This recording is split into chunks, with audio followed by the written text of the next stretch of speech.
Welcome to IFFI Audiobooks. Today we will listen The Lost World, written by Arthur Conan Doyle.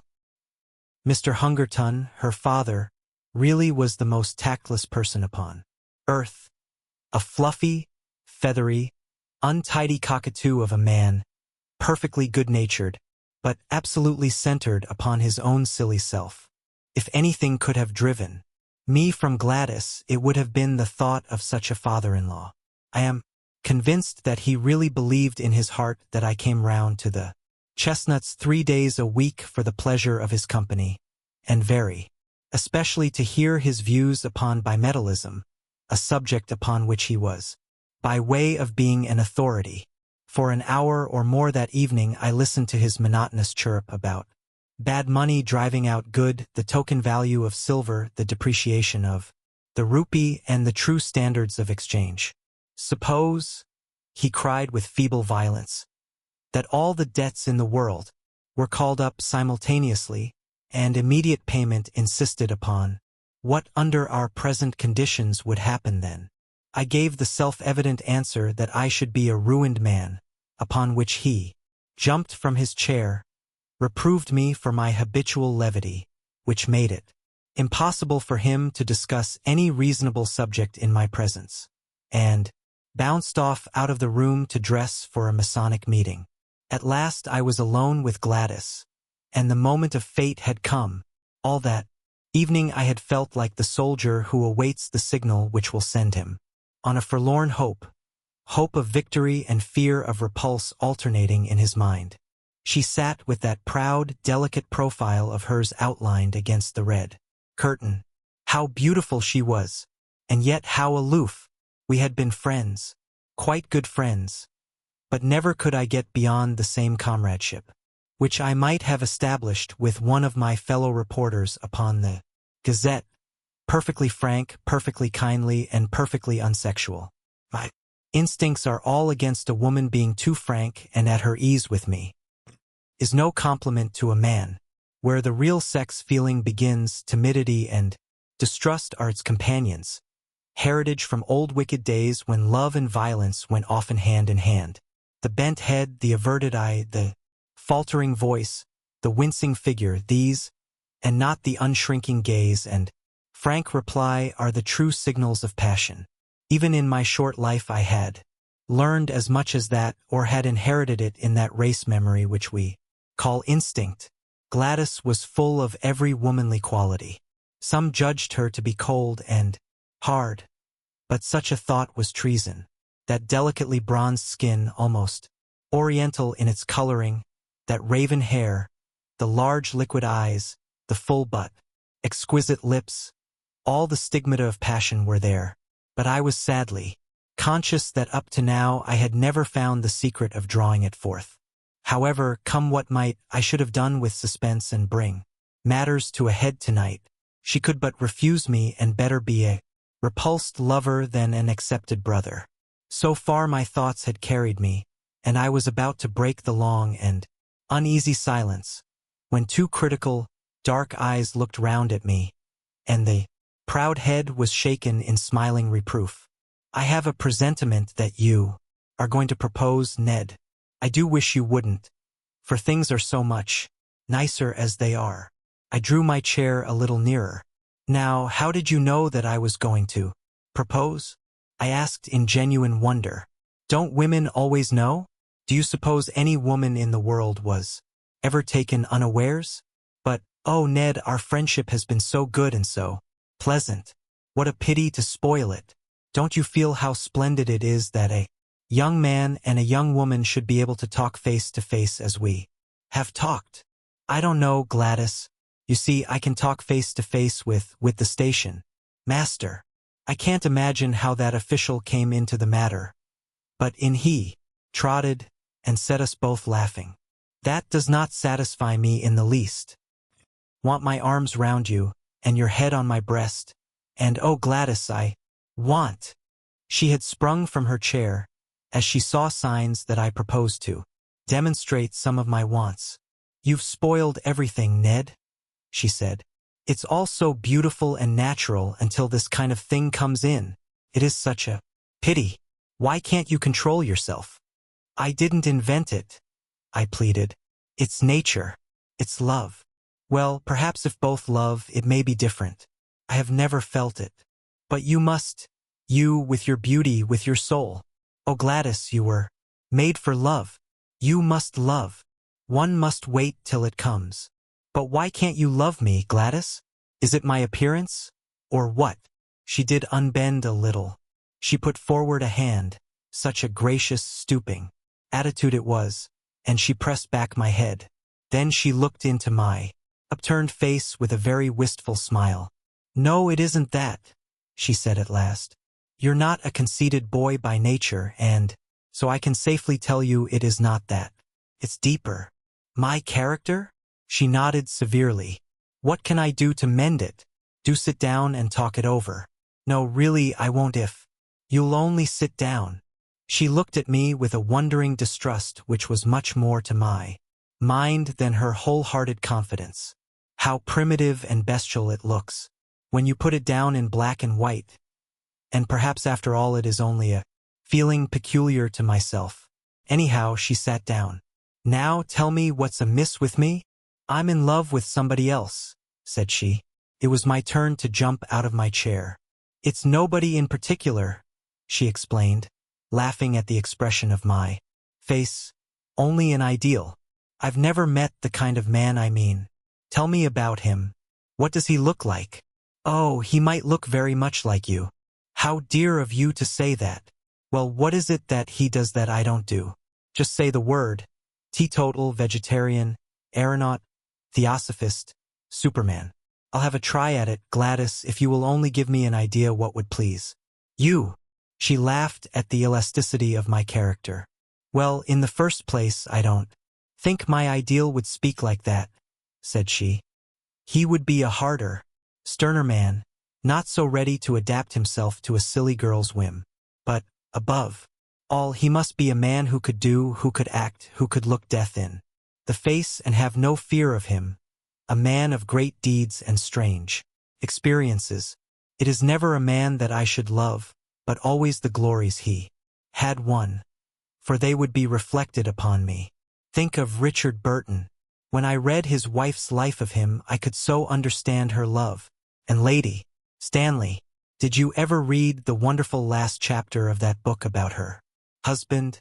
These are the sort of men that a woman could worship with all her soul and yet be the greater, not the less on account of her love, honored by all the world as the inspirer of noble deeds. She looked so beautiful in her enthusiasm that I nearly brought down the whole level of the interview. I gripped myself hard and went on with the argument. We can't all be Stanleys and Burtons, said I.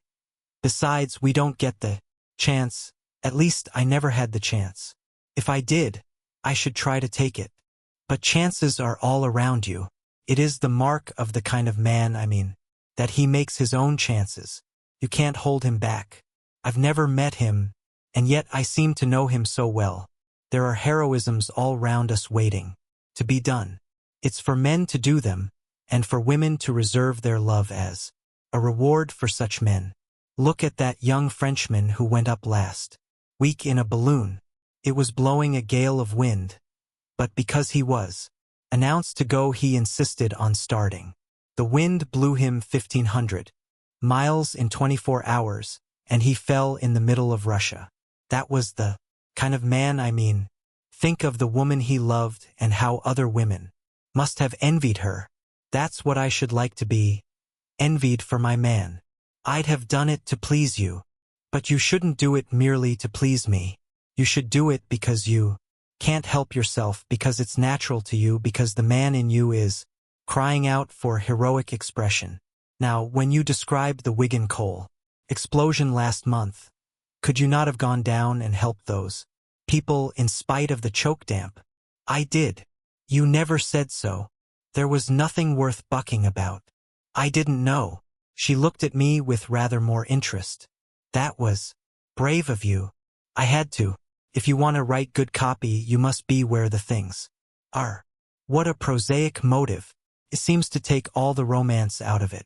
But still, whatever your motive, I am glad that you went down that mine. She gave me her hand, but with such sweetness and dignity that I could only stoop and kiss it. I dare say I am merely a foolish woman with a young girl's fancies, and yet it is so real with me, so entirely part of my very self, that I cannot help acting upon it. If I marry, I do want to marry a famous man. Why should you not? I cried. It is women like you who brace men up. Give me a chance and see if I will take it.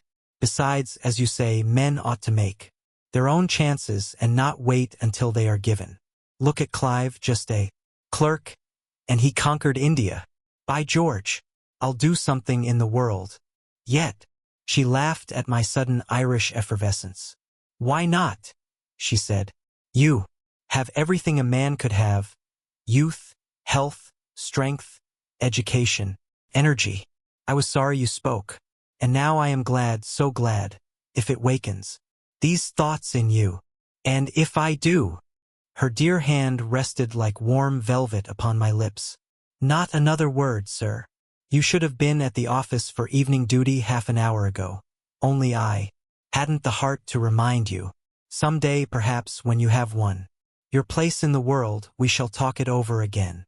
And so it was that I found myself that foggy November evening pursuing the Camberwell tram with my heart glowing within me, and with the eager determination that not another day should elapse before I should find some deed which was worthy of my lady.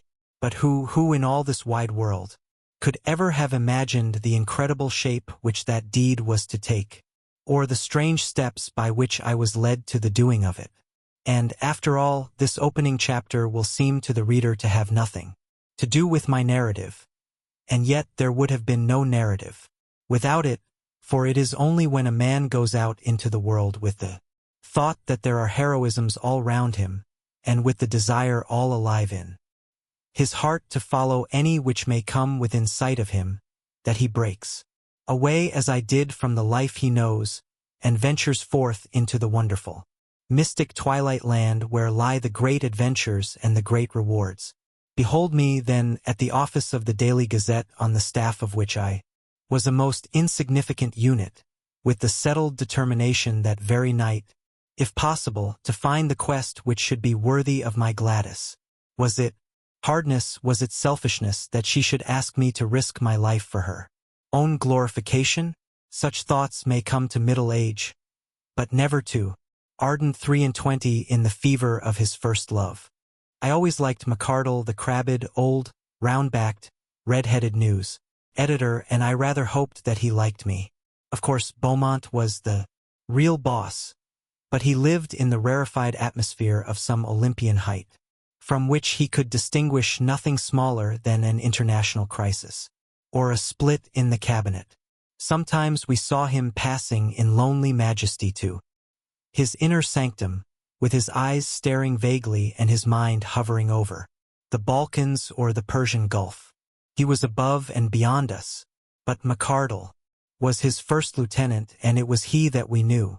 The old man nodded as I entered the room, and he pushed his spectacles far up on his bald forehead.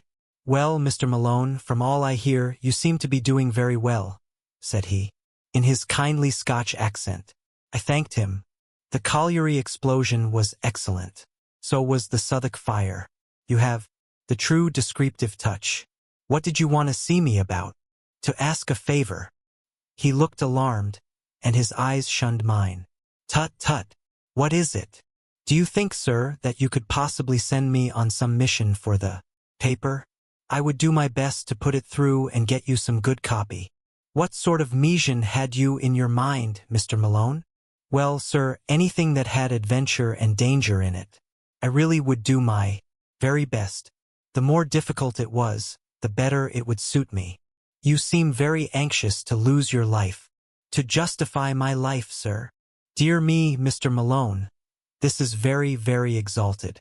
I'm afraid the day for this sort of thing is rather past.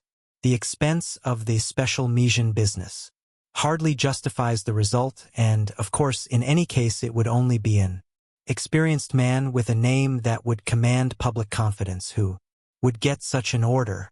The big blank spaces in the map are all being filled. And there's no room for romance anywhere. Wait a bit, though, he added with a sudden smile upon his face. Talking of the blank spaces of the map gives me an idea. What about exposing a fraud, a modern Munchausen, and making him ridiculous? You could show him up as the liar that he is. A man, it would be fine. How does it appeal to you? Anything, anywhere. I care nothing.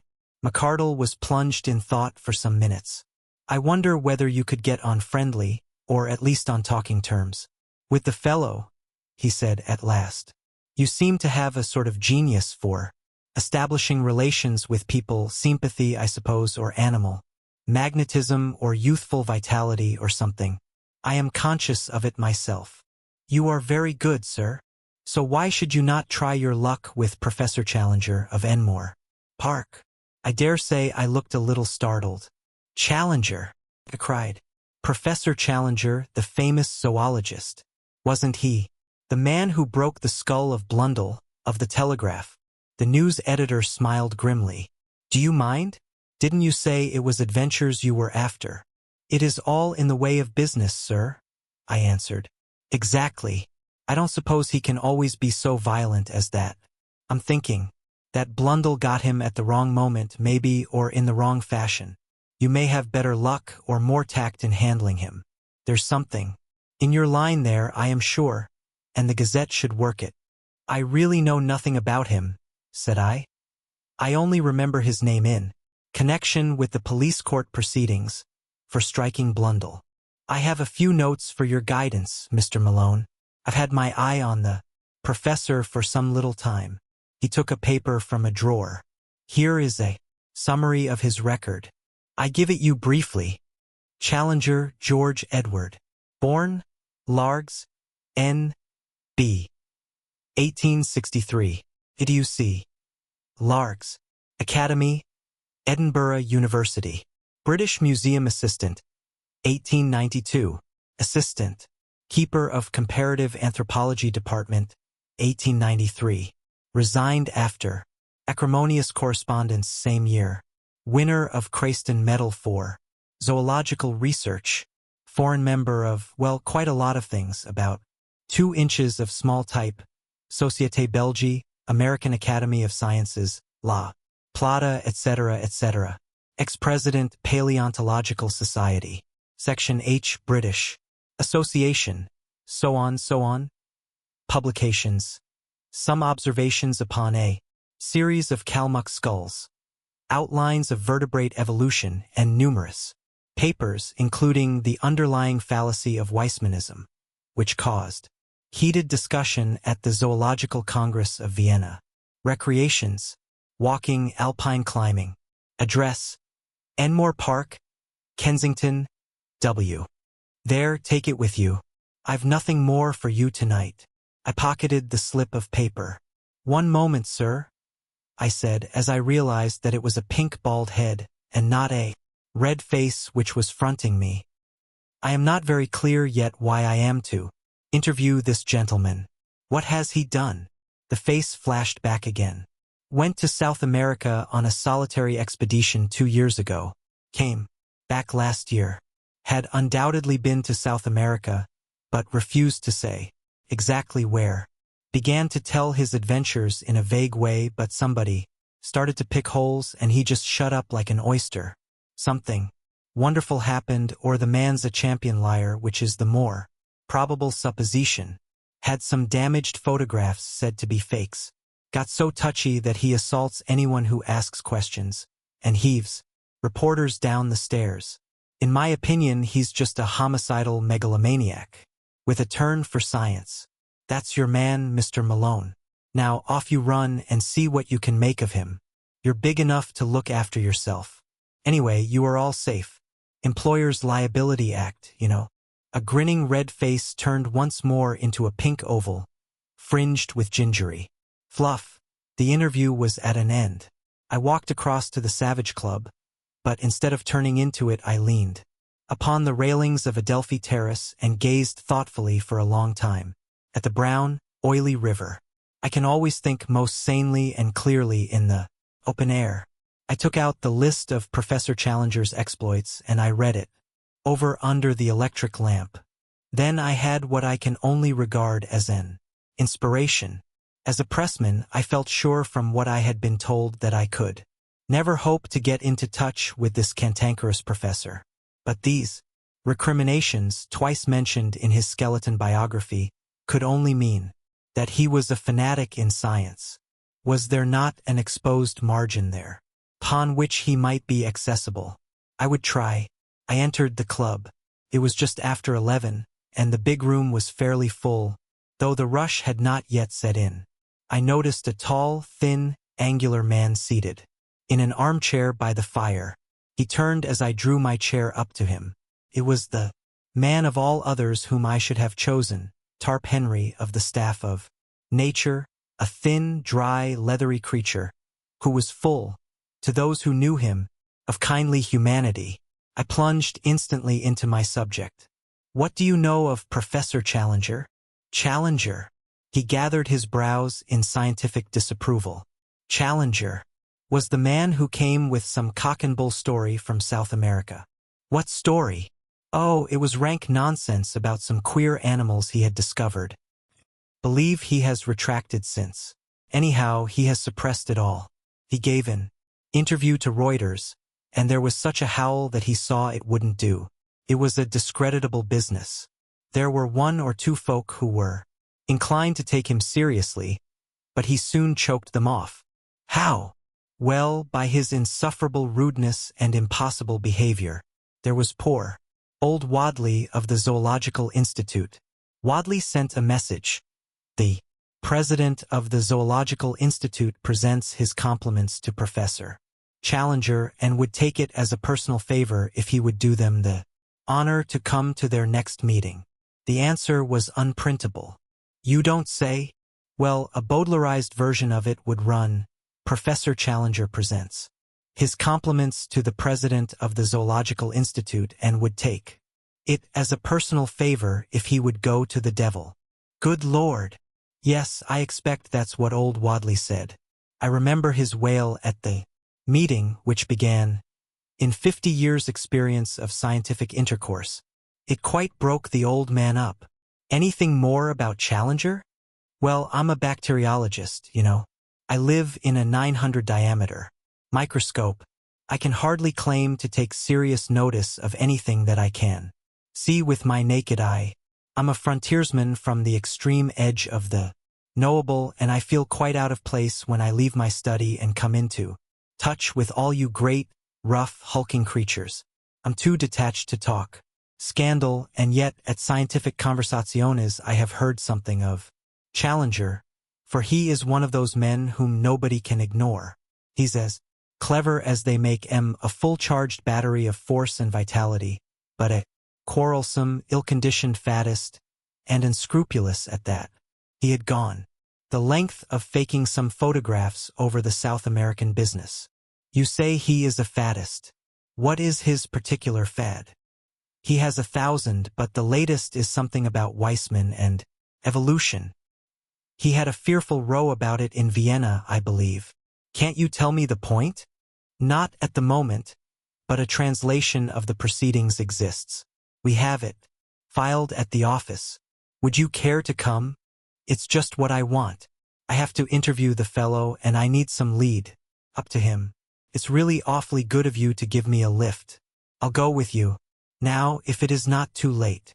Half an hour later I was seated in the newspaper office with a huge tome in front of me, which had been opened at the article Weissman versus Darwin, with the subheading, Spirited Protest at Vienna. Lively proceedings. My scientific education having been somewhat neglected, I was unable to follow the whole argument, but it was evident that the English professor had handled his subject in a very aggressive fashion, and had thoroughly annoyed his continental colleagues. Protests, uproar, and general appeal to the chairman were three of the first brackets which caught my eye.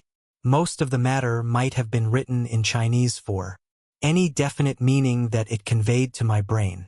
I wish you could translate it into English for me, I said pathetically to my helpmate. Well, it is a translation. Then I'd better try my luck with the original. It is certainly rather deep for a layman.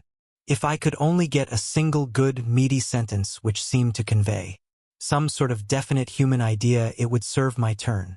Ah yes, this one will do. I seem in a vague way almost to understand it. I'll copy it out. This shall be my link with the terrible professor. Nothing else I can do? Well, yes. I propose to write to him.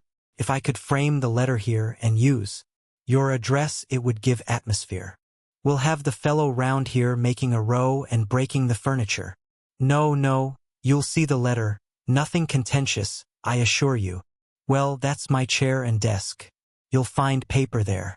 I'd like to censor it before it goes.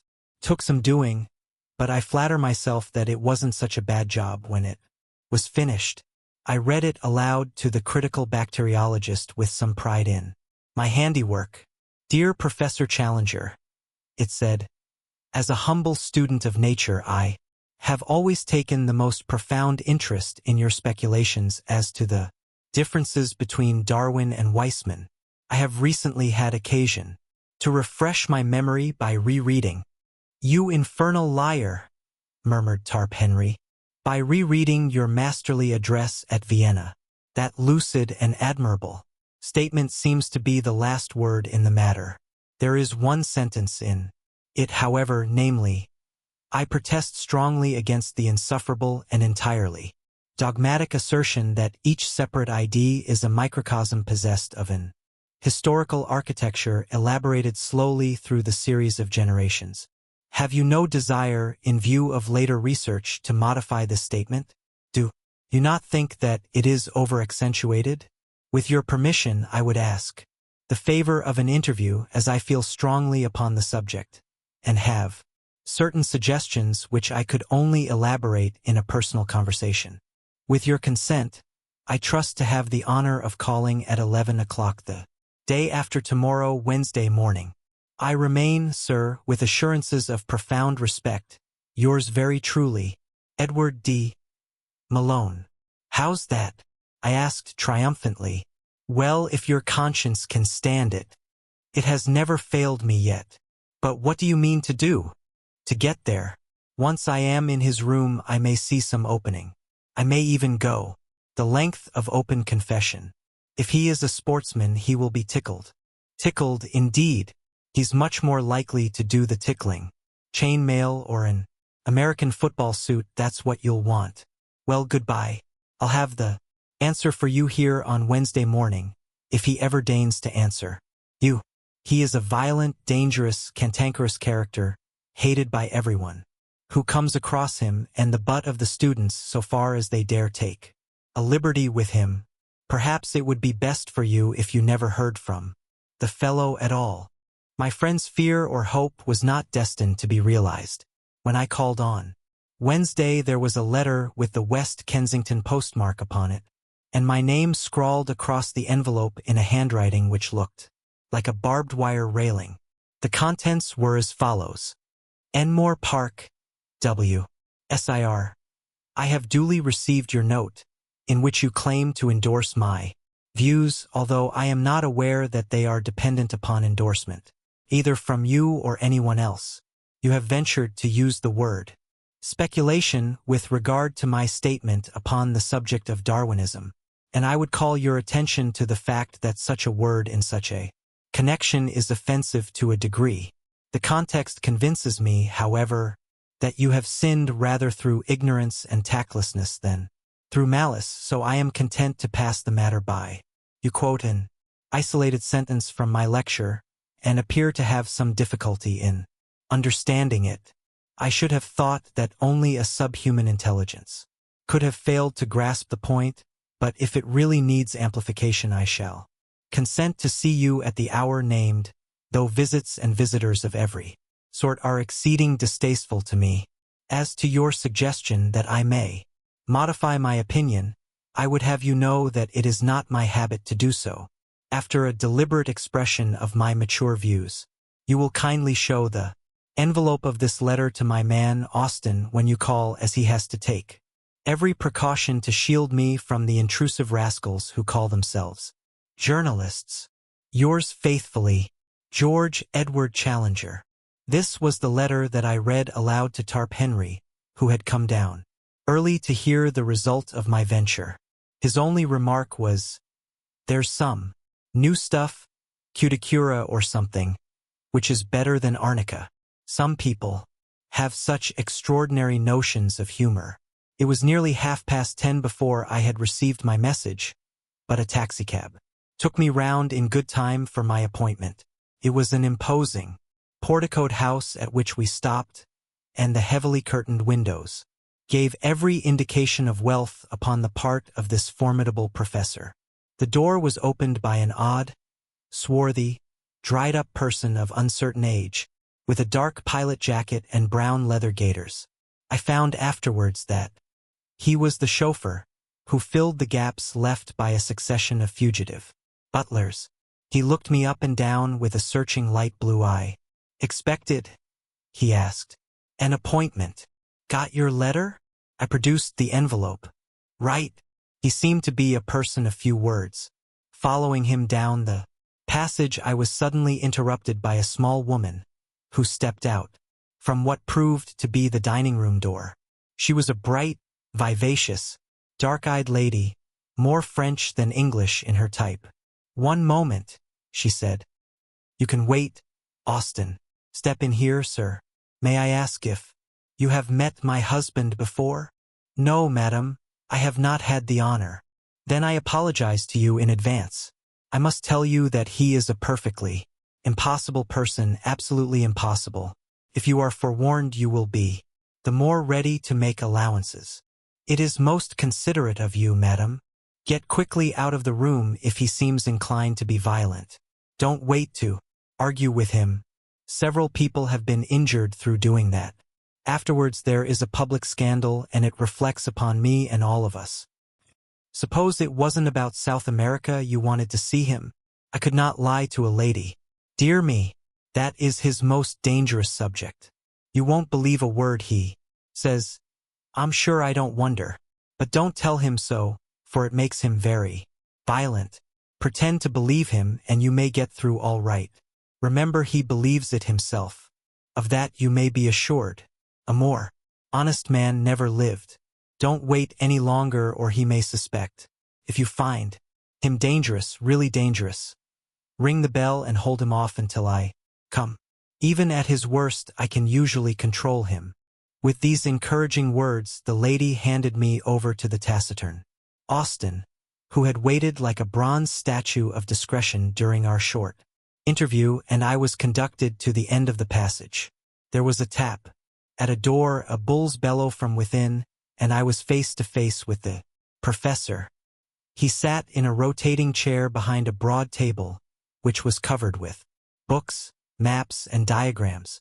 As I entered, his seat spun round to face me. His appearance made me gasp. I was prepared for something strange, but not for so overpowering a personality as this. It was his size which took one's breath away, his size and his imposing presence. His head was enormous, the largest I have ever seen upon a human being.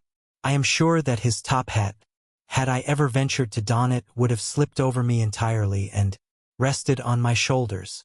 He had the face and beard which I associate with an Assyrian bull, the former florid, the latter so black as almost to have a suspicion of blue, spade-shaped and rippling down over his chest. The hair was peculiar, plastered down in front in a long curving wisp over his massive forehead. The eyes were blue-gray under great black tufts, very clear, very critical, and very masterful.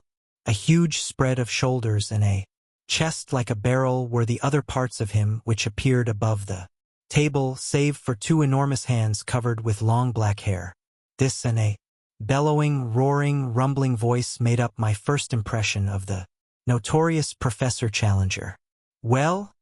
said he, with a most insolent stare. "What now? I must keep up my deception for at least a little time longer, otherwise here was evidently an end of the interview. You were good enough to give me an appointment, sir, said I humbly, producing his envelope. He took my letter from his desk and laid it out before him. Oh, you are the young person who cannot understand plain English, are you? My general conclusions you are good enough to approve, as I understand. Entirely, sir, entirely. I was very emphatic. Dear me, that strengthens my position very much. Does it not? Your age and appearance make your support doubly valuable. Well, at least you are. Better than that herd of swine in Vienna, whose gregarious grunt is, however, not more offensive than the isolated effort of the British hog. He glared at me as the present representative of the beast. They seem to have behaved abominably, said I. I assure you that I can fight my own battles, and that I have no possible need of your sympathy. Put me alone, sir, and with my back to the wall. G.E.C. is happiest then. Well, sir, let us do what we can to curtail this visit, which can hardly be agreeable to you, and is inexpressibly irksome to me. You had, as I have been led to believe, some comments to make upon the proposition, which I advanced in my thesis. There was a brutal directness about his methods which made evasion difficult. I must still make play and wait for a better opening. It had seemed simple enough at a distance. Oh, my Irish wits! Could they not help me now, when I needed help so sorely? He transfixed me with two sharp, steely eyes. Come, come, he rumbled. I am, of course, a mere student, said I with a fatuous smile. Hardly more, I might say, than an earnest inquirer. At the same time, it seemed to me that you were a little severe upon Weissman in this matter. Has not the general evidence since that date tended to strengthen his position? What evidence? He spoke with a menacing calm. Well, of course, I am aware that there is not any what you might call definite evidence. I alluded merely to the trend of modern thought and the general scientific point of view, if I might so express it. He leaned forward with great earnestness. I suppose you are aware, said he, checking off points upon his fingers, that the cranial index is a constant factor? Naturally, said I. And that telegony is still sub judice? Undoubtedly. And that the germ plasm is different from the parthenogenetic egg? Why, surely, I cried, and gloried in my own audacity. But what does that prove? He asked, in a gentle, persuasive voice. Ah, what indeed? I murmured. What does it prove? Shall I tell you? He cooed. Pray do. It proves, he roared with a sudden blast of fury, that you are the damnedest impostor in London. A vile, crawling journalist, who has no more science than he has decency in his composition.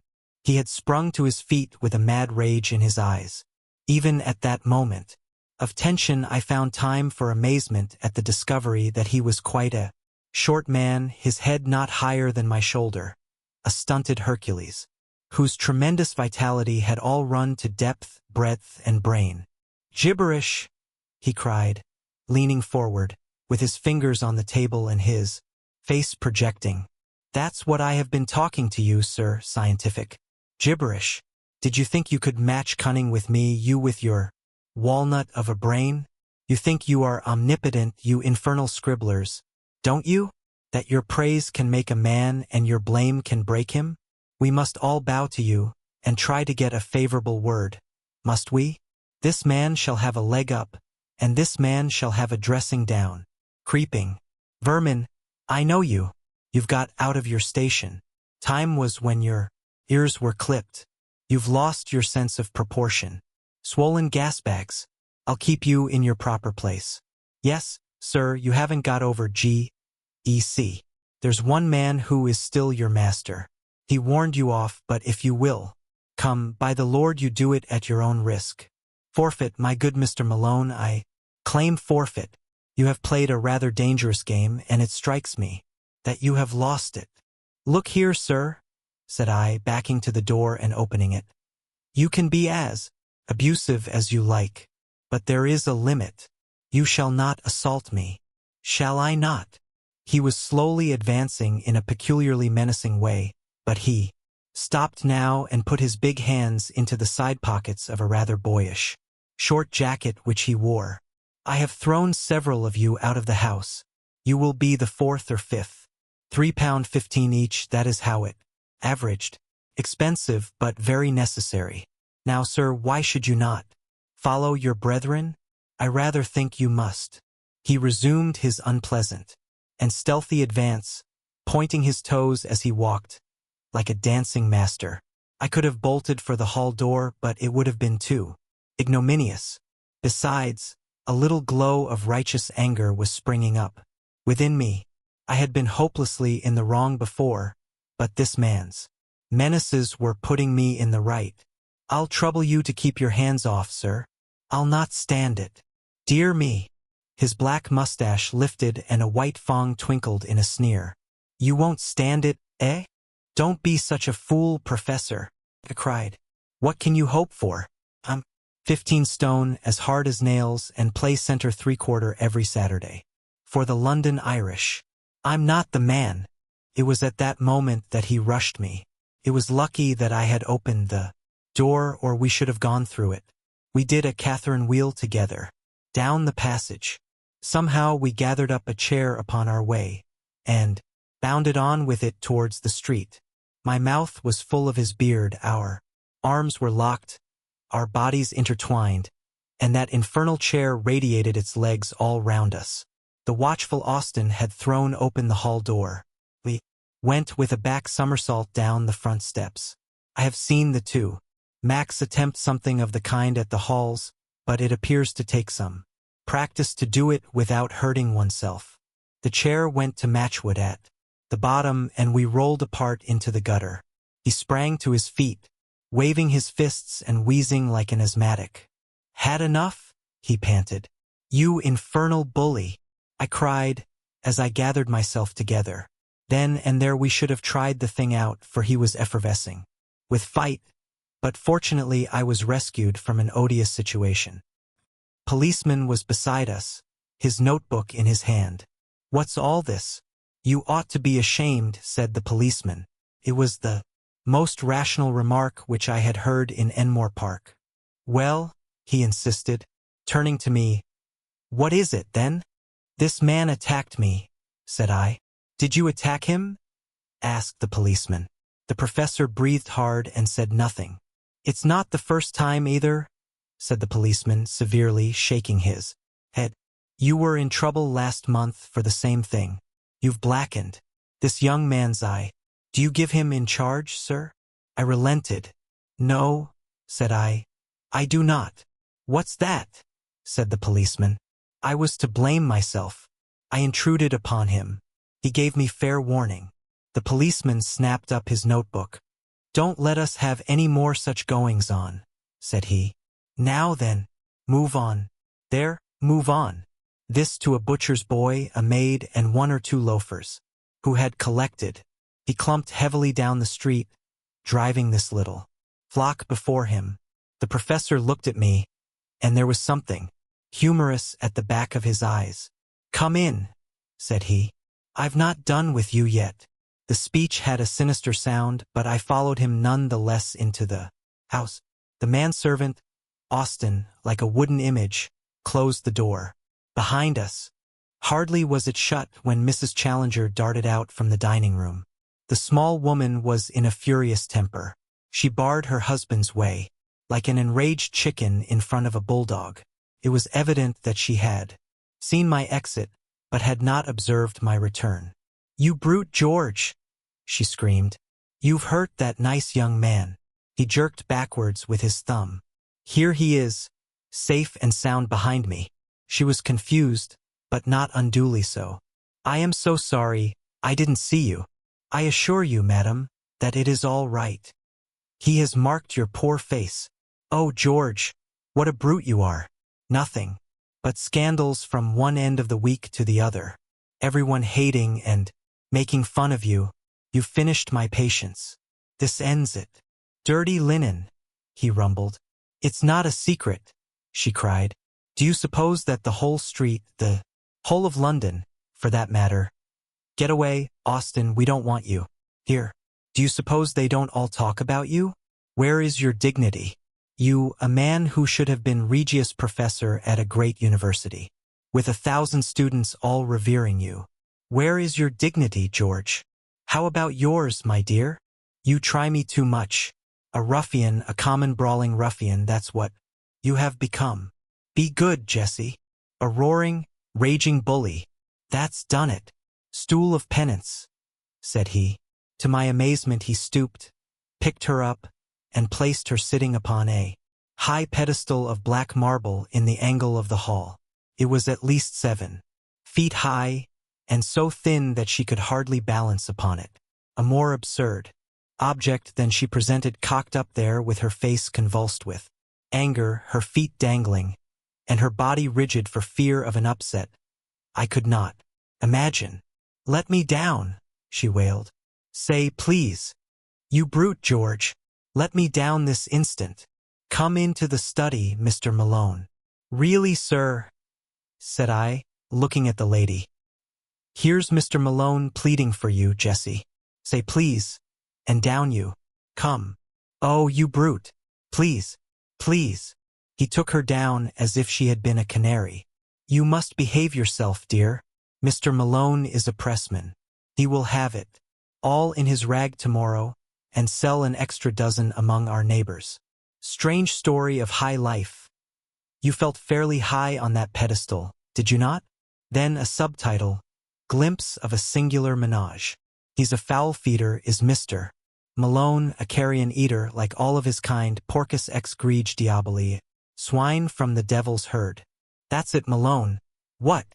You are really intolerable, said I hotly. He bellowed with laughter. We shall have a coalition presently, he boomed, looking from his wife to me and puffing out his enormous chest. Then, suddenly altering his tone, excuse this frivolous family badinage, Mr. Malone. I called you back for some more serious purpose than to mix you up with our little domestic pleasantries. Run away, little woman, and don't fret. He placed a huge hand upon each of her shoulders. All that you say is perfectly true.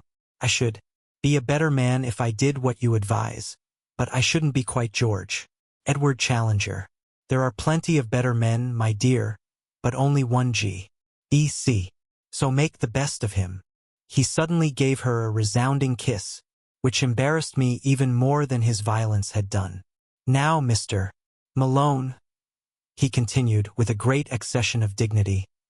This way, if you please. We re-entered the room which we had left so tumultuously 10 minutes before. The professor closed the door carefully behind us, motioned me into an armchair, and pushed a cigar box under my nose. Real San Juan, Colorado, he said. Excitable people like you are the better for narcotics. Heavens, don't bite it.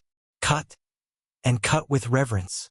Now lean back and listen attentively to whatever I may care to say to you. If any remark should occur to you, you can reserve it for some more opportune time. First of all, as to your return to my house after your most justifiable expulsion. He protruded his beard and stared at me as one who challenges and invites contradiction. After, as I say, your well-merited expulsion. The reason lay in your answer to that most officious policeman, in which I seemed to discern some glimmering of good feeling upon your part, more, at any rate, than I am accustomed to associate with your profession. In admitting that the fault of the incident lay with you, you gave some evidence of a certain mental detachment and breadth of view which attracted my favorable notice. The subspecies of the human race to which you unfortunately belong has always been below my mental horizon. Your words brought you suddenly above it. You swam up into my serious notice. For this reason I asked you to return with me, as I was minded to make your further acquaintance. You will kindly deposit your ash in the small Japanese tray on the bamboo table which stands at your left elbow. All this he boomed forth like a professor addressing his class.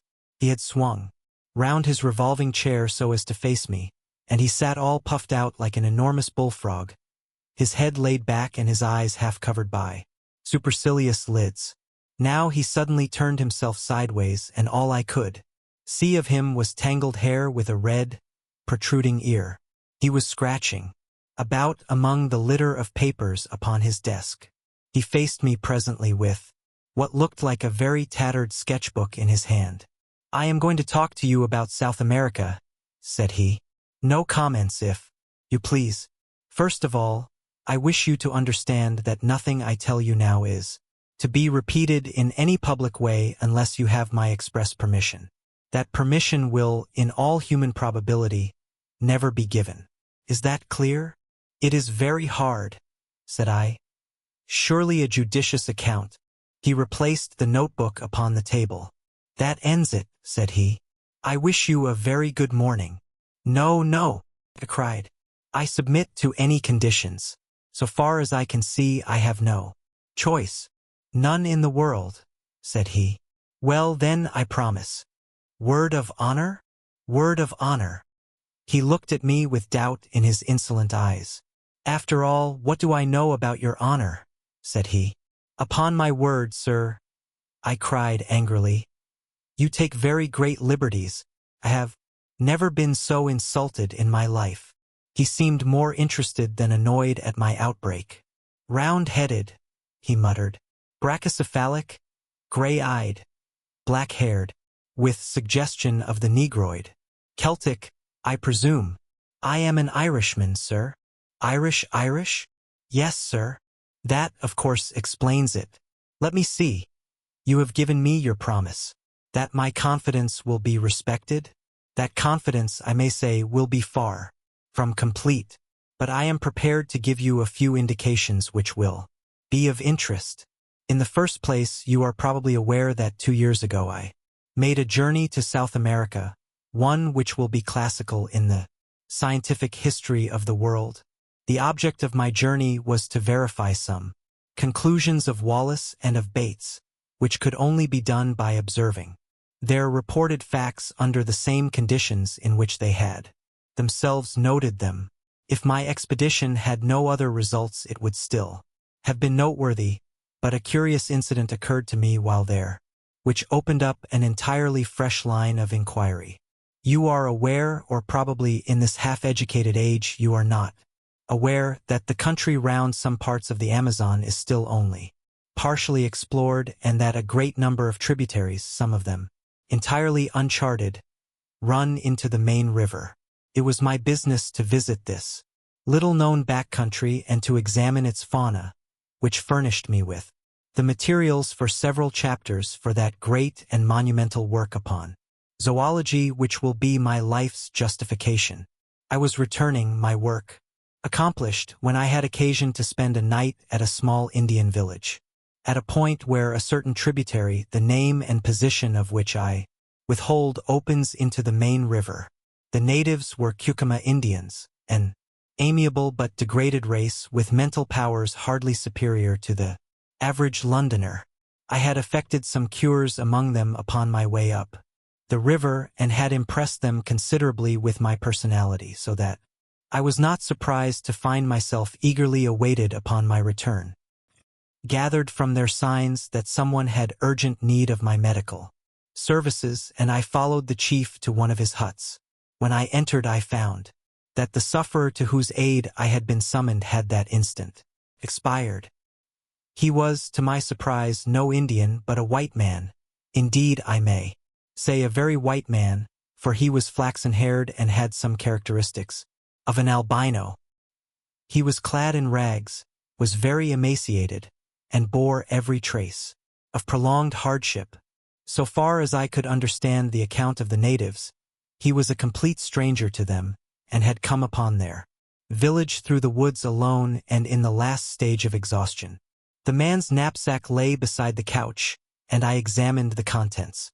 His name was written upon a tab within it: Maple White, Lake Avenue, Detroit, Michigan. It is a name to which I am prepared always to lift my hat. It is not too much to say that it will rank level with my own when the final credit of this business comes to be apportioned. From the contents of the knapsack, it was evident that this man had been An artist and poet in search of effects. There were scraps of verse. I do not profess to be a judge of such things, but they appeared to me to be singularly wanting in merit. There were also some rather commonplace pictures of river scenery, a paint box, a box of colored chalks, some brushes, that curved bone which lies upon my inkstand, a volume of Baxter's Moths and Butterflies, a cheap revolver, and a few cartridges. Of personal equipment he either had none or he had lost it in his journey. Such were the total effects of this strange American bohemian. I was turning away from him when I observed that something projected from the front of his ragged jacket. It was this sketchbook, which was as dilapidated then as you see it now. Indeed, I can assure you that a first folio of Shakespeare could not be treated with greater reverence than this relic has been since it came into my possession. I hand it to you now, and I ask you to take it page by page and to examine the contents. He helped himself to a cigar and leaned back with a fiercely critical pair of eyes, taking note of the effect which this document would produce. I had opened the volume with some expectation of a revelation, though of what nature I could not imagine. The first page was disappointing, however, as it contained nothing but the picture of a very fat man in a pea-jacket, with the legend, Jimmy Culver on the mailboat, written beneath it. There followed several pages which were filled with small sketches of Indians and their ways. Then came a picture of a cheerful and corpulent ecclesiastic in a shovel hat, sitting opposite a very thin European, and the inscription, "Lunch with Fra Cristoforo at Rosario. Studies of women and babies accounted for." Several more pages, and then there was an unbroken series of animal drawings with such explanations as manatee upon sandbank, turtles and their eggs, black Judy under a meridi palm, the matter disclosing some sort of pig-like animal, and finally came a double page of studies of long snout and very unpleasant saurians. I could make nothing of it, and said so to the professor. "Surely these are only crocodiles? Alligators. Alligators. There is hardly such a thing as a true crocodile in South America. The distinction between them—" I meant that I could see nothing unusual, nothing to justify what you have said. He smiled serenely. "Try the next page," said he. I was still unable to sympathize. It was a full-page sketch of a landscape, roughly tinted in color, the kind of painting which an open-air artist takes as a guide to a future more elaborate effort. There was a pale green foreground of feathery vegetation, which sloped upwards and ended in a line of cliffs dark red in color and curiously ribbed like some basaltic formations which I have seen. They extended in an unbroken wall right across the background. At one point was an isolated pyramidal rock, crowned by a great tree, which appeared to be separated by a cleft from the main crag. Behind it all, a blue tropical sky. A thin green line of vegetation fringed the summit of the ruddy cliff. "Well?" he asked. "It is no doubt a curious formation," said I, "but I am not geologist enough to say that it is wonderful." "Wonderful," he repeated. "It is unique. It is incredible. No one on earth has ever dreamed of such a possibility. Now the next." I turned it over and gave an exclamation of surprise. There was a full-page picture of the most extraordinary creature that I had ever seen. It was the wild dream of an opium smoker, a vision of delirium. The head was like that of a fowl, the body that of a bloated lizard. The trailing tail was furnished with upward-turned spikes, and the curved back was edged with a high, serrated fringe which looked like a dozen cockswattles placed behind each other. In front of this creature was an absurd mannequin or dwarf in human form who stood staring at it. "Well, what do you think of that?" cried the professor, rubbing his hands with an air of triumph. "It is monstrous, grotesque. But what made him draw such an animal? Trade gin, I should think." "Oh, that's the best explanation you can give, is it? Well, sir, what is yours?" "The obvious one that the creature exists. That is actually sketched from the life. I should have laughed, only that I had a vision of our doing another. Catherine wheeled down the passage. No doubt, said I, no doubt. As one humors an imbecile. I confess, however, I added, that this tiny human figure puzzles me. If it were an Indian, we could set it down as evidence of some pygmy race in America, but it appears to be a European in a sun hat. The professor snorted like an angry buffalo. You really touch the limit, said he. You enlarge my view of the possible. Cerebral paresis. Mental inertia. Wonderful. He was too absurd to make me angry. Indeed, it was a waste of energy, for if you were going to be angry with this man, you would be angry all the time. I contented myself with smiling wearily. It struck me that the man was small, said I. Look here, he cried, leaning forward and dabbing a great hairy sausage of a finger onto the picture. You see that plant behind the animal? I suppose you thought it was a dandelion or a Brussels sprout. What? Well, it is a vegetable ivory palm, and they run to about 50 or 60 feet. Don't you see that the man is put in for a purpose? He couldn't really have stood in front of that brute and lived to draw it. He sketched himself in to give a scale of heights. He was, we will say, over 5 feet high.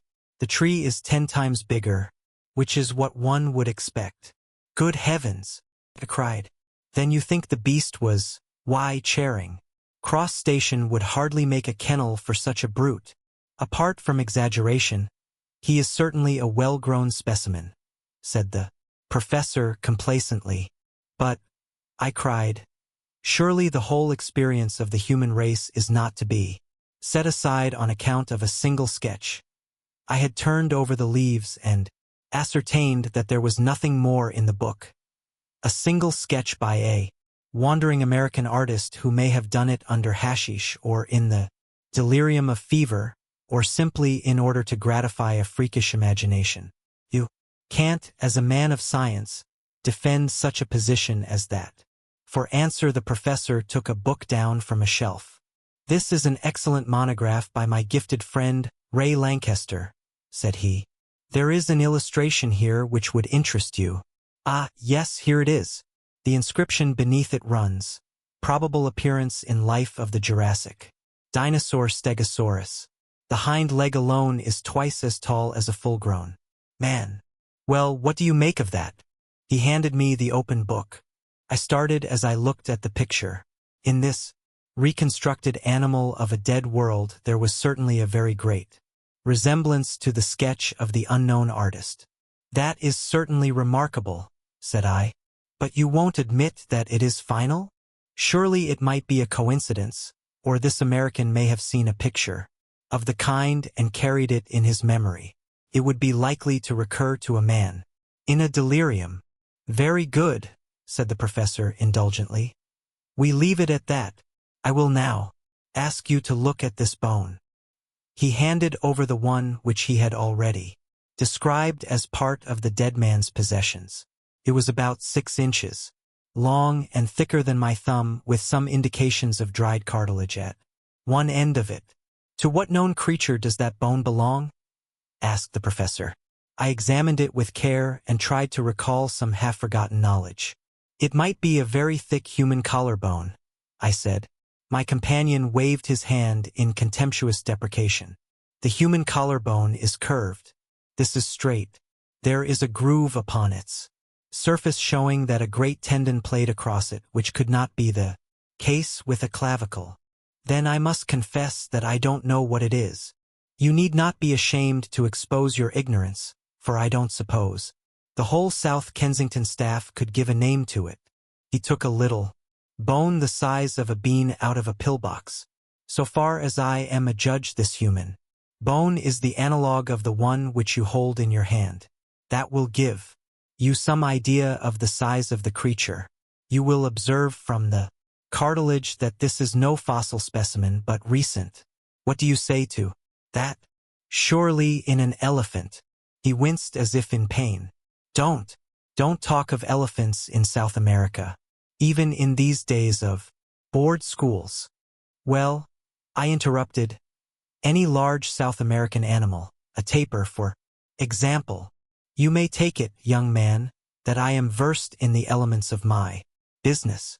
This is not a conceivable bone either of a tapir or of any other creature known to zoology. It belongs to a very large, a very strong, and, by all analogy, a very fierce animal which exists upon the face of the earth, but has not yet come under the notice of science. You are still unconvinced. I am at least deeply interested. Then your case is not hopeless. I feel that there is reason lurking in you somewhere, so we will patiently grope round for it. We will now leave the dead American and proceed with my narrative. You can imagine that I could hardly come away from the Amazon without probing deeper into the matter. There were indications as to the direction from which the dead traveler had come.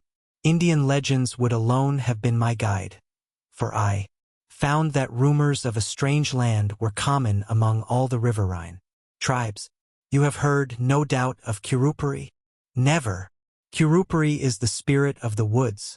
Something terrible, something malevolent, something to be avoided. None can describe its shape or nature, but it is a word of terror along the Amazon. Now all tribes agree as to the direction in which Kurupuri lives. It was the same direction from which the American had come. Something terrible lay that way. It was my business to find out what it was. What did you do? My flippancy was all gone. This massive man compelled one's attention and respect. I overcame the extreme reluctance of the natives, a reluctance which extends even to talk upon the subject, and by judicious persuasion and gifts aided, I will admit, by some threats of coercion, I got two of them to act as guides. After many adventures which I need not describe, and after traveling a distance which I will not mention, in a direction which I withhold, we came at last to a tract of country which has never been described, nor, indeed, visited save by my unfortunate predecessor. Would you kindly look at this? He handed me a photograph, half-plate size. The unsatisfactory appearance of it is due to the fact, said he, that on descending the river the boat was upset and the case which contained the undeveloped films was broken, with disastrous results. Nearly all of them were totally ruined, an irreparable loss. This is one of the few which partially escaped. This explanation of deficiencies or abnormalities you will kindly accept. There was talk of faking. I am not in a mood to argue such a point. The photograph was certainly very off-colored.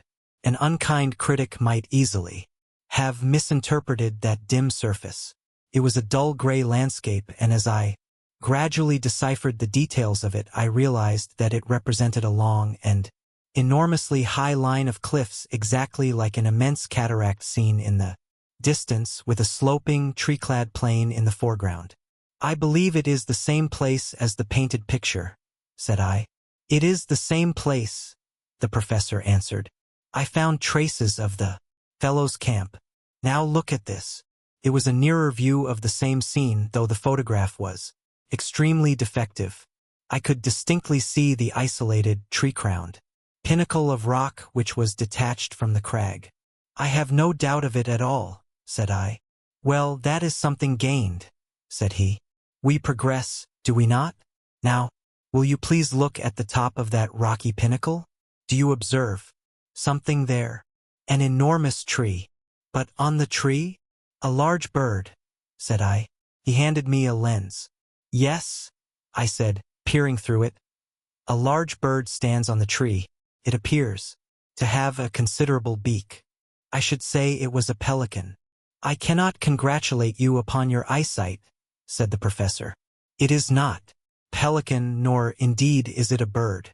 It may interest you to know that I succeeded in shooting that particular specimen.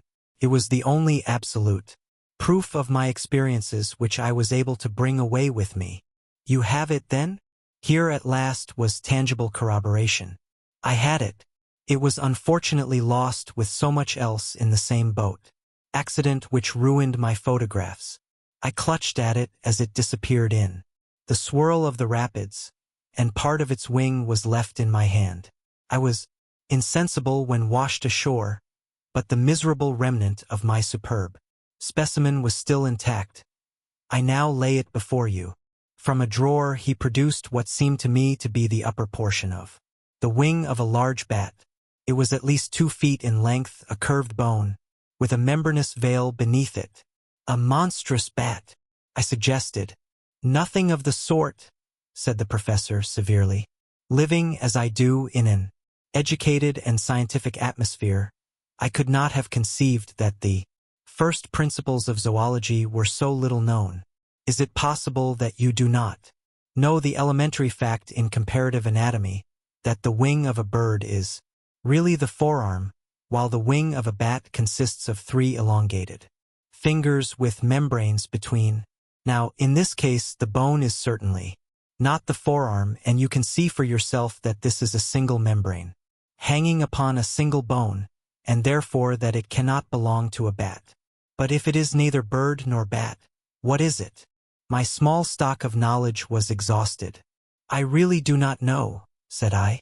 He opened the standard work to which he had already referred me. Here, said he, pointing to the picture of an extraordinary flying monster, is an excellent reproduction of the Dimorphodon, or pterodactyl, a flying reptile of the Jurassic period. On the next page is a diagram of the mechanism of its wing. Kindly compare it with the specimen in your hand. A wave of amazement passed over me as I looked. I was convinced there could be no getting away from it. The cumulative proof was overwhelming. The sketch, the photographs, the narrative, and now the actual specimen. The evidence was complete. I said so warmly, for I felt that the professor was an ill-used man. He leaned back in his chair with drooping eyelids and a tolerant smile, basking in this sudden gleam of sunshine. It's just the very biggest thing that I ever heard of, said I, though it was my journalistic rather than my scientific enthusiasm that was roused. It is colossal. You are a Columbus of science who has discovered a lost world. I'm awfully sorry if I seem to doubt you. It was all so unthinkable. But I understand evidence when I see it, and this should be good enough for anyone. The professor purred with satisfaction. And then, sir, what did you do next? It was the wet season, Mr. Malone, and my stores were exhausted. Explored some portion of this huge cliff, but I was unable to find any way to scale it. The pyramidal rock upon which I saw and shot the pterodactyl was more accessible. Being something of a cragsman, I did manage to get half way to the top of that. From that height, I had a better idea of the plateau. Upon the top of the crags, it appeared to be very large. Neither to east nor to west could I see any end to the vista of green-capped cliffs. Below it is a swampy, jungly region, full of snakes, insects, and fever. It is a natural protection to this singular country. Did you see any other trace of life? No, sir, I did not. But during the week that we lay encamped at the base of the cliff, we heard some very strange noises from above. But the creature that the American drew? How do you account for that? We can only suppose that he must have made his way to the summit and seen it there. We know, therefore, that there is a way up. We know equally that it must be a very difficult one, otherwise the creatures would have come down and overrun the surrounding country. Surely that is clear. But how did they come to be there? I do not think that the problem is a very obscure one, said the professor. There can only be one explanation. South America is, as you may have heard, a granite continent. At this single point in the interior there has been, in some far distant age, a great sudden volcanic upheaval. These cliffs, I may remark, are basaltic and therefore plutonic.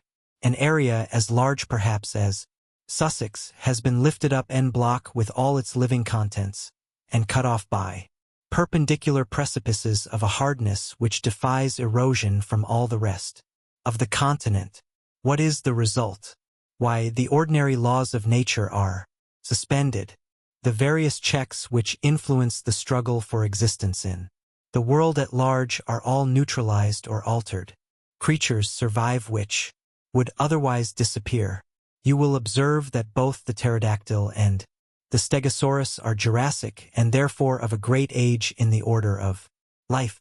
They have been artificially conserved by those strange accidental conditions.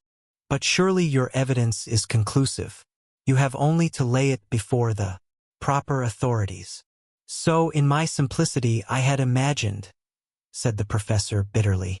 I can only tell you that it was not so, that I was met at every turn by incredulity, born partly of stupidity and partly of jealousy. It is not my nature, sir, to cringe to any man or to seek to prove a fact if my word has been doubted. After the first I have not condescended to show such corroborative proofs as I possess. The subject became hateful to me. I would not speak of it. When men like yourself, who represent the foolish curiosity of the public, came to disturb my privacy, I was unable to meet them with dignified reserve. By nature I am, I admit, somewhat fiery, and under provocation I am inclined to be violent. I fear you may have remarked it. I nursed my eye and was silent. My wife has frequently remonstrated with me upon the subject, and yet I fancy that any man of honor would feel the same.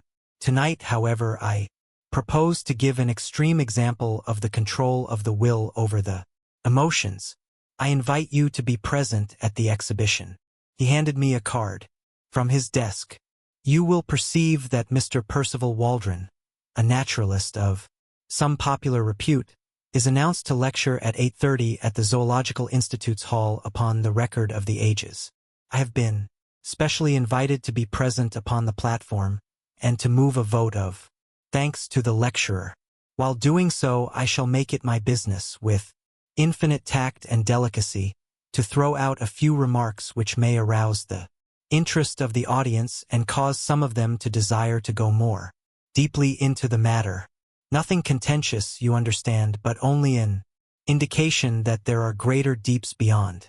I shall hold myself strongly in leash and see whether by this self-restraint I attain a more favorable result. And I may come? I asked eagerly. Why, surely, he answered cordially. He had an enormously massive genial manner which was almost as overpowering as his violence. His smile of benevolence was a wonderful thing, when his cheeks would suddenly bunch into two red apples between his half-closed eyes and his great black beard. By all means come.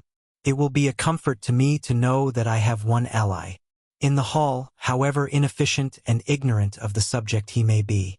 I fancy there will be a large audience, for Waldron, though an absolute charlatan, has a considerable popular following. Now, Mr. Malone, I have given you rather more of my time than I had intended. The individual must not monopolize what is meant for the world. I shall be pleased to see you at the lecture tonight. In the meantime, you will understand that no public use is to be made of any of the material that I have given you. But Mr. McCardle, my news editor, will want to know what I have done. Tell him what you like. You can say, among other things, that if he sends anyone else to intrude upon me, I shall call upon him with a riding whip. But I leave it to you that nothing of all this appears in print. Very good. Then the Zoological Institute's hall at 8:30 tonight. I had a last impression of red cheeks, blue rippling beard, and intolerant eyes as he waved me out of the room.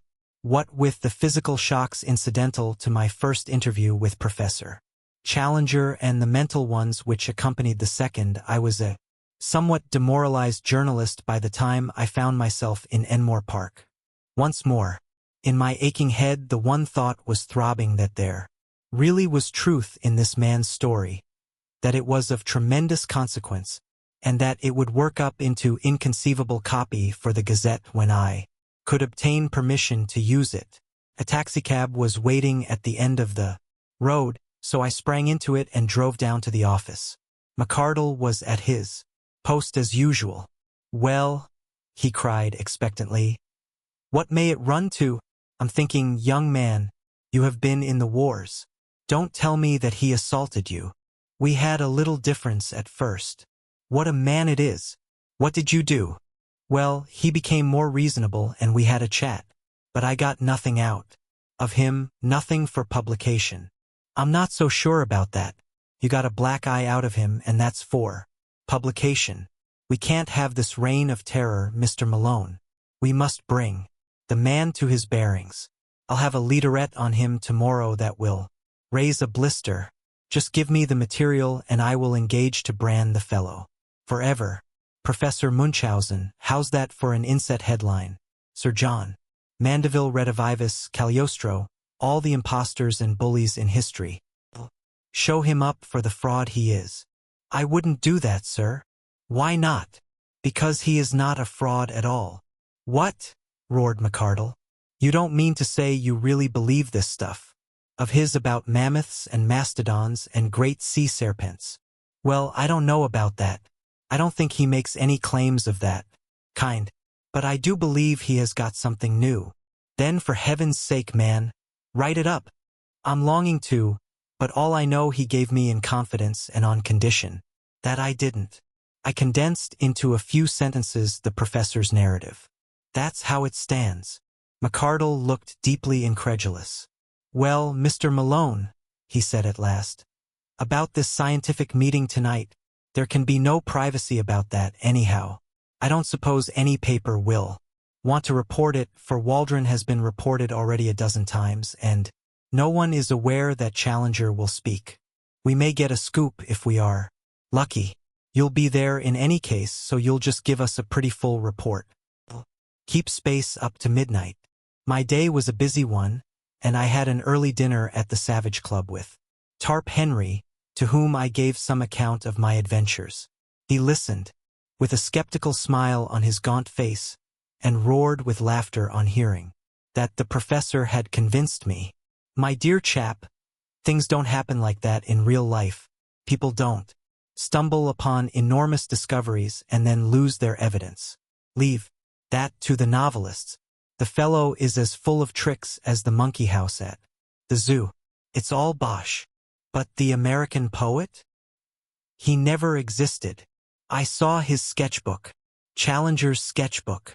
You think he drew that animal? Of course he did. Who else? Well, then, the photographs? There was nothing in the photographs. By your own admission you only saw a bird. A pterodactyl.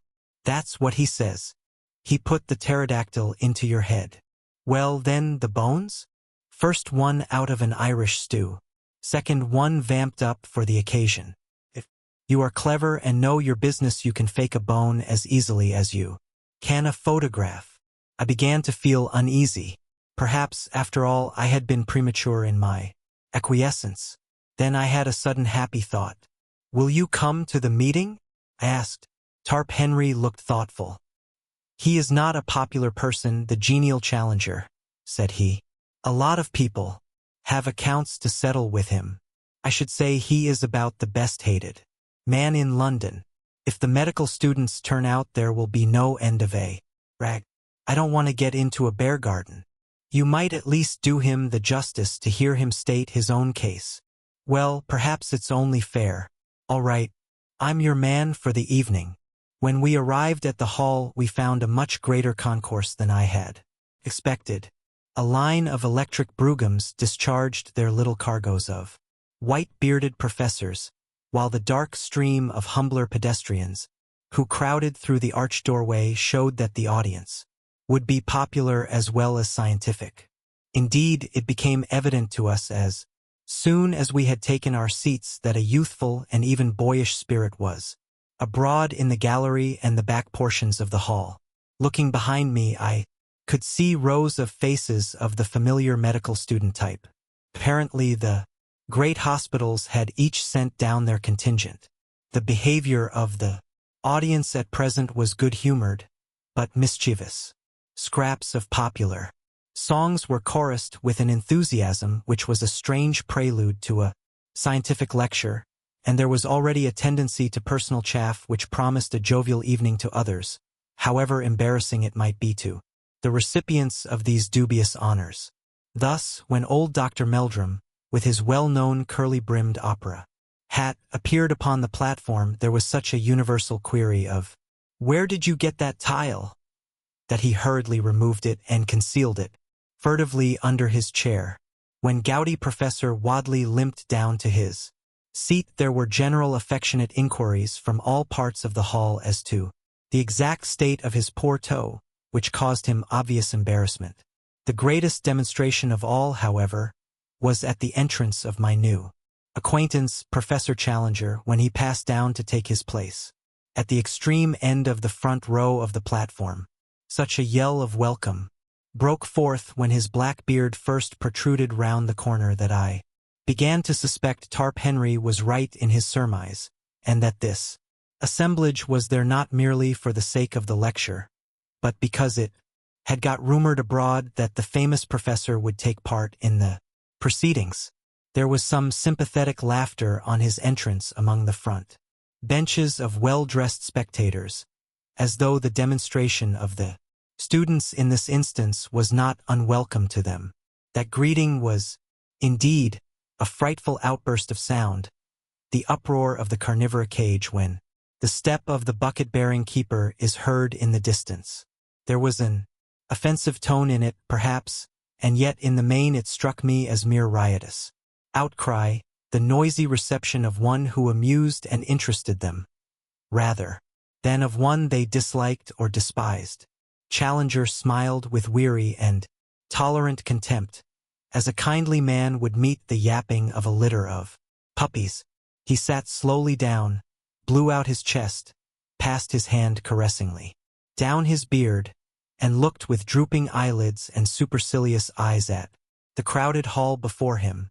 The uproar of his advent had not yet died away, when Professor Ronald Murray, the chairman, and Mr. Waldron, the lecturer, threaded their way to the front, and the proceedings began.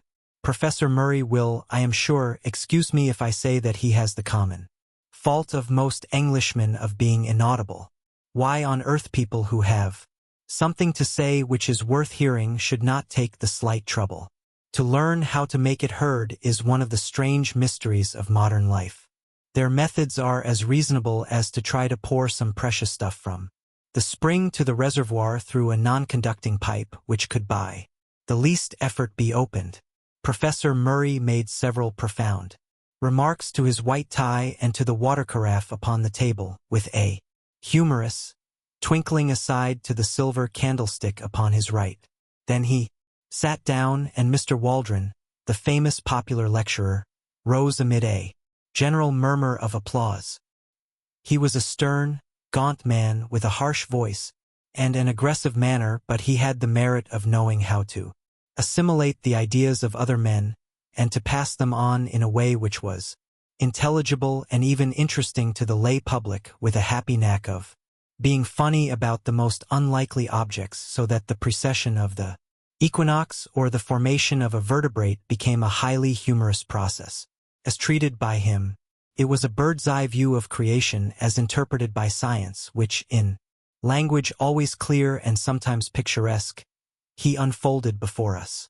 He told us of the globe, a huge mass of flaming gas, flaring through the heavens.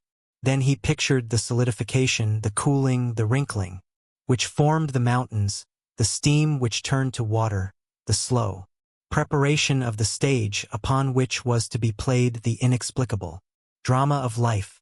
On the origin of life itself he was discreetly vague. That the germs of it could hardly have survived the original roasting was, he declared, fairly certain. Therefore it had come later. Had it built itself out of the cooling, inorganic elements of the globe? Very likely. Had the germs of it arrived from outside upon a meteor? It was hardly conceivable. On the whole, the wisest man was the least dogmatic upon the point. We could not, or at least we had not succeeded up to date in making organic life in our laboratories out of inorganic materials. The gulf between the dead and the living was something which our chemistry could not as yet bridge. But there was a higher and subtler chemistry of nature which, working with great forces over long epochs, might well produce results which were impossible for us. There the matter must be left. This brought the lecturer to the great ladder of animal life, beginning low, down in mollusks and feeble sea creatures, then up rung by rung through reptiles and fishes, till at last we came to a kangaroo rat, a creature which brought forth its young alive, the direct ancestor of all mammals and, presumably, therefore, of everyone in the audience. No, no, from a skeptical student in the back row. If the young gentleman in the red tie who cried no, no, and who presumably claimed to have been hatched out of an egg would wait upon him after the lecture, he would be glad to see such a curiosity. Laughter. It was strange to think that the climax of all the age-long process of nature had been the creation of that gentleman in the red tie. But had the process stopped? Was this gentleman to be taken as the final type, the be-all and end-all of development? He hoped that he would not hurt the feelings of the gentleman in the red tie if he maintained that, whatever virtues that gentleman might possess in private life, still the vast processes of the universe were not fully justified if they were to end entirely. In his production, evolution was not a spent force but one still working, and even greater achievements were in store. Having thus, amid a general titter, played very prettily with his interrupter, the lecturer went back to his picture of the past, the drying of the seas, the emergence of the sandbank, the sluggish, viscous life which lay upon their margins, the overcrowded lagoons, the tendency of the sea creatures to take refuge upon the mudflats, the abundance of food awaiting them, their consequent enormous growth. Hence, ladies and gentlemen, he added, that frightful brood of saurians which still affright our eyes when seen in the Wealden or in the Solenhofen slates, but which were fortunately extinct long before the first appearance of mankind upon this planet. Question, boomed a voice from the platform. Mr. Waldron was a strict disciplinarian with a gift of acid humor, as exemplified upon the gentleman with the red tie, which made it perilous to interrupt him. But this interjection appeared to him so absurd that he was at a loss how to deal with it. So looks the Shakespearean who is confronted by a rancid Baconian, or the astronomer who is assailed by a flat earth fanatic.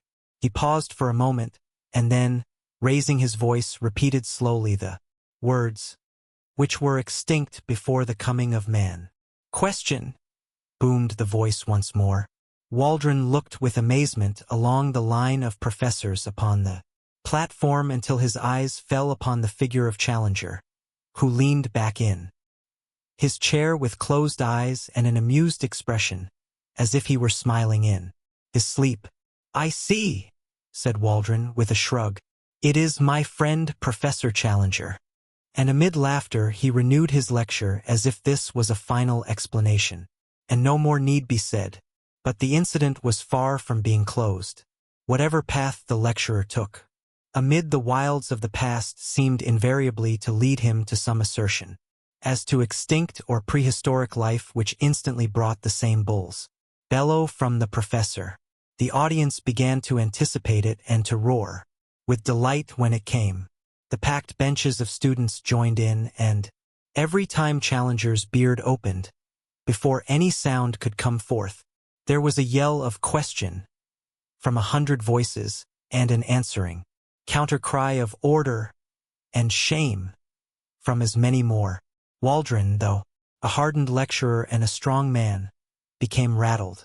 He hesitated, stammered, repeated himself, got snarled in a long sentence, and finally turned furiously upon the cause of his troubles. This is really intolerable, he cried, glaring across the platform. I must ask you, Professor Challenger, to cease these ignorant and unmannerly interruptions.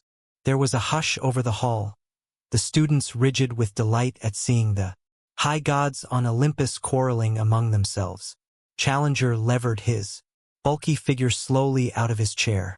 I must in turn ask you, Mr. Waldron, he said, to cease to make assertions which are not in strict accordance with scientific fact. The words unloosed a tempest. Shame! Shame! Give him a hearing! Put him out! Shove him off the platform! Fair play! Emerged from a general roar of amusement or execration. The chairman was on his feet flapping, both his hands and bleeding excitedly.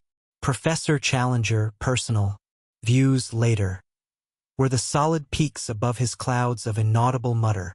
The interrupter bowed, smiled, stroked his beard, and relapsed into his chair. Waldron, very flushed and warlike, continued his observations. Now and then, as he made an assertion, he shot a venomous glance at his opponent, who seemed to be slumbering deeply, with the same broad, happy smile upon his face. At last the lecture came to an end.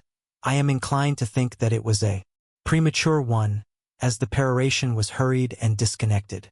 The thread of the argument had been rudely broken, and the audience was restless and expectant.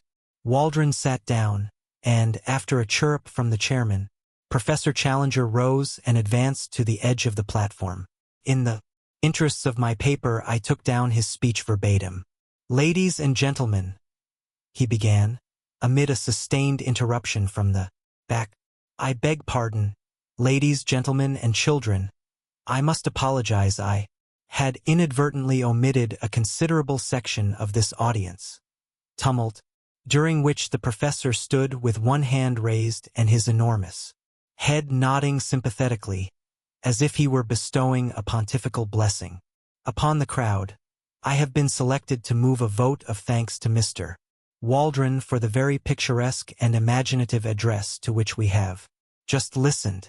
There are points in it with which I disagree, and it has been my duty to indicate them as they arose, but nonetheless Mr. Waldron has accomplished his object well, that object being to give a simple and interesting account of what he conceives to have been the history of our planet. Popular lectures are the easiest to listen to, but Mr. Waldron, here," he beamed and blinked at the lecturer, "will excuse me when I say that they are necessarily both superficial and misleading, since they have to be graded to the comprehension of an ignorant audience." Ironical cheering. Popular lecturers are in their nature parasitic. Angry gesture of protest from Mr. Waldron. They exploit for fame or cash the work which has been done by their indigent and unknown brethren.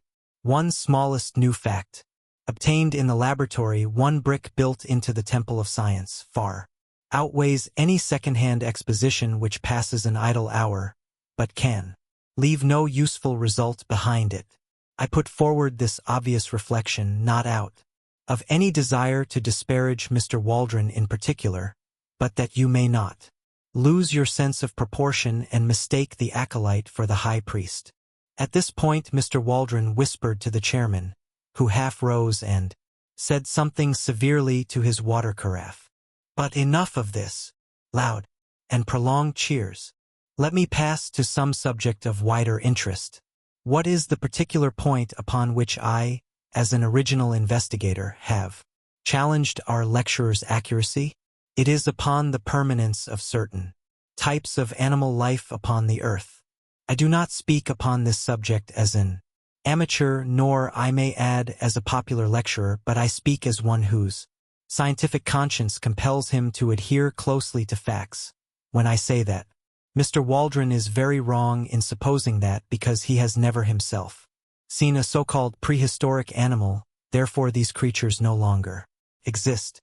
They are indeed, as he has said, our ancestors, but they are, if I may use the expression, our contemporary ancestors, who can still be found with all their hideous and formidable characteristics if one has but the energy and hardihood to seek their haunts.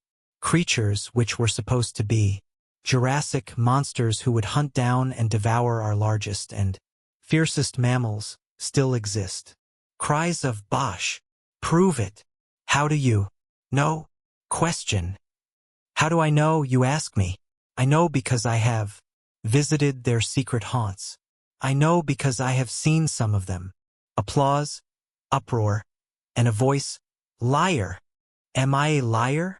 General hearty and noisy assent.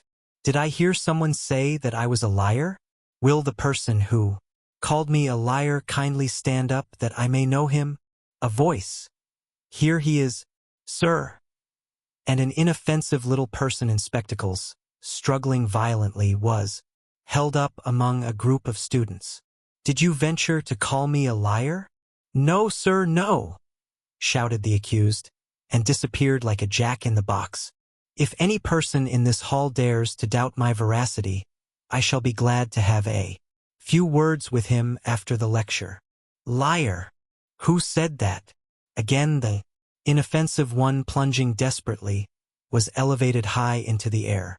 "If I come down among you," general chorus of "Come, love, come," which interrupted the proceedings for some moments, while the chairman, standing up and waving both his arms, seemed to be conducting the music. The professor, with his face flushed, his nostrils dilated, and his beard bristling, was now in a proper berserk mood. Every great discoverer has been met with the same incredulity, the sure brand of a generation of fools. When great facts are laid before you, you have not the intuition, the imagination which would help you to understand them. You can only throw mud at the men who have risked their lives to open new fields to science. You persecute the prophets. Galileo, Darwin, and I. Prolonged, cheering, and complete interruption. All this is from my hurried notes taken at the time, which give little notion of the absolute chaos to which the assembly had by this time been reduced. So terrific was the uproar that several ladies had already beaten a hurried retreat.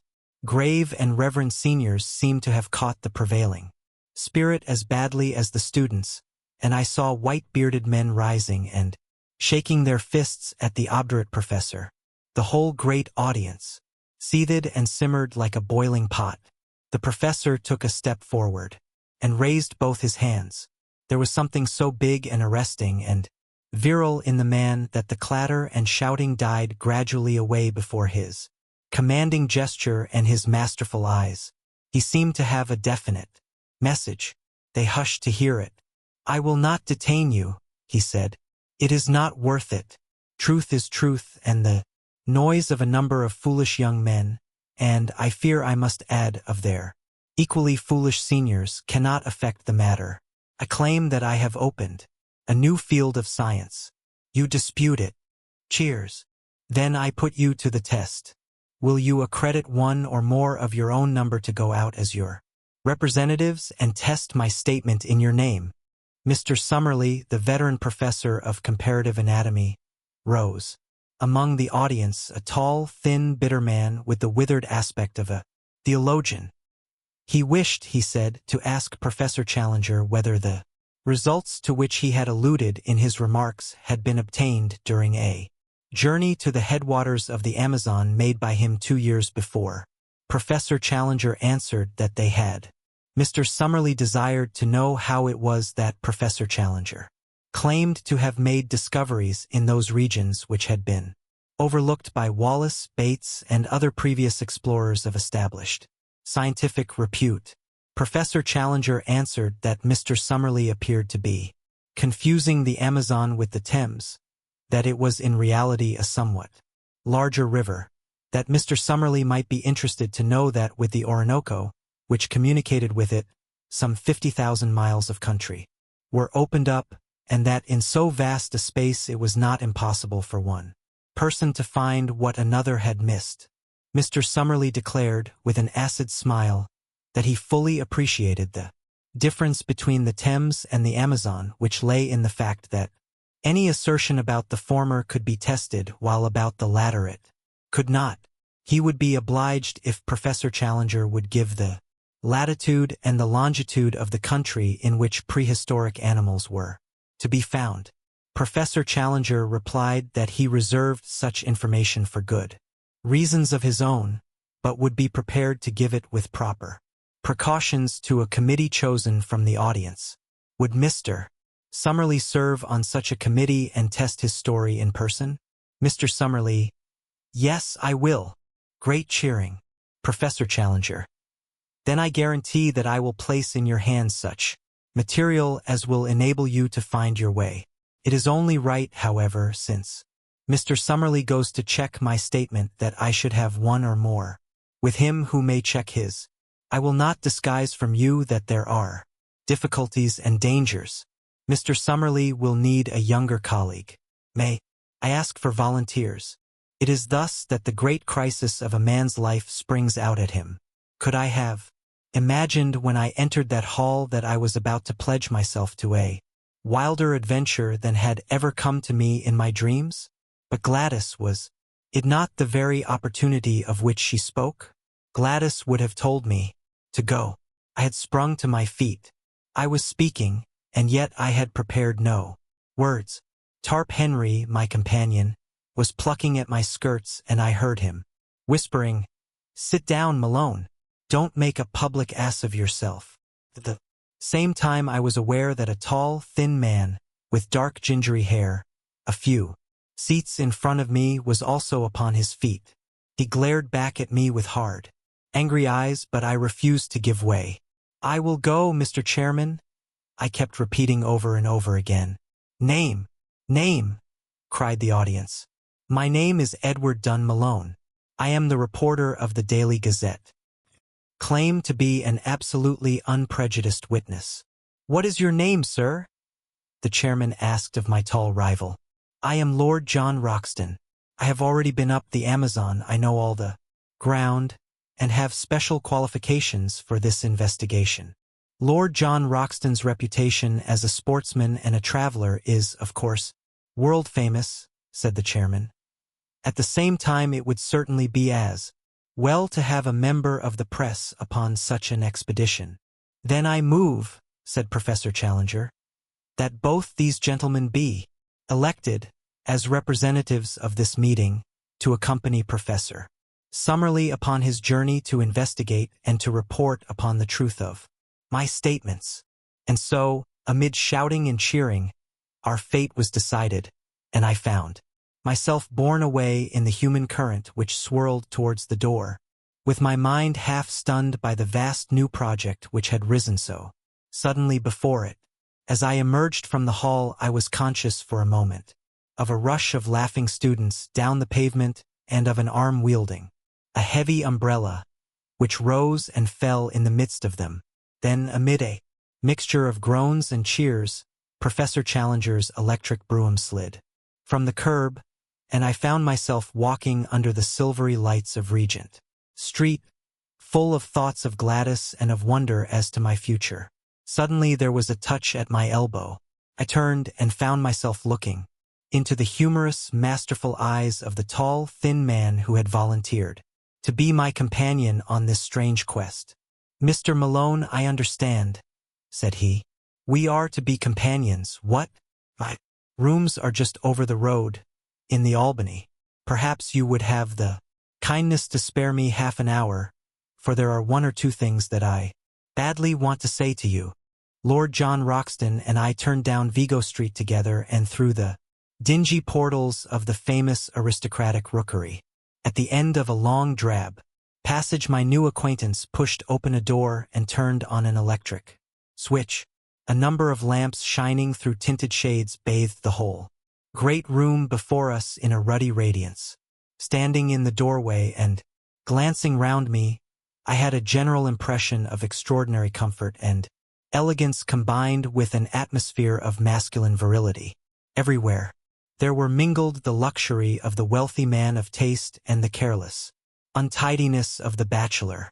Rich furs and strange iridescent mats from some Oriental bazaar were scattered upon the floor, pictures and prints which even my unpracticed eyes could recognize as being of great price and rarity, hung thick upon the walls.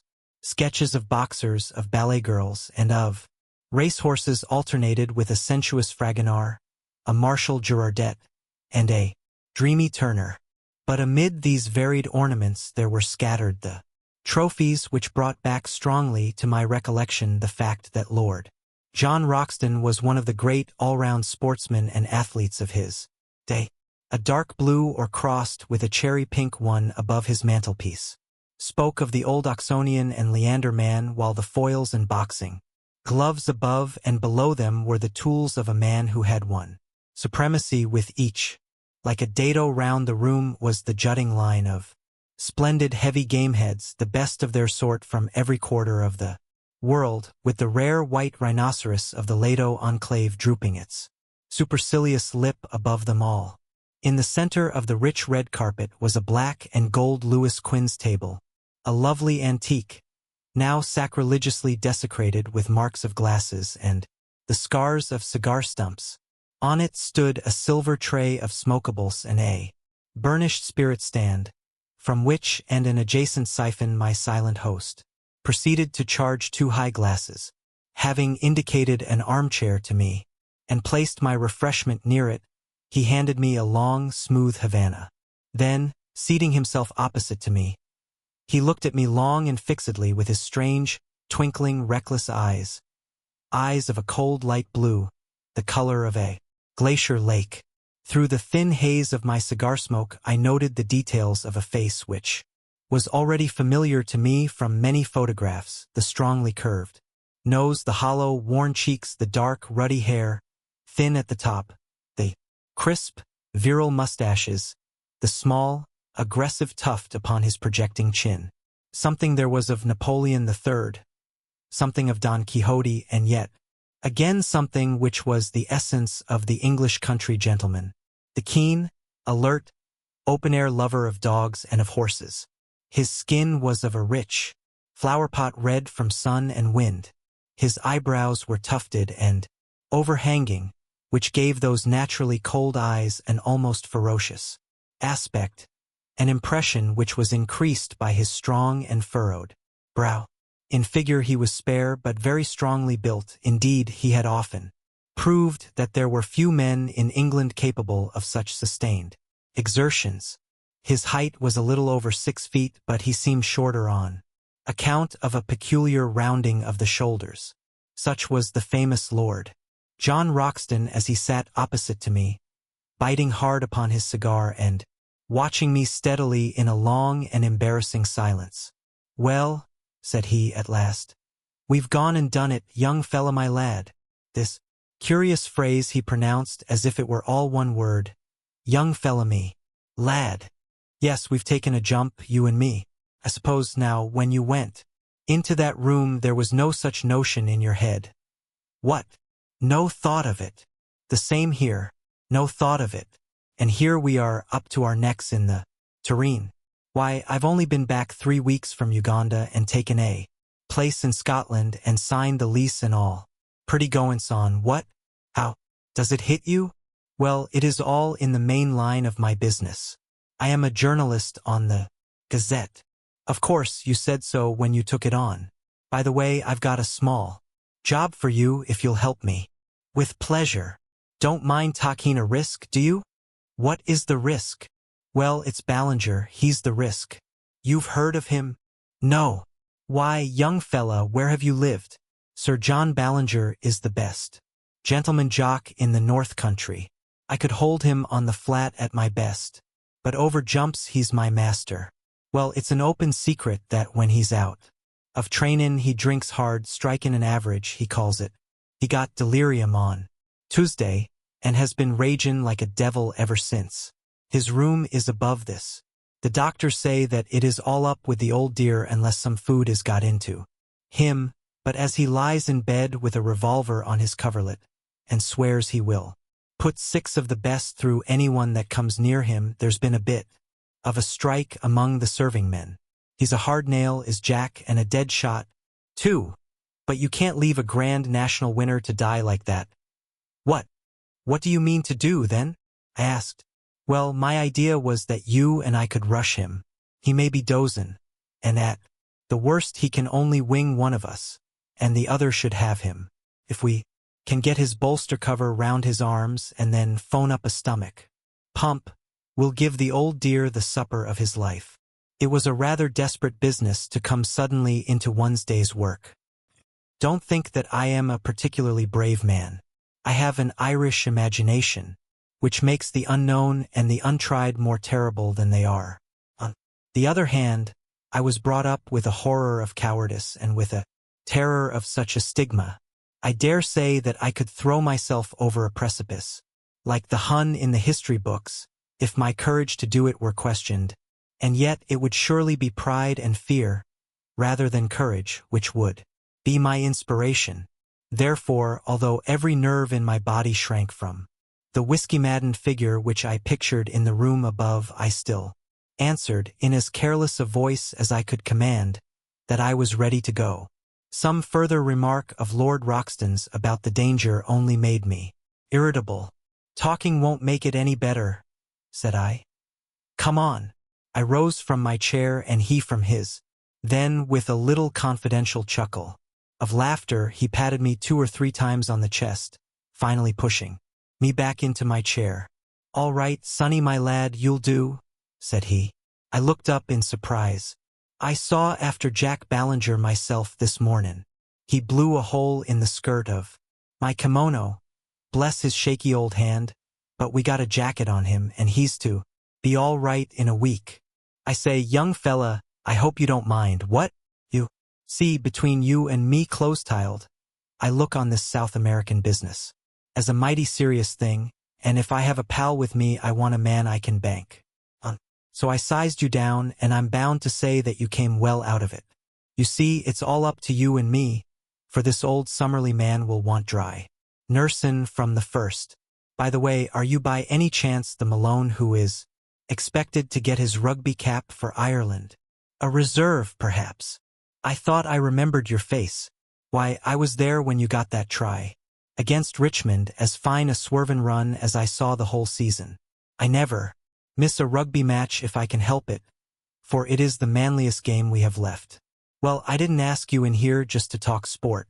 We've got to fix our business. Here are the sailins on the first page of the Times. There's a booth boat for Para next Wednesday week, and if the professor and you can work it, I think we should take it. What? Very good. I'll fix it with him. What about your outfit? My paper will see to that. Can you shoot? About average territorial standard. Good Lord. As bad as that? It's the last thing you young fellas think of. Learnin'. You're all bees without stings, so far as lookin' after the hive goes. You'll look silly some o' these days when someone comes along and sneaks the honey. But you'll need to hold your gun straight in South America, for unless our friend the professor is a madman or a liar, we may see some queer things before we get back. What gun have you? He crossed to an oaken cupboard, and as he threw it open I caught a glimpse of glistening rows of parallel barrels, like the pipes of an organ. I'll see what I can spare you out of my own battery, said he. One by one he took out a succession of beautiful rifles, opening and shutting them with a snap and a clang, and then patting them as he put them back into the rack as tenderly as a mother would fondle her children. This is a Bland's .577 Axite Express, said he. I got that big fellow with it. He glanced up at the white rhinoceros. 10 more yards and he would have added me to his collection. On that conical bullet his one chance hangs. 'Tis the weak one's advantage. Fair. Hope you know your Gordon, for he's the poet of the horse and the gun and the man that handles both. Now, here's a useful tool, .470 telescopic sight, double ejector, point blank up to 350. That's the rifle I used against the Peruvian slave drivers 3 years ago. I was the flail of the Lord up in those parts, I may tell you, though you won't find it in any blue book. There are times, young fella, when every one of us must make a stand for human right and justice, or you never feel clean again. That's why I made a little war on my own, declared it myself, waged it myself, ended it myself. Each of those nixes for a slave murderer, a good row of them. What? That big one is for Pedro Lopez, the king of them all, that I killed in a backwater of the Putumayo River. Now, here's something that would do for you. He took out a beautiful brown and silver rifle, well rubbered at the stock, sharply sighted, 5 cartridges to the clip. You can trust your life to that. He handed it to me and closed the door of his oak cabinet. By the way, he continued, coming back to his chair, what do you know of this Professor Challenger? I never saw him till today. Well, neither did I. It's funny we should both sail under sealed orders from a man we don't know. He seemed an uppish old bird. his brothers of science. Don't seem too fond of him, either. How came you to take an interest in the affair? I told him shortly my experiences of the morning, and he listened intently. Then he drew out a map of South America and laid it on the table. I believe every single word he said to you was the truth, said he earnestly. And, mind you, I have something to go on when I speak like that. South America is a place I love, and I think if you take it right through from Darien to Fuego, it's the grandest, richest, most wonderful bit of earth upon this planet. People don't know it yet, and don't realize what it may become. Been up and down it from end to end, and had 2 dry seasons in those very parts, as I told you when I spoke of the war I made on the slave dealers. Well, when I was up there I heard some yarns of the same kind, traditions, of Indians and the like, but with something behind them, no doubt. The more you knew of that country, young fella, the more you would understand that anything was possible. Anything. There are just some narrow water lanes along which folk travel, and outside that it is all darkness. Now down here in the Mato Grande. He swept his cigar over a part of the map. Or, up in this corner where 3 countries meet, nothing would surprise me. As that chap said tonight, there are 50,000 miles of waterway running through a forest that is very near the size of Europe. You and I could be as far away from each other as Scotland is from Constantinople, and yet each of us be in the same great Brazilian forest. Man has just made a track here, and a scrape there in the maze. Why, the river rises and falls the best part of 40 feet, and half the country is a morass that you can't pass over. Why, shouldn't something new and wonderful lie in such a country?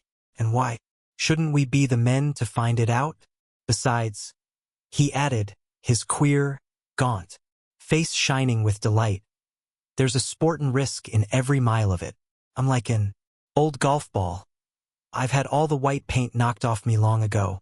Life can whack me about now, and it can't leave a mark. But a sportin' risk, young fella, that's the salt of existence. Then it's worth livin' again. We're all gettin' a deal too soft and dull and comfy. Give me the great wastelands and the wide spaces with a gun in my fist and something to look for that's worth finned in. I've tried war and steeplechasin' and aeroplanes, but this huntin' of beasts that look like a lobster supper dream is a brand new sensation. He chuckled with glee at the prospect. Perhaps I have dwelt too long upon this new acquaintance, but he is to be my comrade for many a day, and so I have tried to set him down as I first saw him, with his quaint personality and his queer little tricks of speech and of thought. It was only the need of getting in the account of my meeting, which drew me at last from his company. I left him seated amid his pink radiance, oiling the lock of his favorite rifle, while he still chuckled to himself at the thought of the adventures which awaited us. It was very clear to me that if dangers lay before us, I could not in all England have found a cooler head or a braver spirit with which to share them. That night, wearied as I was after the wonderful happenings of the day, I sat late with McCardle, the news editor, explaining to him the whole situation, which he thought important enough to bring next morning before the notice of Sir George Beaumont, the chief. It was agreed that I should write home full accounts of my adventures in the shape of successive letters to McCardle, and that these should either be edited for the Gazette as they arrived or held back to be published later, according to the wishes of Professor Challenger, since we could not yet know what conditions he might attach to those directions which should guide us to the unknown land. In response to a telephone inquiry, we received nothing more definite than a fulmination against the press, ending up with the remark that if we would notify our boat, he would hand us any directions which he might think it proper to give us at the moment of starting.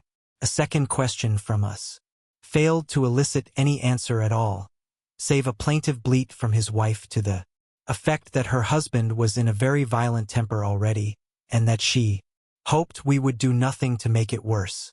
A third attempt later in the day provoked a terrific crash and a subsequent message from the central exchange that Professor Challenger's receiver had been shattered. After that we abandoned all attempt at communication. And now, my patient readers, I can address you directly no longer. From now onwards, if, indeed, any continuation of this narrative should ever reach you, it can only be through the paper which I represent. In the hands of the editor I leave this account of the events which have led up to one of the most remarkable expeditions of all time, so that, if I never return to England, there shall be some record as to how the affair came about. I am writing these last lines in the saloon of the Booth liner Francisca, and they will go back by the pilot to the keeping of Mr. McCardle.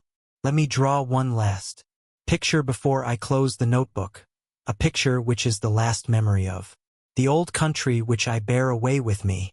It is a wet, foggy morning in the late spring. A thin, cold rain is falling. 3 shining mackintoshed figures are walking down the quay, making for the gangplank of the great liner from which the Blue Peter is flying. In front of them a porter pushes a trolley piled high with trunks, wraps, and gun cases. Professor Summerlee, a long, melancholy figure, walks with dragging steps and drooping head, as one who is already profoundly sorry for himself. Lord John Roxton steps briskly, and his thin, eager face beams forth between his hunting cap and his muffler. As for myself, I am glad to have got the bustling days of preparation and the pangs of leave-taking behind me, and I have no doubt that I show it in my bearing. Suddenly, just as we reach the vessel, there is a shout behind. It is Professor Challenger, who had promised to see us off. He runs after us, a puffing, red-faced, irascible figure. "No, thank you," says he. "I should much prefer not to go aboard. I have only a few words to say to you, and they can very well be said where we are. Beg you not to imagine that I am in any way indebted to you for making this journey. I would have you to understand that it is a matter of perfect indifference to me, and I refuse to entertain the most remote sense of personal obligation. Truth is truth, and nothing which you can report can affect it in any way, though it may excite the emotions and allay the curiosity of a number of very ineffectual people. My directions for your instruction and guidance are in this sealed envelope. You will open it when you reach a town upon the Amazon which is called Manaos, but not until the date and hour which is marked upon the outside. Have I made myself clear? I leave the strict observance of my conditions entirely to your honor. No, Mr. Malone, I will place no restriction upon your correspondence, since the ventilation of the facts is the object of your journey. But I demand that you shall give no particulars as to your exact destination, and that nothing be actually published until your return. Goodbye, sir. You have done something to mitigate my feelings for the loathsome profession to which you unhappily belong. Goodbye, Lord John. Science is, as I understand, a sealed book to you, but you may congratulate yourself upon the hunting field which awaits you. You will, no doubt, have the opportunity of describing in the field how you brought down the rocketing Dimorphodon. And goodbye to you also, Professor Summerlee. If you are still capable of self-improvement, of which I am frankly unconvinced, you will surely return to London a wiser man. So he turned upon his heel, and a minute later from the deck I could see his short, squat figure bobbing about in the distance as he made his way back to his train. Well, we are well down channel now. There's the last bell for letters, and it's goodbye to the pilot. We'll be down, hull down on the old trail from now on. God bless all we leave behind us, and send us safely back. I will not bore those whom this narrative may reach by an account of our luxurious voyage upon the Booth liner, nor will I tell of our week's stay at Para, save that I should wish to acknowledge the great kindness of the Pereira de Pinta Company in helping us to get together our equipment. We'll also allude very briefly to our river journey up a wide, slow-moving, clay-tinted stream in a steamer which was little smaller than that which had carried us across the Atlantic. Eventually we found ourselves through the narrows of Abydos and reached the town of Manaos. Here we were rescued from the limited attractions of the local inn by Mr. Shortman, the representative of the British and Brazilian Trading Company. In his hospital, Fazenda, we spent our time until the day when we were empowered to open the letter of instructions given to us by Professor Challenger. Before I reach the surprising events of that date, I would desire to give a clearer sketch of my comrades in this enterprise and of the associates whom we had already gathered together in South America. I speak freely, and I leave the use of my material to your own discretion, Mr. McCardle, since it is through your hands that this report must pass before it reaches the world. The scientific attainments of Professor Summerlee are too well known for me to trouble to recapitulate them. He is better equipped for a rough expedition of this sort than one would imagine at first sight. His tall, gaunt, stringy figure is insensible to fatigue, and his dry, half-sarcastic, and often wholly unsympathetic manner is uninfluenced by any change in his surroundings, though in his 66th year, I have never heard him express any dissatisfaction at the occasional hardships which we have had to encounter. I had regarded his presence as an encumbrance to the expedition, but as a matter of fact, I am now well convinced that his power of endurance is as great as my own. In temper, he is naturally acid and skeptical. From the beginning, he has never concealed his belief that Professor Challenger is an absolute fraud, that we are all embarked upon an absurd wild-goose chase, and that we are likely to reap nothing but disappointment and danger in South America and corresponding ridicule in England.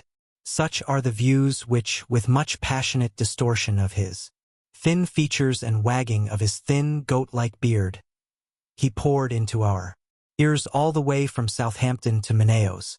Since landing from the boat, he has obtained some consolation from the beauty and variety of the insect and bird life around him, for he is absolutely wholehearted in his devotion to science. He spends his days flitting through the woods with his shotgun and his butterfly net, and his evenings in mounting the many specimens he has acquired.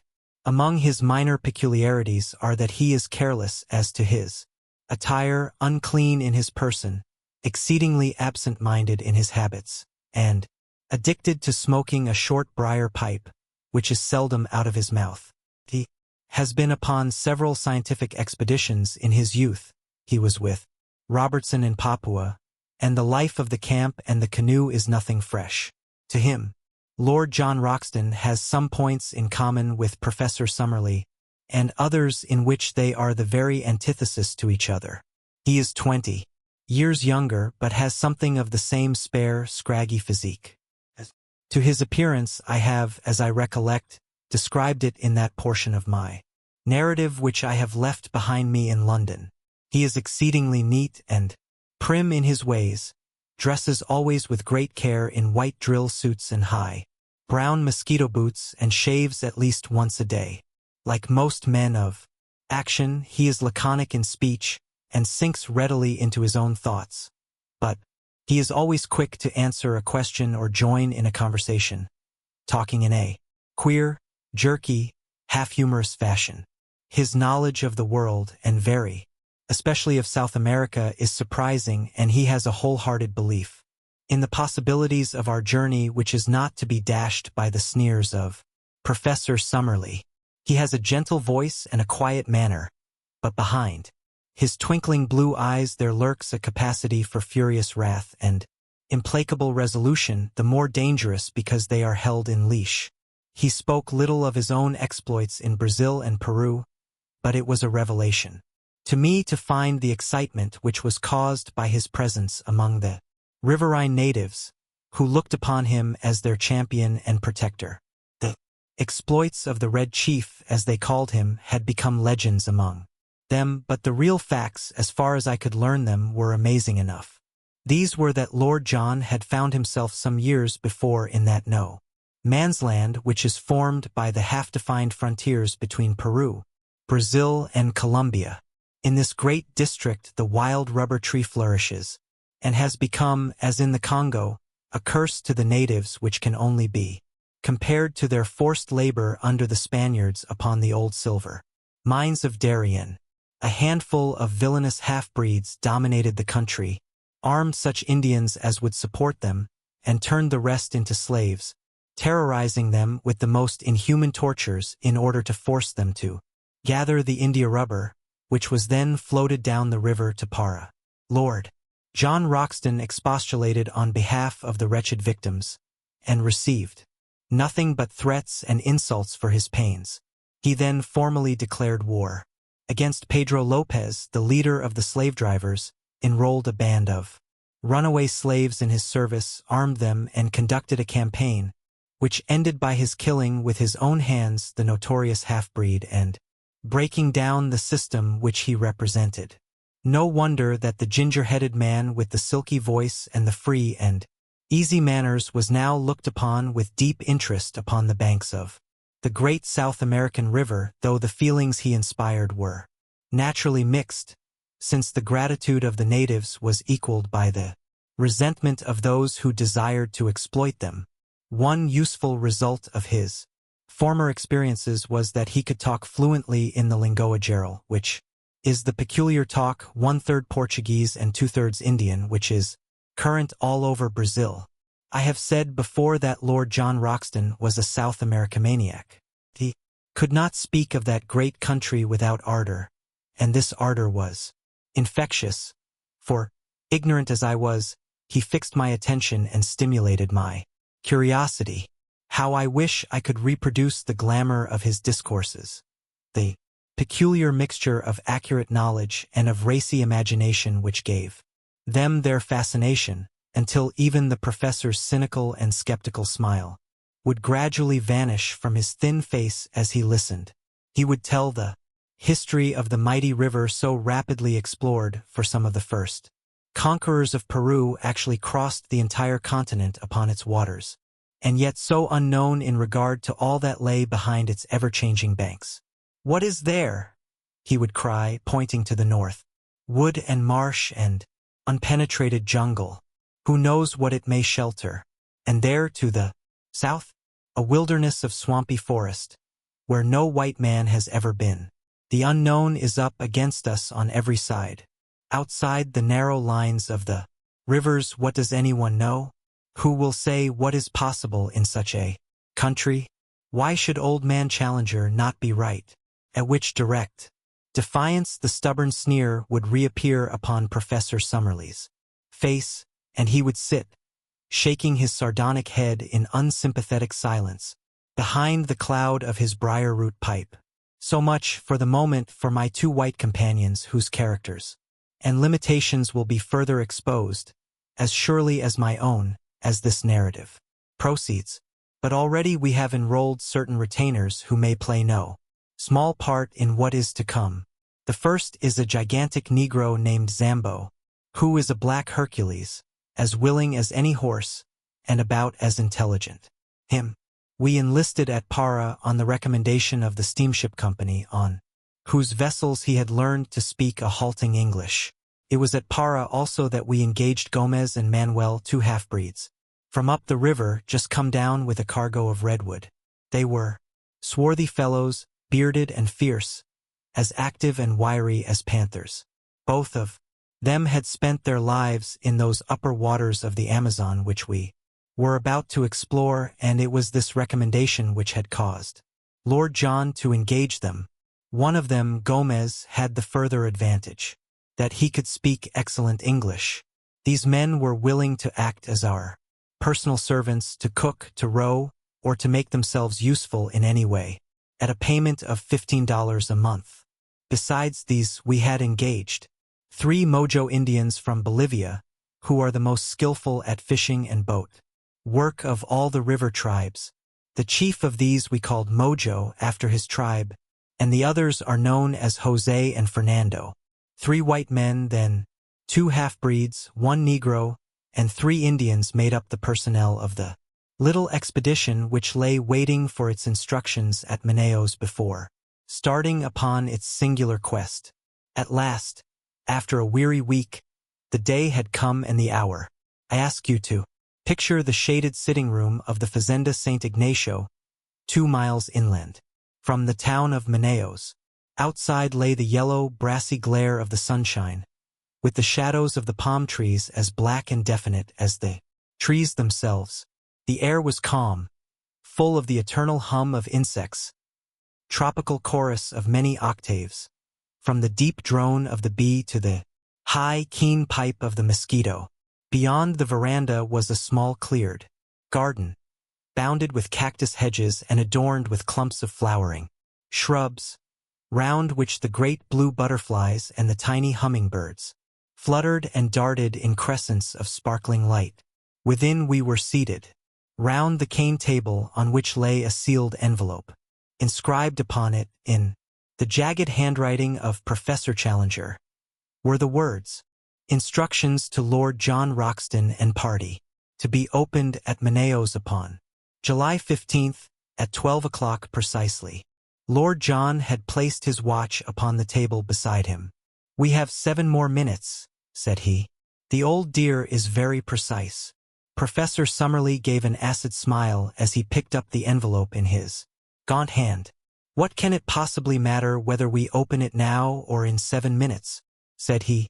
"It is all part and parcel of the same system of quackery and nonsense, for which I regret to say that the writer is notorious."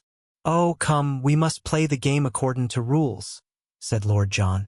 "It's Old Man Challenger's show and we are here by his goodwill, so it would be rotten bad form if we didn't follow his instructions to the letter." "A pretty business it is," cried the professor bitterly. "It struck me as preposterous in London, but I'm bound to say that it seems even more so upon closer acquaintance. I don't know what is inside this envelope, but unless it is something pretty definite, I shall be much tempted to take the next downriver boat and catch the Bolivia at Para. After all, I have some more responsible work in the world than to run about disproving the assertions of a lunatic. Now, Roxton, surely it is time." "Time it is," said Lord John. "You can blow the whistle." He took up the envelope and cut it with his penknife. From it he drew a folded sheet of paper. This he carefully opened out and flattened on the table. It was a blank sheet. He turned it over. Again it was blank. We looked at each other in a bewildered silence, which was broken by a discordant burst of derisive laughter from Professor Summerlee. "It is an open admission," he cried. "What more do you want? The fellow is a self-confessed humbug. We have only to return home and report him as the brazen impostor that he is." "Invisible ink," I suggested. "I don't think," said Lord Roxton, holding the paper to the light. "No, young fella, my lad, there is no use deceiving yourself. I'll go bail for it that nothing has ever been written upon this paper." "May I come in?" boomed a voice from the veranda. The shadow of a squat figure had stolen across the patch of sunlight. That voice, that monstrous breadth of shoulder. We sprang to our feet with a gasp of astonishment as Challenger, in a round, boyish straw hat with a colored ribbon, Challenger, with his hands in his jacket pockets and his canvas shoes daintily pointing as he walked, appeared in the open space before us. He threw back his head, and there he stood in the golden glow, with all his old Assyrian luxuriance of beard, all his native insolence of drooping eyelids and intolerant eyes. "I fear," said he, taking out his watch, "that I am a few minutes too late. When I gave you this envelope, I must confess that I had never intended that you should open it, for it had been my fixed intention to be with you before the hour. The unfortunate delay can be apportioned between a blundering pilot and an intrusive sandbank. I fear that it has given my colleague, Professor Summerlee, occasion to blaspheme." "I am bound to say, sir," said Lord John with some sternness of voice, "that your turning up is a considerable relief to us, for our mission seemed to have come to a premature end. Even now I can't for the life of me understand why you should have worked it in so extraordinary a manner." Instead of answering, Professor Challenger entered, shook hands with Myself and Lord John bowed with ponderous insolence to Professor Summerlee and sank back into a basket chair, which creaked and swayed beneath his weight. "Is all ready for your journey?" he asked. "We can start tomorrow." "Then so you shall. You need no chart of directions now, since you will have the inestimable advantage of my own guidance.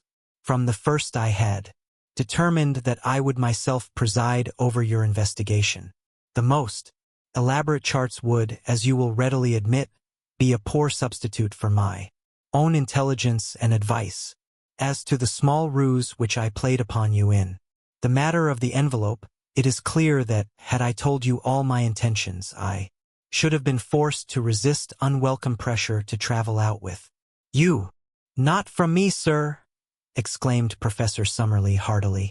"So long as there was another ship upon the Atlantic." Challenger waved him away with his great hairy hand. "Your common sense will, I am sure, sustain my objection and realize that it was better that I should direct my own movements and appear only at the exact moment when my presence was needed. That moment has now arrived. You are in safe hands. You will not now fail to reach your destination. From henceforth I take command of this expedition, and I must ask you to complete your preparations tonight so that we may be able to make an early start in the morning. My time is of value, and the same thing may be said, no doubt, in a lesser degree of your own. I propose, therefore, that we push on as rapidly as possible until I have demonstrated what you have come to see. Lord John Roxton has chartered a large steam launch, the Esmeralda, which was to carry us up the river. So far as climate goes, it was immaterial what time we chose for our expedition, as the temperature ranges from 75 to 90 degrees both summer and winter, with no appreciable difference in heat. In moisture, however, it is otherwise. From December to May is the period of the rains, and during this time the river slowly rises until it attains a height of nearly 40 feet above its low water mark. It floods the banks, extends in great lagoons over a monstrous waste of country, and forms a huge district called locally the Gapo, which is for the most part too marshy for foot travel and too shallow for boating. About June the waters begin to fall, and are at their lowest at October or November. Thus our expedition was at the time of the dry season, when the great river and its tributaries were more or less in a normal condition. The current of the river is a slight one, the drop being not greater than 8 inches in a mile. No stream could be more convenient for navigation, since the prevailing wind is southeast, and sailing boats may make a continuous progress to the Peruvian frontier, dropping down again with the current. In our own case, the excellent engines of the Esmeralda could disregard the sluggish flow of the stream, and we made as rapid progress as if we were navigating a stagnant lake. For 3 days we steamed northwestwards up a stream which even here, 1,000 miles from its mouth, was still so enormous that from its center the two banks were mere shadows upon the distant skyline. On the 4th day after leaving Manaos we turned into a tributary which at its mouth was little smaller than the main stream. Narrowed rapidly, however, and after 2 more days' steaming we reached an Indian village where the professor insisted that we should land and that the Esmeralda should be sent back to Manaos. We should soon come upon rapids, he explained, which would make its further use impossible. He added privately that we were now approaching the door of the unknown country, and that the fewer whom we took into our confidence the better it would be. To this end also he made each of us give our word of honor that we would publish or say nothing which would give any exact clue as to the whereabouts of our travels, while the servants were all solemnly sworn to the same effect. It is for this reason that I am compelled to be vague in my narrative, and I would warn my readers that in any map or diagram which I may give, the relation of places to each other may be correct, but the points of the compass are carefully confused, so that in no way can it be taken as an actual guide to the country. Professor Challenger's reasons for secrecy. may be valid or not, but we had no choice but to adopt them, for he was prepared to abandon the whole expedition rather than modify the conditions upon which he would guide us. It was August 2nd when we snapped our last link with the outer world by bidding farewell to the Esmeralda. Since then 4 days have passed, during which we have engaged 2 large canoes from the Indians, made of so light a material, skins over a bamboo framework, that we should be able to carry them round any obstacle. These we have loaded with all our effects and have engaged 2 additional Indians to help us in the navigation. Understand that they are the very 2 Attica and Ipitu by name who accompanied Professor Challenger upon his previous journey. They appeared to be terrified at the prospect of repeating it, but the chief has patriarchal powers in these countries, and if the bargain is good in his eyes, the clansman has little choice in the matter. So tomorrow we disappear into the unknown. This account I am transmitting down the river by canoe, and it may be our last word to those who are interested in our fate. I have, according to our arrangement, addressed it to you, my dear Mr. McCardle, and I leave it to your discretion to delete, alter, or do what you like with it. From the assurance of Professor Challenger's manner, and in spite of the continued skepticism of Professor Summerlee, I have no doubt that our leader will make good his statement, and that we are really on the eve of some most remarkable experiences.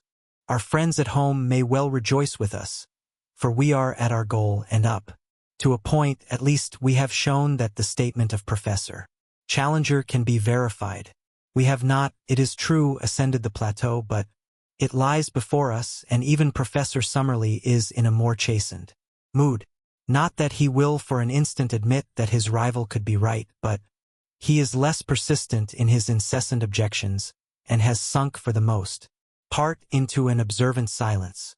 I must hark back, however, and continue my narrative from where I dropped it. We are sending home one of our local Indians who is injured, and I am committing this letter to his charge, with considerable doubts in my mind as to whether it will ever come to hand. When I wrote last, we were about to leave the Indian village where we had been deposited by the Esmeralda. I have to begin my report by bad news. For the first serious personal trouble, I pass over the incessant bickerings between the professors occurred this evening and might have had a tragic ending. I have spoken of our English-speaking half-breed, Gomez, a fine worker and a willing fellow, but afflicted, I fancy, with the vice of curiosity, which is common enough among such men. On the last evening he seems to have hid himself near the hut in which we were discussing our plans, and, being observed by our huge Negro Zambo, who is as faithful as a dog and has the hatred which all his race bear to the half-breeds, he was dragged out and carried into our presence. Gomez whipped out his knife, however, and, but for the huge strength of his captor, which enabled him to disarm him with one hand, he would certainly have stabbed him. The matter has ended. In reprimands, the opponents have been compelled to shake hands, and there is every hope that all will be well. As to the feuds of the 2 learned men, they are continuous and bitter. It must be admitted that Challenger is provocative in the last degree, but Summerlee has an acid tongue, which makes matters worse. Last night Challenger said that he never cared to walk on the Thames embankment and look up the river, as it was always sad to see one's own eventual goal. He is convinced, of course, that he is destined for Westminster Abbey. Summerlee rejoined, however, with a sour smile, by saying that he understood that Millbank prison had been pulled down. Challenger's conceit is too colossal to allow him to be really annoyed. He only smiled in his beard and repeated, "Really, really," in the pitying tone one would use to a child. Indeed, they are children both, the one wizened and cantankerous, the other formidable and overbearing, yet each with a brain which has put him in the front rank of his scientific age. Brain, character, soul, only as one sees more of life does one understand how distinct is each. The very next day we did actually make our start upon this remarkable expedition. We found that all our possessions fitted very easily into the 2 canoes, and we divided our personnel, 6 in each, taking the obvious precaution in the interests of peace of putting one professor into each canoe.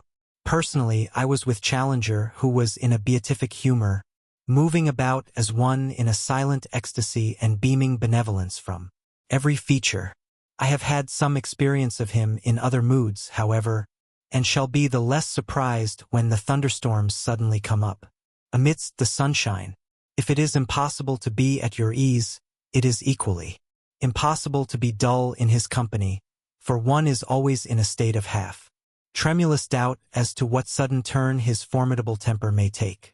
For 2 days we made our way up a good-sized river some hundreds of yards broad and dark in color but transparent so that one could usually see the bottom. The affluents of the Amazon are, half of them, of this nature, while the other half are whitish and opaque, the difference depending upon the class of country through which they have flowed. The dark indicate vegetable decay, while the others point to clayey soil.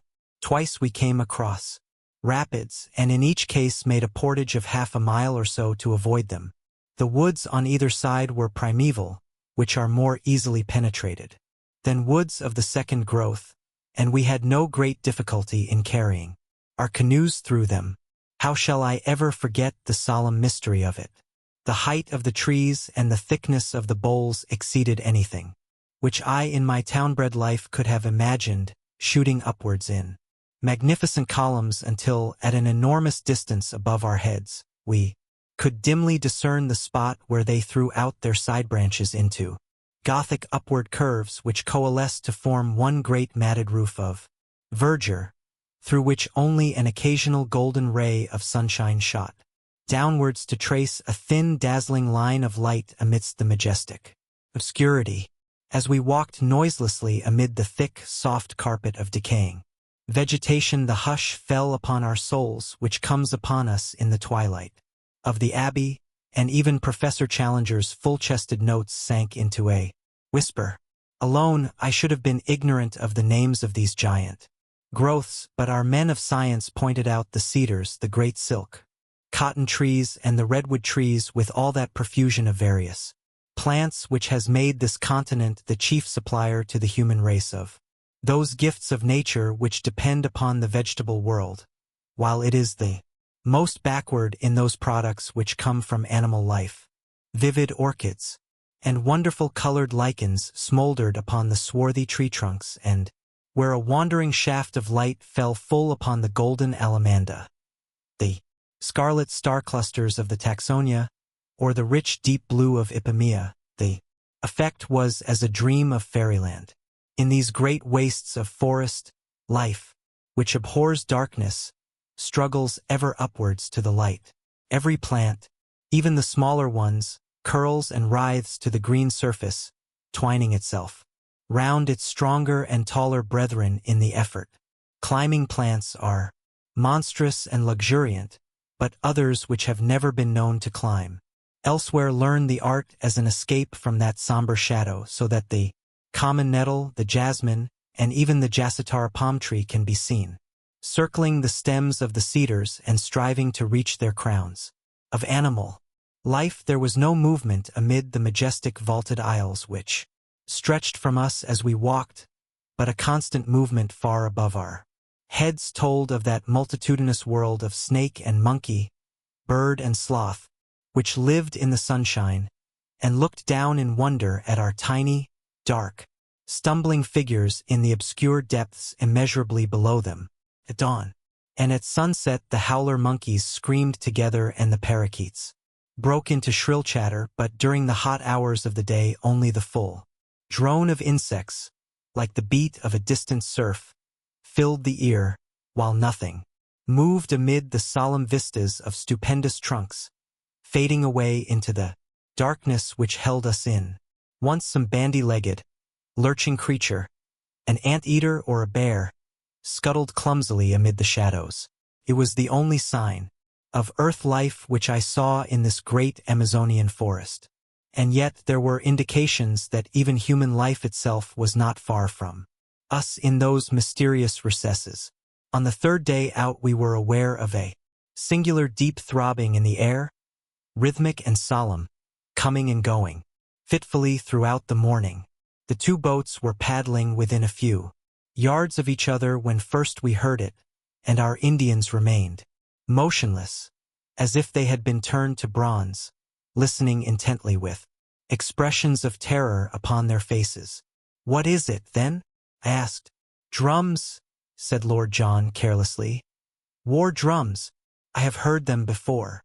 "Yes, sir, war drums," said Gomez, the half-breed. "Wild Indians, bravos, not mansos. They watch us every mile of the way. Kill us if they can." "How can they watch us?" I asked, gazing into the dark, motionless void. The half-breed shrugged his broad shoulders. "The Indians know. They have their own way. They watch us. They talk the drum talk to each other. Kill us if they can." By the afternoon of that day, my pocket diary shows me that it was Tuesday, August 18th, at least 6 or 7 drums were throbbing from various points. Sometimes they beat quickly, sometimes slowly, sometimes in obvious question and answer, one far to the east breaking out in a high staccato rattle and being followed after a pause by a deep roll from the north. There was something indescribably nerve-shaking and menacing in that constant mutter which seemed to shape itself into the very syllables of the half-breed endlessly repeated, "We will kill you if we can. We will kill you if we can." No one ever moved in the silent woods. All the peace and soothing of quiet nature lay in that dark curtain of vegetation. But away from behind there came ever the one message from our fellow man. "We will kill you if we can," said the men in the east. "We will kill you if we can," said the men in the north. All day the drums rumbled and whispered, while their menace reflected itself in the faces of our colored companions. Even the hardy, swaggering half-breed seemed cowed. I learned, however, that day once for all that both Summerlee and Challenger possessed that highest type of bravery, the bravery of the scientific mind. Theirs was the spirit which upheld Darwin among the gauchos of the Argentine or Wallace among the headhunters of Malaya. It is decreed by a merciful nature that the human brain cannot think of two things simultaneously, so that if it be steeped in curiosity as to science, it has no room for merely personal considerations. All day amid that incessant and mysterious menace our two professors watched every bird upon the wing and every shrub upon the bank, with many a sharp wordy contention, when the snarl of Summerlee came quick upon the deep growl of Challenger, but with no more sense of danger and no more reference to drum-beating Indians than if they were seated together in the smoking room of the Royal Society's Club in St. James's Street. Once only did they condescend to discuss them. "Marania or Amajuaca cannibals," said Challenger, jerking his thumb towards the reverberating wood. "No doubt, sir," Summerlee answered.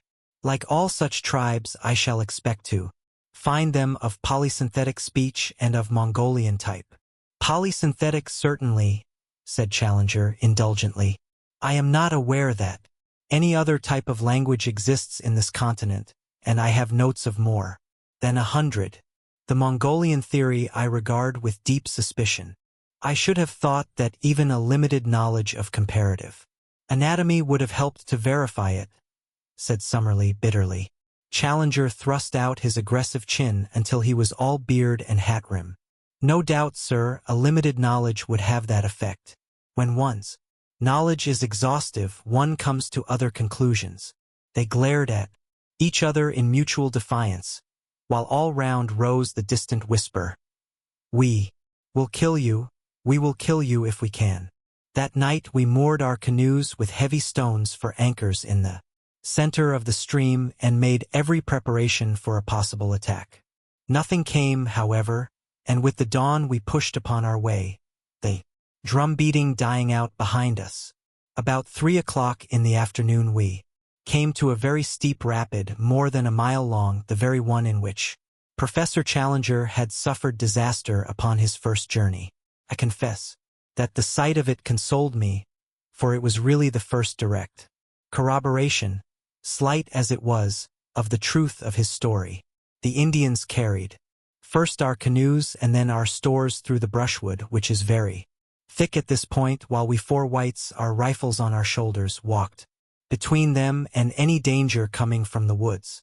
Before evening we had successfully passed the rapids and made our way some 10 miles above them, where we anchored for the night. At this point I reckoned that we had come not less than 100 miles up the tributary from the main stream. It was in the early forenoon of the next day that we made the great departure. Since dawn, Professor Challenger had been acutely uneasy, continually scanning each bank of the river. Suddenly he gave an exclamation of satisfaction and pointed to a single tree, which projected at a peculiar angle over the side of the stream. "What do you make of that?" he asked. "It is surely an acai palm," said Summerlee. "Exactly. It was an acai palm which I took for my landmark.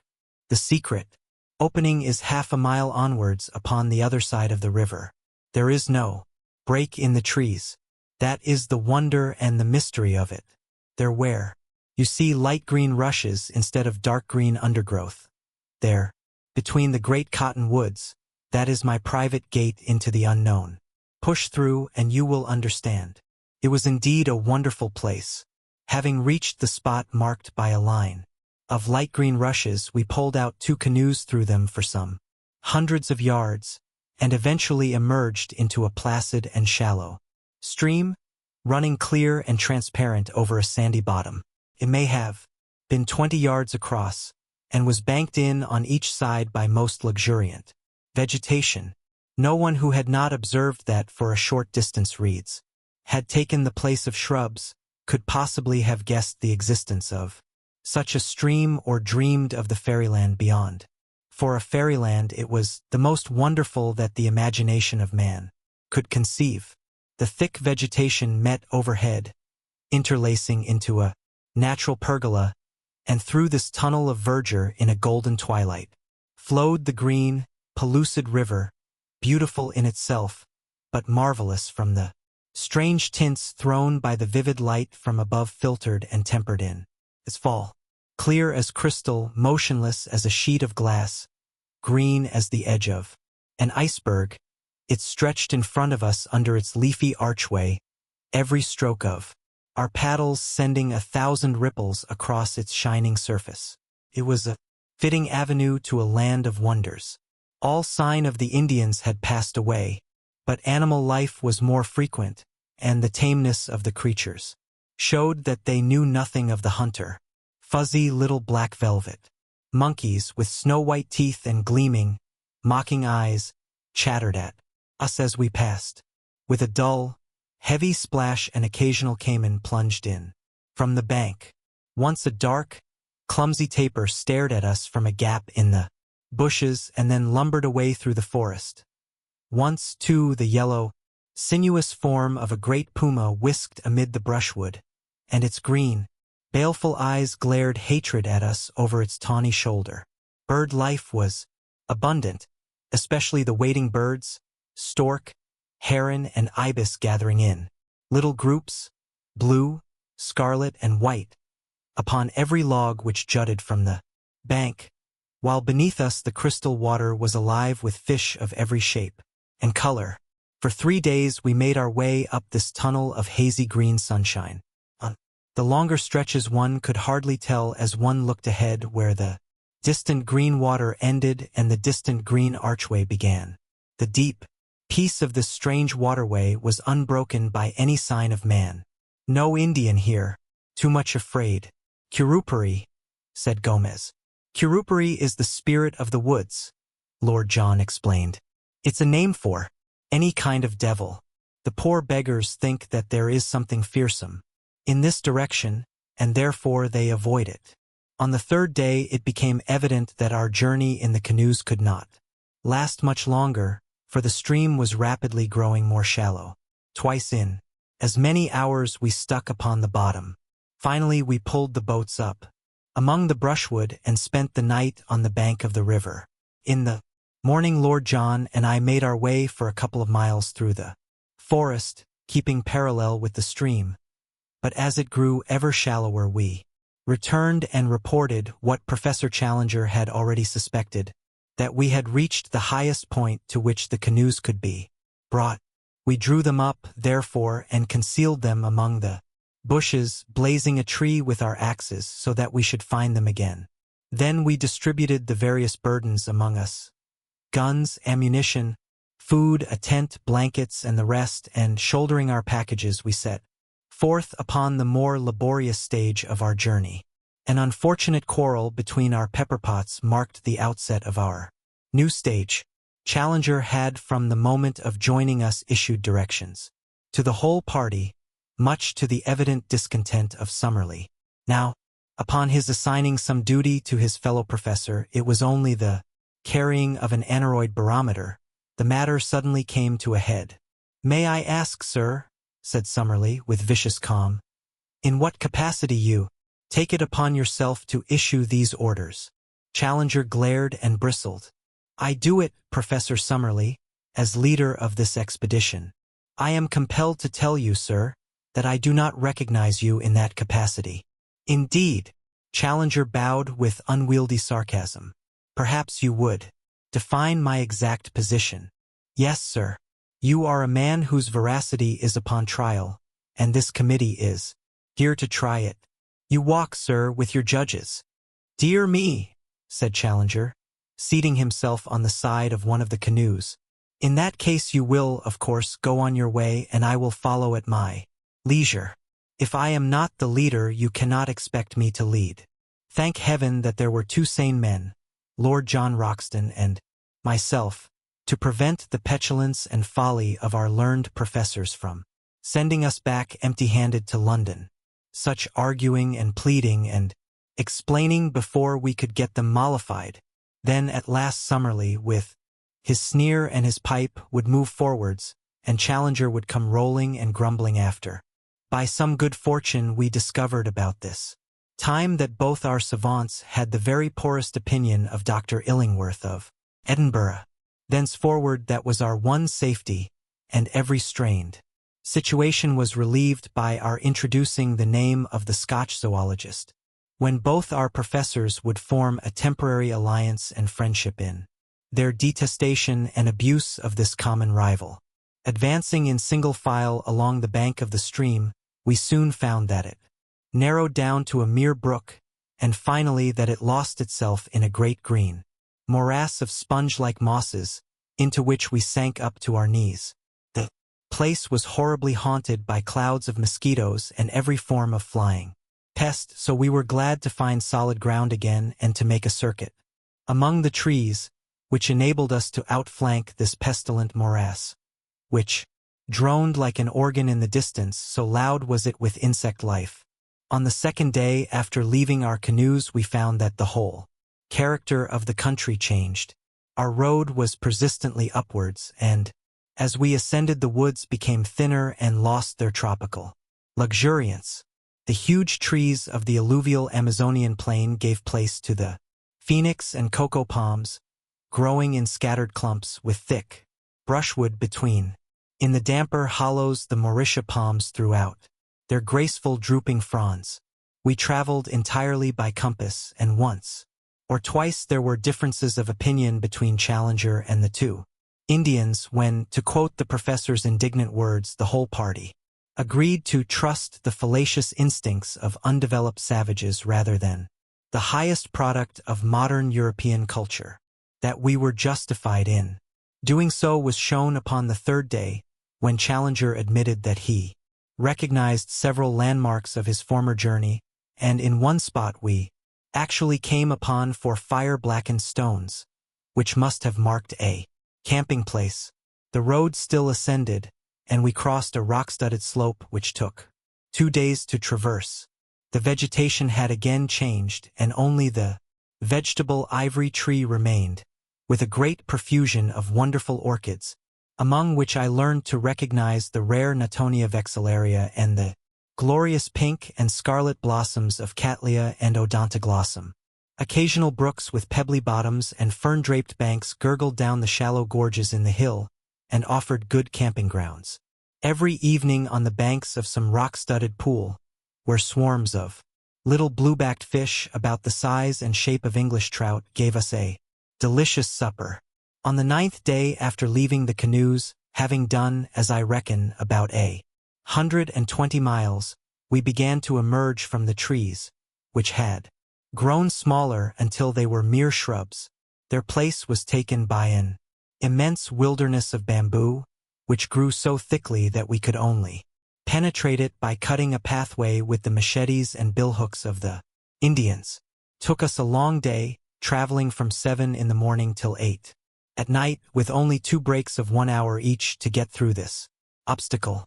Anything more monotonous and wearying could not be imagined, for, even at the most open places, I could not see more than 10 or 12 yards, while usually my vision was limited to the back of Lord John's cotton jacket in front of me, and to the yellow wall within a foot of me on either side. From above came one thin knife edge of sunshine, and 15 feet over our heads one saw the tops of the reeds swaying against the deep blue sky.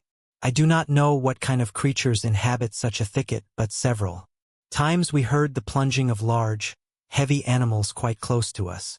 From their sounds Lord John judged them to be some form of wild cattle.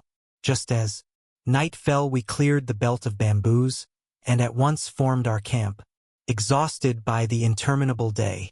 Early next morning we were again afoot, and found that the character of the country had changed once again. Behind us was the wall of bamboo, as definite as if it marked the course of a river. In front was an open plain, sloping slightly upwards and dotted with clumps of tree ferns, the whole curving before us until it ended in a long, whale-backed ridge. This we reached about midday, only to find a shallow valley beyond, rising once again into a gentle incline which led to a low, rounded skyline. It was here, while we crossed the first of these hills, that an incident occurred which may or may not have been important. Professor Challenger, who with the 2 local Indians was in the van of the party, stopped suddenly and pointed excitedly to the right. As he did so we saw, at the distance of a mile or so, something which appeared to be a huge gray bird flap slowly up from the ground and skim smoothly off, flying very low and straight, until it was lost among the tree ferns. "Did you see it?" cried Challenger in exultation.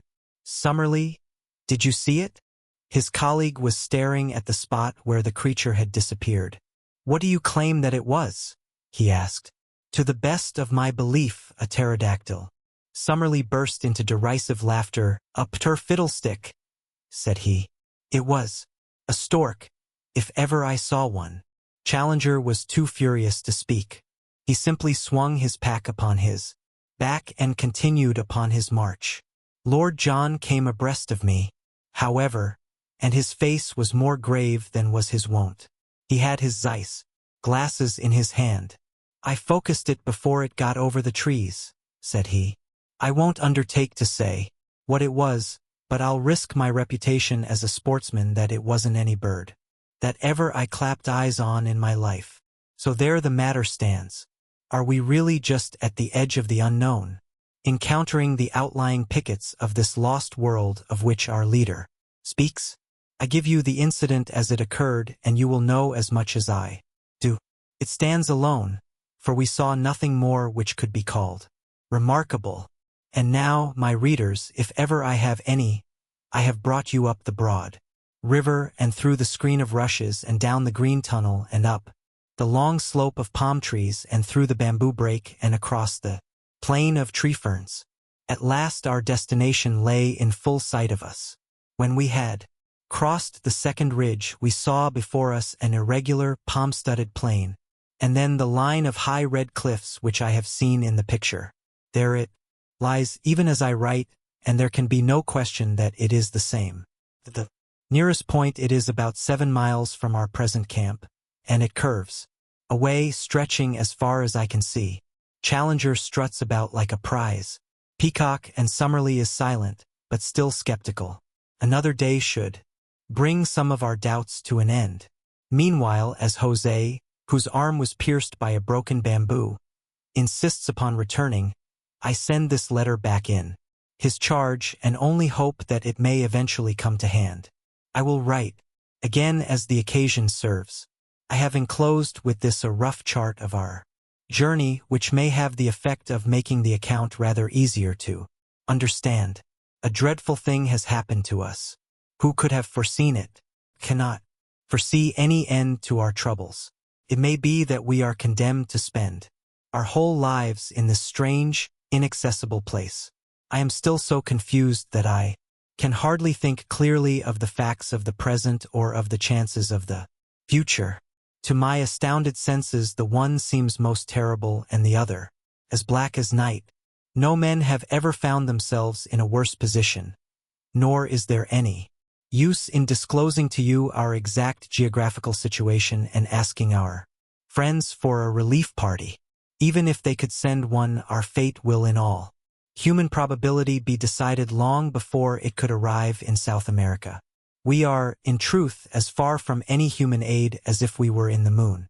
If we are to win through, it is only our own qualities which can save us.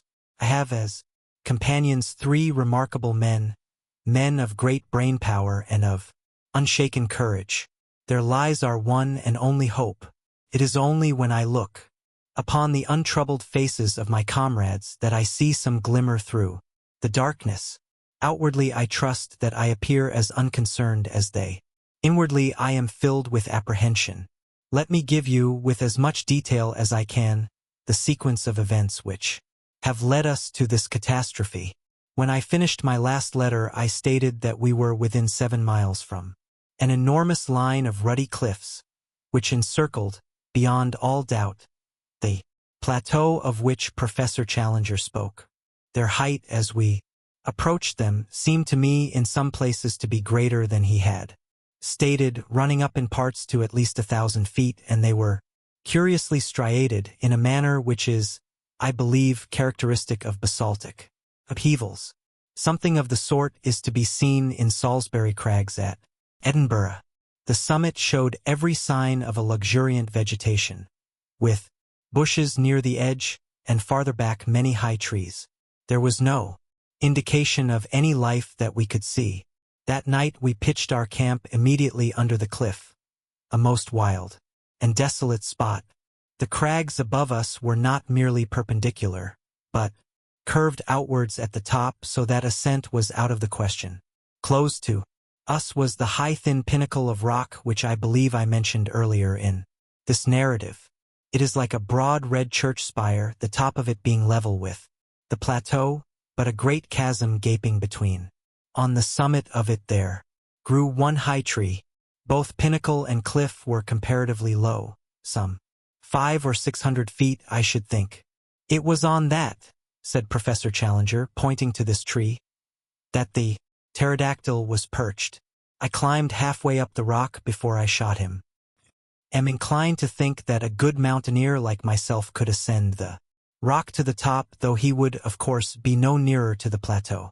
When he had done so, as Challenger spoke of his pterodactyl, I glanced at Professor Summerlee, and for the first time I seemed to see some signs of a dawning credulity and repentance. There was no sneer upon his thin lips, but, on the contrary, gray, drawn look of excitement and amazement. Challenger saw it too and reveled in the first taste of victory. Of course, said he, with his clumsy and ponderous sarcasm, Professor Summerlee will understand that when I speak of a pterodactyl I mean a stork. Only it is the kind of stork which has no feathers, a leathery skin, membranous wings, and teeth in its jaws. He grinned and blinked and bowed until his colleague turned and walked away. In the morning, after a frugal breakfast of coffee and manioc, we had to be economical of our stores. We held a council of war as to the best method of ascending to the plateau above us. Challenger presided with a solemnity as if he were the Lord Chief Justice on the bench. Picture him seated upon a rock, his absurd boyish straw hat tilted on the back of his head, his supercilious eyes dominating us from under his drooping lids, his great black beard wagging as he slowly defined our present situation and our future movements. Beneath him you might have seen the 3 of us, myself sunburnt, young, and vigorous after our open-air tramp. Summerlee, solemn but still critical, behind his eternal pipe. Lord John, as keen as a razor edge, with his supple, alert figure leaning upon his rifle, and his eager eyes fixed eagerly upon the beaker. Behind us were grouped the two swarthy half-breeds and the little knot of Indians, while in front and above us towered those huge ruddy ribs of rocks which kept us from our goal. "I need not say," said our leader, "that on the occasion of my last visit I exhausted every means of climbing the cliff, and where I failed I do not think that anyone else is likely to succeed, for I am something of a mountaineer. Had none of the appliances of a rock climber with me, but I have taken the precaution to bring them now. With their aid I am positive I could climb that detached pinnacle to the summit, but so long as the main cliff overhangs, it is vain to attempt descending that. I was hurried upon my last visit by the approach of the rainy season and by the exhaustion of my supplies. These considerations limited my time, and I can only claim that I have surveyed about 6 miles of the cliff to the east of US, finding no possible way up. What then shall we now do?" "There seems to be only one reasonable course," said Professor Summerlee. "If you have explored the east, we should travel along the base of the cliff to the west, and seek for a practicable point for our ascent." "That's it," said Lord John. "The odds are that this plateau is of no great size, and we shall travel round it until we either find an easy way up it or come back to the point from which we started." "I have already explained to our young friend here," said Challenger. "He has a way of alluding to me as if I were a schoolchild 10 years old, that it is quite impossible that there should be an easy way up anywhere, for the simple reason that if there were the summit would not be isolated, and those conditions would not obtain which have effected so singular an interference with the general laws of survival. Yet I admit that there may very well be places where an expert human climber may reach the summit, and yet a cumbrous and heavy animal be unable to descend. It is certain that there is a point where an ascent is possible." "How do you know that, sir?" asked Summerlee sharply. "Because my predecessor, the American Maple White, actually made such an ascent. How otherwise could he have seen the monster which he sketched in his notebook?" "There you reason somewhat ahead of the proved facts," said the stubborn Summerlee. "I admit your plateau because I have seen it, but I have not as yet satisfied myself that it contains any form of life whatever. What you admit, sir, or what you do not admit, is really of inconceivably small importance. I am glad to perceive that the plateau itself has actually obtruded itself upon your intelligence."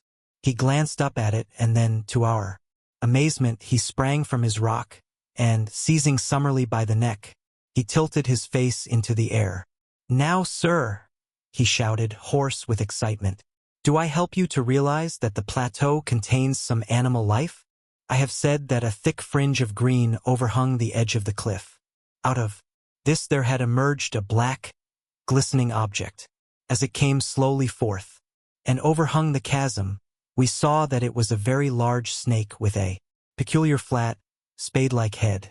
It wavered and quivered above us for a minute, the morning sun gleaming upon its sleek, sinuous coils. Then it slowly drew inwards and disappeared." Summerlee had been so interested that he had stood unresisting while Challenger tilted his head into the air. Now he shook his colleague off and came back to his dignity.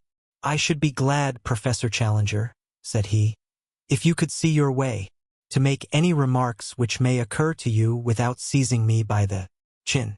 Even the appearance of a very ordinary rock python does not appear to justify such a liberty."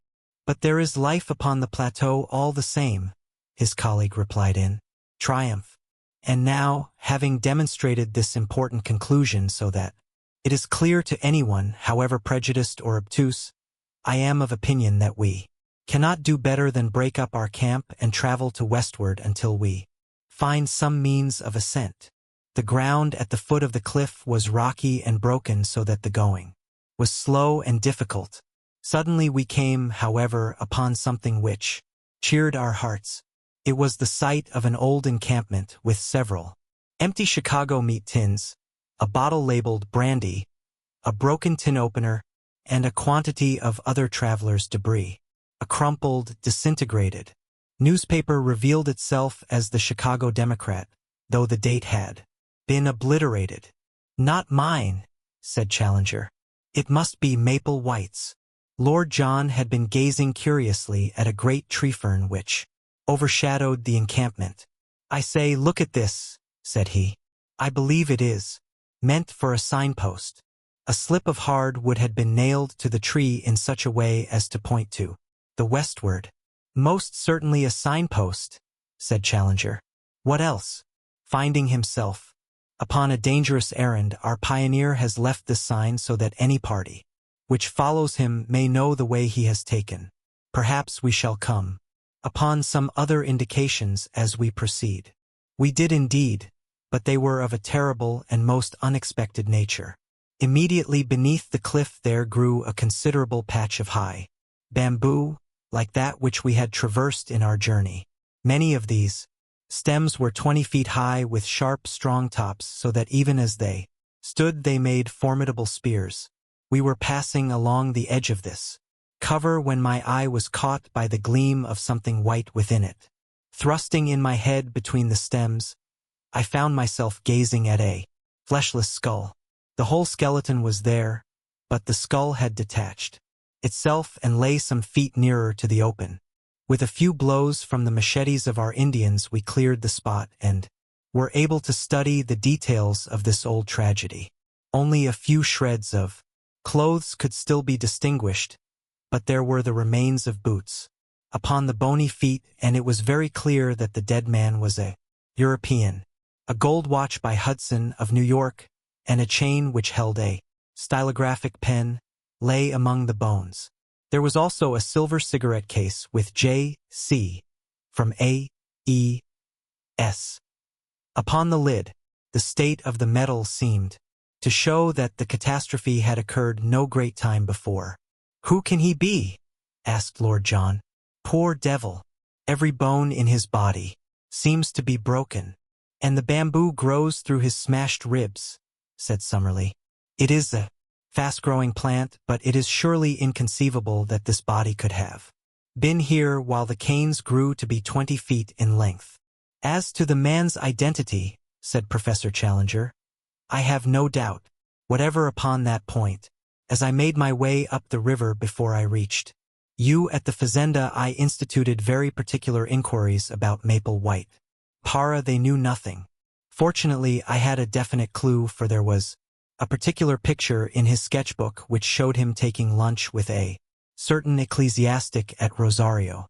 This priest I was able to find, and though he proved a very argumentative fellow who took it absurdly amiss that I should point out to him the corrosive effect which modern science must have upon his beliefs, he none the less gave me some positive information. Maple White passed Rosario 4 years ago, or 2 years before I saw his dead body. He was not alone at the time, but there was a friend, an American named James Culver, who remained in the boat and did not meet this ecclesiastic. I think, therefore, that there can be no doubt that we are now looking upon the remains of this James Culver. Nor, said Lord John, is there much doubt as to how he met his death. He has fallen or been chucked from the top and so been impaled. How else could he come by his broken bones, and how could he have been stuck through by these canes with their points so high above our heads?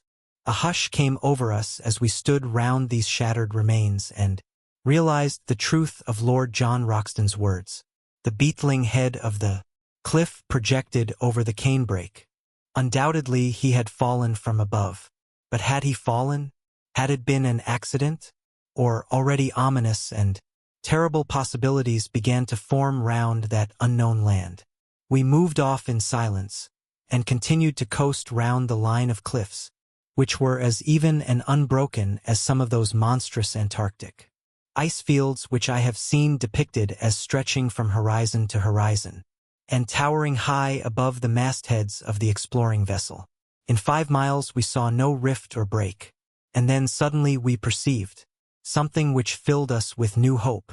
In a hollow of the rock, protected from rain, there was drawn a rough arrow in chalk, pointing still to the westwards. "Maple White again," said Professor Challenger. He had some presentiment that worthy footsteps would follow close behind him. He had chalk, then? A box of colored chalks was among the effects I found in his knapsack. Remember that the white one was worn to a stump. "That is certainly good evidence," said Summerlee. "We can only accept his guidance and follow on to the westward." We had proceeded some 5 more miles when again we saw a white arrow upon the rocks. It was at a point where the face of the cliff was for the first time split into a narrow cleft. Inside the cleft was a second guidance mark, which pointed right up it with the tip somewhat elevated, as if the spot indicated were above the level of the ground. It was a solemn place, for the walls were so gigantic and the slit of blue sky so narrow and so obscured by a double fringe of verdure, that only a dim and shadowy light penetrated to the bottom. We had had no food for many hours, and were very weary with the stony and irregular journey. But our nerves were too strung to allow us to halt. We ordered the camp to be pitched, however, and, leaving the Indians to arrange it, we with the 2 half-breeds, proceeded up the narrow gorge. It was not more than 40 feet across at the mouth, but it rapidly closed, until it ended in an acute angle too straight and smooth for an ascent. Certainly it was not this which our pioneer had attempted to indicate. We made our way back. The whole gorge was not more than 1/4 of a mile deep, and then suddenly the quick eyes of Lord John fell upon what we were seeking. High up above our heads, amid the dark shadows, there was one circle of deeper gloom. Surely it could only be the opening of a cave. The base of the cliff was heaped with loose stones at the spot, and it was not difficult to clamber up. When we reached it, all doubt was removed. Not only was it an opening into the rock, but on the side of it there was marked once again the sign of the arrow. Here was the point, and this the means by which Maple White and his ill-fated comrade had made their ascent. We were too excited to return to the camp, but must make our first exploration at once. Lord John had an electric torch in his knapsack, and this had to serve us as light. He advanced, throwing his little clear circlet of yellow radiance before him, while in single file we followed at his heels. The cave had evidently been water-worn, the sides being smooth and the floor covered with rounded stones. It was of such a size that a single man could just fit through by stooping. For 50 yards it ran almost straight into the rock, and then it ascended at an angle of 45. Presently this incline became even steeper, and we found ourselves climbing upon hands and knees among loose rubble which slid from beneath us. Suddenly an exclamation broke from Lord Roxton. "It's blocked," said he. Clustering behind him, we saw in the yellow field of light a wall of broken basalt which extended to the ceiling. "The roof has fallen in." In vain we dragged out some of the pieces. The only effect was that the larger ones became detached and threatened to roll down the gradient and crush us. It was evident that the obstacle was far beyond any efforts which we could make to remove it. The road by which Maple White had ascended was no longer available. Too much cast down to speak, we stumbled down the dark tunnel and made our way back to the camp. One incident occurred, however, before we left the gorge, which is of importance in view of what came afterwards. We had gathered in a little group at the bottom of the chasm, some 40 feet beneath the mouth of the cave, when a huge rock rolled suddenly downwards and shot past us with tremendous force. It was the narrowest escape for one or all of us. We could not ourselves see whence the rock had come, but our half-breed servants, who were still at the opening of the cave, said that it had flown past them, and must therefore have fallen from the summit. Looking upwards, we could see no sign of movement above us. Amidst the green jungle which topped the cliff, there could be little doubt, however, that the stone was aimed at us, so the incident surely pointed to humanity and malevolent humanity upon the plateau. We withdrew hurriedly from the chasm, our minds full of this new development and its bearing upon our plans. The situation was difficult enough before, but if the obstructions of nature were increased by the deliberate opposition of man, then our case was indeed a hopeless one. And yet, as we looked up at that beautiful fringe of verdure only a few hundreds of feet above our heads, there was not one of us who could conceive the idea of returning to London until we had explored it to its depths. On discussing the situation, we determined that our best course was to continue to coast round the plateau in the hope of finding some other means of reaching the top. The line of cliffs, which had decreased considerably in height, had already begun to trend from west to north, and, if we could take this as representing the arc of a circle, the whole circumference could not be very great. At the worst, then, we should be back in a few days at our starting point. We made a march that day which totaled some 22 miles, without any change in our prospects. I may mention that our aneroid shows us that, in the continual incline which we have ascended since we abandoned our canoes, we have risen to no less than 3,000 feet above sea level. Hence there is a considerable change both in the temperature and in the vegetation. We have shaken off some of that horrible insect life which is the bane of tropical travel. A few palms still survive, and many tree ferns, but the Amazonian trees have been all left behind. It was pleasant to see the convolvulus, the passion flower, and the begonia, all reminding me of home, here among these inhospitable rocks. There was a red begonia just the same color as one that is kept in a pot in the window of a certain villa in Streatham, but I am drifting into private reminiscence. That night, I am still speaking of the first day of our circumnavigation of the plateau. A great experience awaited us, and one which forever set at rest any doubt which we could have had as to the wonders so near us. You will realize as you read it, my dear Mr. McArdle, and possibly for the first time, that the paper has not sent me on a wild goose chase, and that there is inconceivably fine copy waiting for the world whenever we have the professor's leave to make use of it. I shall not dare to publish these articles unless I can bring back my proofs to England, or I shall be hailed as the journalistic Munchausen of all time. I have no doubt that you feel the same way yourself, and that you would not care to stake the whole credit of the Gazette upon this adventure until we can meet the chorus of criticism and skepticism which such articles must of necessity elicit. So this wonderful incident, which would make such a headline for the old paper, must still wait its turn in the editorial drawer. And yet it was all over in a flash, and there was no sequel to it save in our own convictions. What occurred was this. Lord John had shot an ajouti, which is a small pig-like animal, and half of it having been given to the Indians, we were cooking the other half upon our fire. There is a chill in the air after dark, and we had all drawn close to the blaze.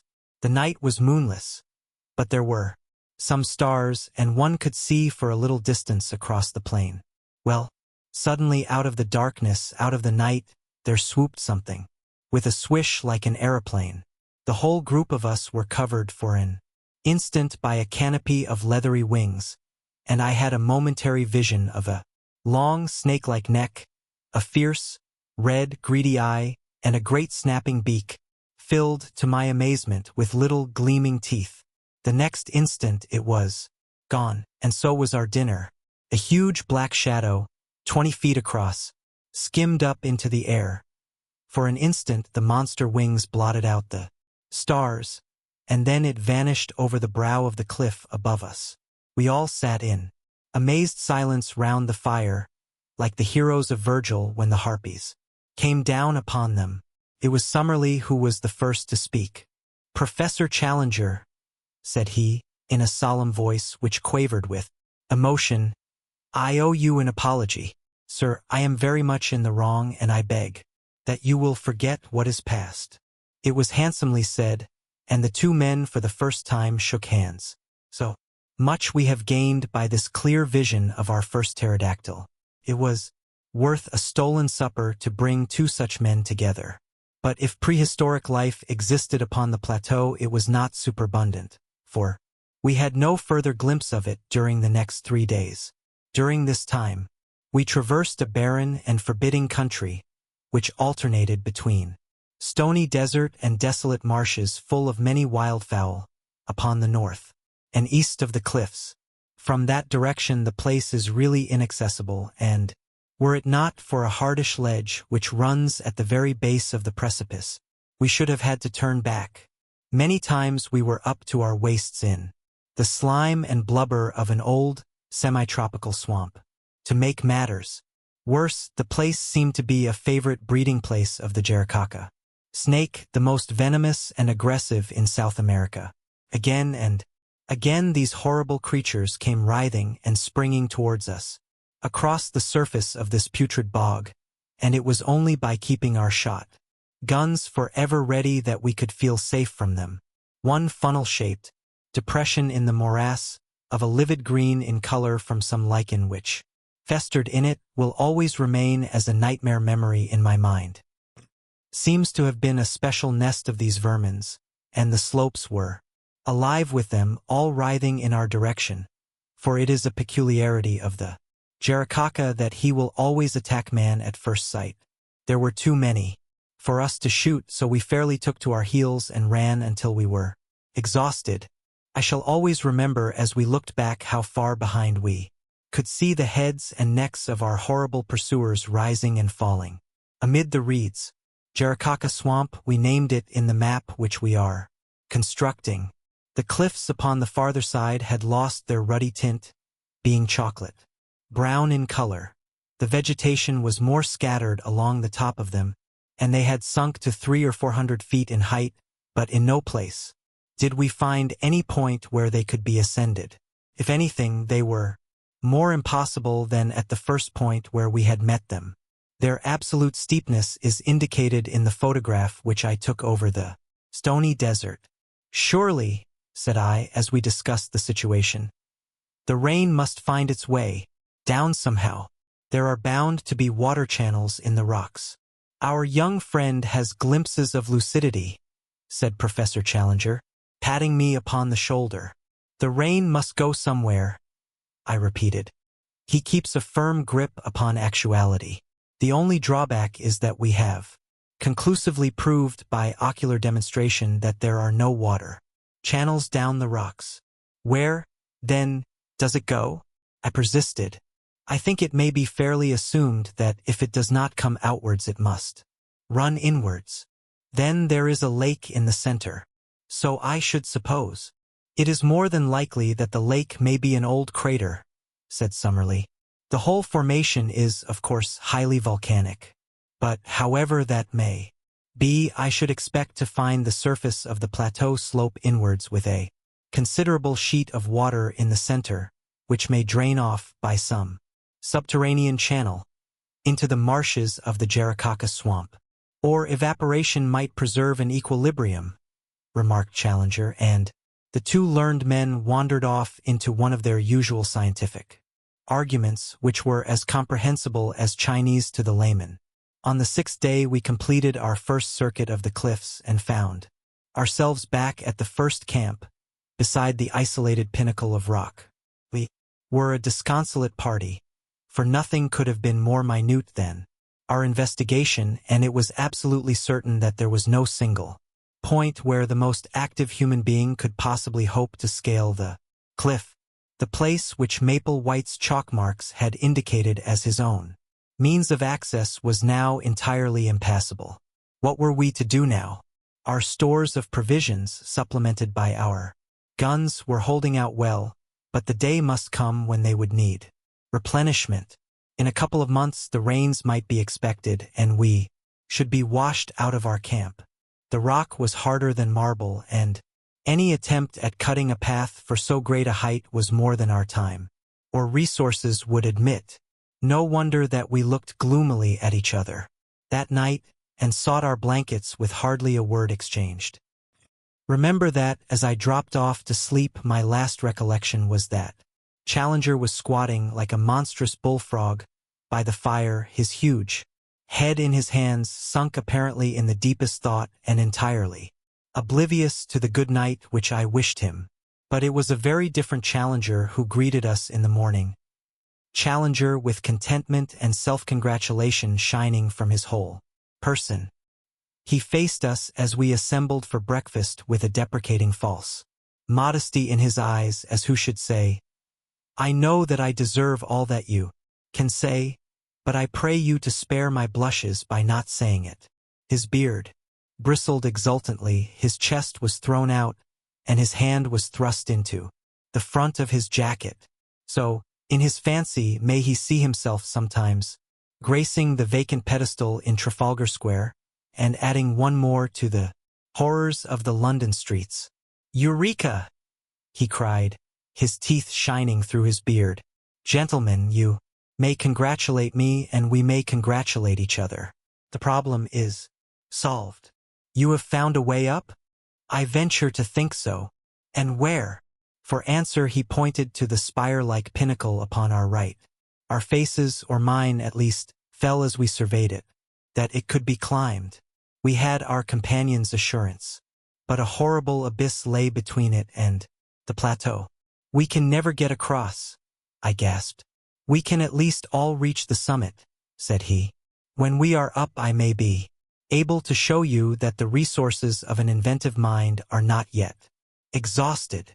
After breakfast we unpacked the bundle in which our leader had brought his climbing accessories.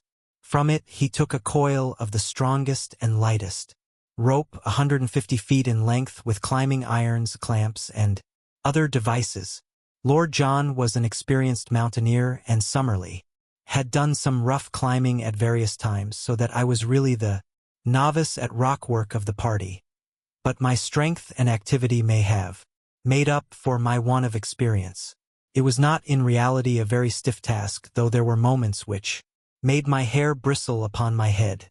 The first half was perfectly easy, but from there upwards it became continually steeper until, for the last 50 feet, we were literally clinging with our fingers and toes to tiny ledges and crevices in the rock. I could not have accomplished it, nor could Summerlee. If Challenger had not gained the summit, it was extraordinary to see such activity in so unwieldy a creature, and there fixed the rope round the trunk of the considerable tree which grew there. With this as our support, we were soon able to scramble up the jagged wall until we found ourselves upon the small grassy platform, some 25 feet each way, which formed the summit. The first impression which I received when I had recovered my breath was of the extraordinary view over the country which we had traversed. The whole Brazilian plain seemed to lie beneath us, extending away and away, until it ended in dim blue mists upon the farthest skyline. In the foreground was the long slope, strewn with rocks and dotted with tree ferns. Farther off, in the middle distance, looking over the Saddleback Hill, I could just see the yellow and green mass of bamboos through which we had passed. And then, gradually, the vegetation increased until it formed the huge forest which extended as far as the eyes could reach, and for a good 2,000 miles beyond. I was still drinking in this wonderful panorama when the heavy hand of the professor fell upon my shoulder. "This way, my young friend," said he. "Vestigia nulla retrorsum." Never look rearwards, but always to our glorious goal. The level of the plateau, when I turned, was exactly that on which we stood, and the green bank of bushes, with occasional trees, was so near that it was difficult to realize how inaccessible it remained. At a rough guess, the gulf was 40 feet across, but, so far as I could see, it might as well have been 40 miles. I placed one arm round the trunk of the tree and leaned over the abyss. Far down were the small dark figures of our servants, looking up at us. The wall was absolutely precipitous, as was that which faced me. "This is indeed curious," said the creaking voice of Professor Summerlee. I turned, and found that he was examining with great interest the tree to which I clung. That smooth bark and those small ribbed leaves seemed familiar to my eyes. "Why," I cried. "It's a beach." "Exactly," said Summerlee. "A fellow countryman in a far land." "Not only a fellow countryman, my good sir," said Challenger, "but also, if I may be allowed to enlarge your simile, an ally of the first value. This beech tree will be our savior." "By George!" cried Lord John. "A bridge!" "Exactly, my friends, a bridge. It is not for nothing that I expended an hour last night in focusing my mind upon the situation. I have some recollection of once remarking to our young friend here that G.E.C. is at his best when his back is to the wall. Last night you will admit that all our backs were to the wall.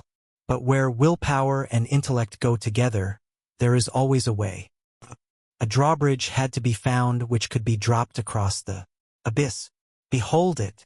It was certainly a brilliant idea. The tree was a good 60 feet in height, and if it only fell the right way, it would easily cross the chasm. Challenger had slung the camp axe over his shoulder when he ascended. Now he handed it to me. "Our young friend has the thews and sinews," said he. "I think he will be the most useful at this task. I must beg, however, that you will kindly refrain from thinking for yourself, and that you will do exactly what you are told." Under his direction I cut such gashes in the sides of the trees as would ensure that it should fall as we desired. It had already a strong natural tilt in the direction of the plateau, so that the matter was not difficult. Finally I set to work in earnest upon the trunk, taking turn and turn with Lord John.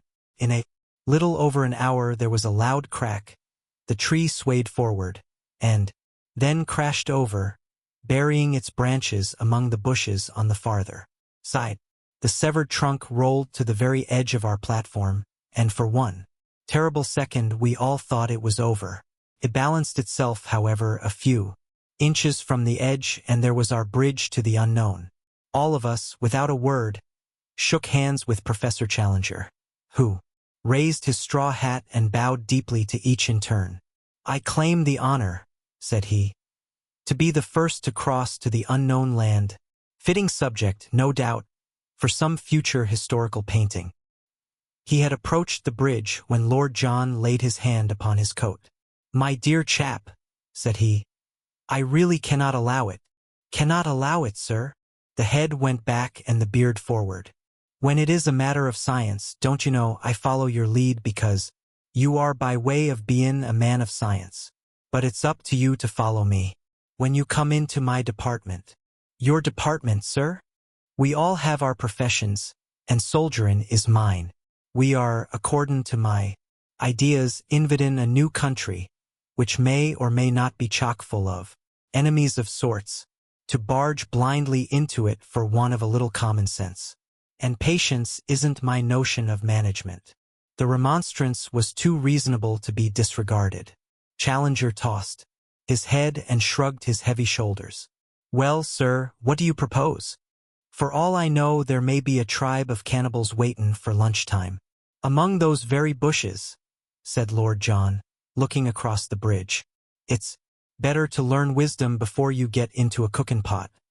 So we will content ourselves with hopin' that there is no trouble waitin' for us, and at the same time we will act as if there were.